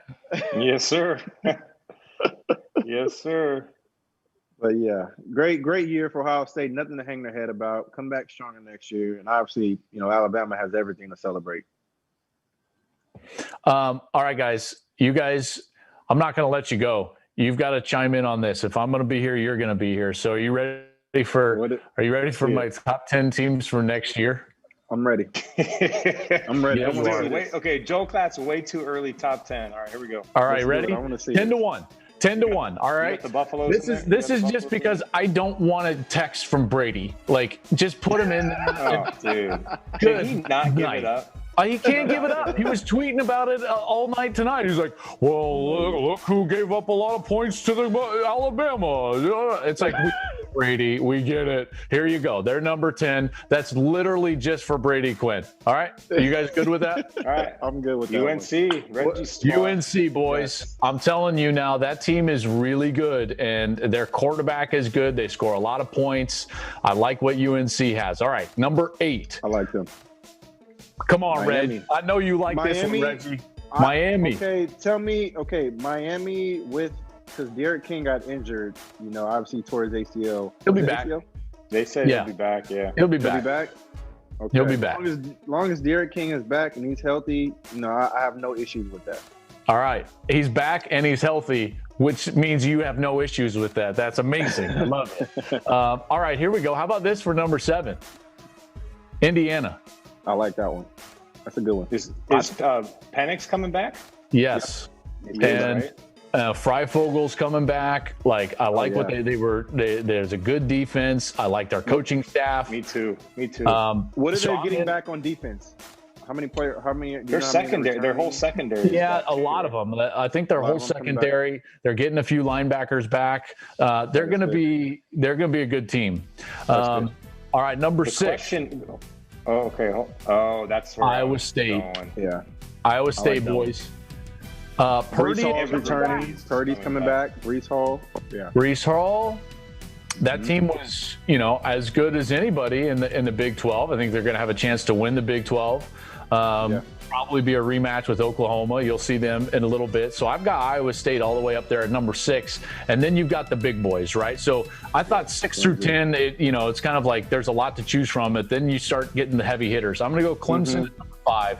You're going to miss the number 1 draft pick in Trevor Lawrence and Etienne, and I don't think we should just scoff at Etienne leaving. Like, that's going to be a huge loss for them. I know that Uiagalelei is a great player, but Etienne is unbelievable. Their offensive line was not great this year, so I expect Clemson to take just a little bit of a step back, and they're number 5 for me. Joe, you know what I would love to see from this Clemson team? I want to see them more committed to the run game. And it's not necessarily, obviously I know what Trevor Lawrence brought to this team. Was he's just a difference maker, but I really felt like if they would have been a little bit more committed to the run game with Travis Etienne, allowing him to actually run between the tackles, 15 times a game, maybe even 20 times a game.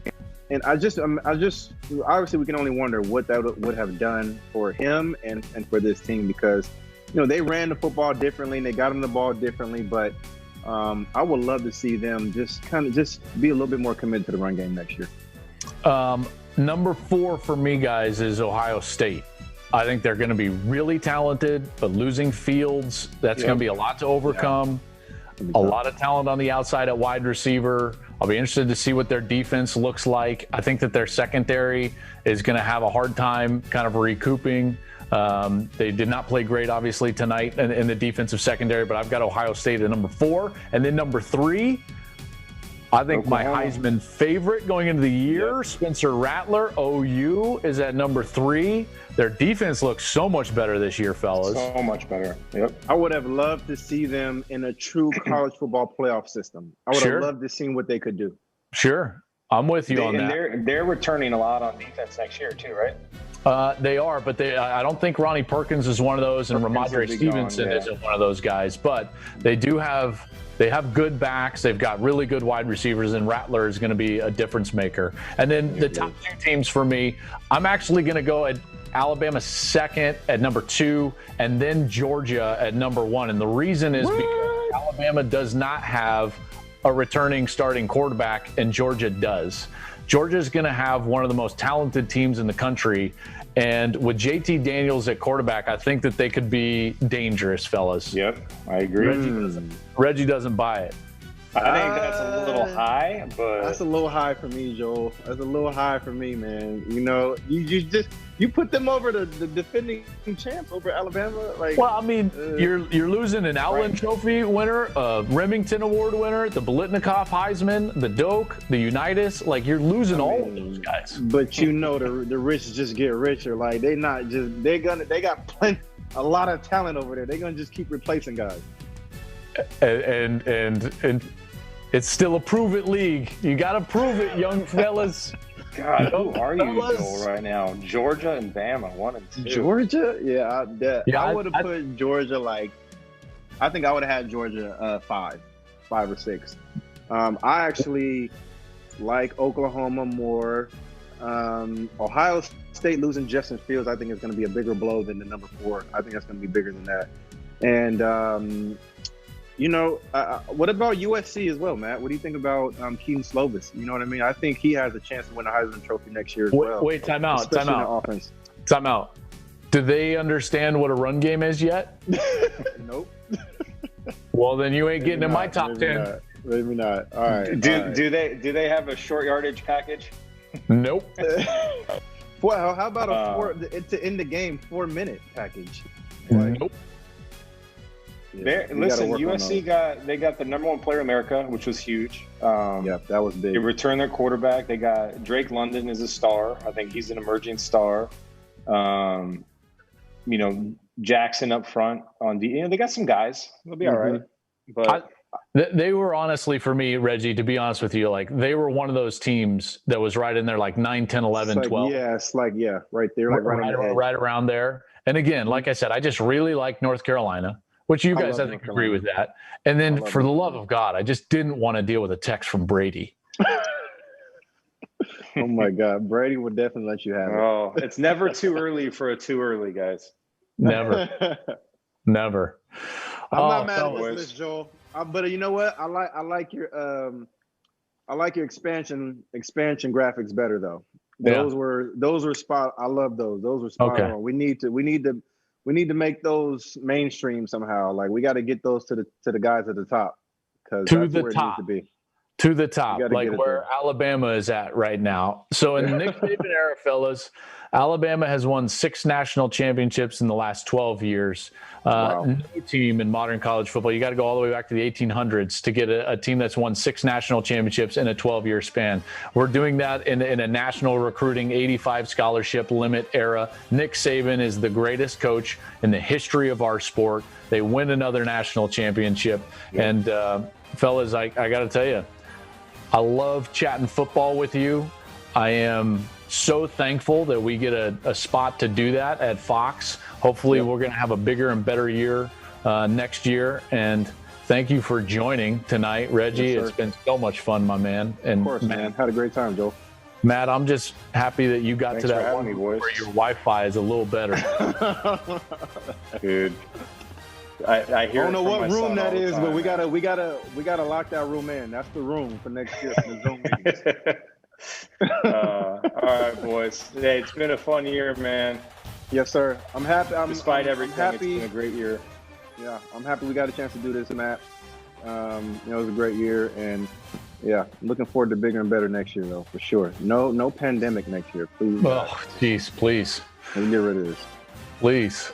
And big shout out to Wendy's. Thank you for sponsoring us all year long, by the way. And obviously that's delicious. Probably going to go pick some up tomorrow. So thank you to Wendy's for everything that you do for us.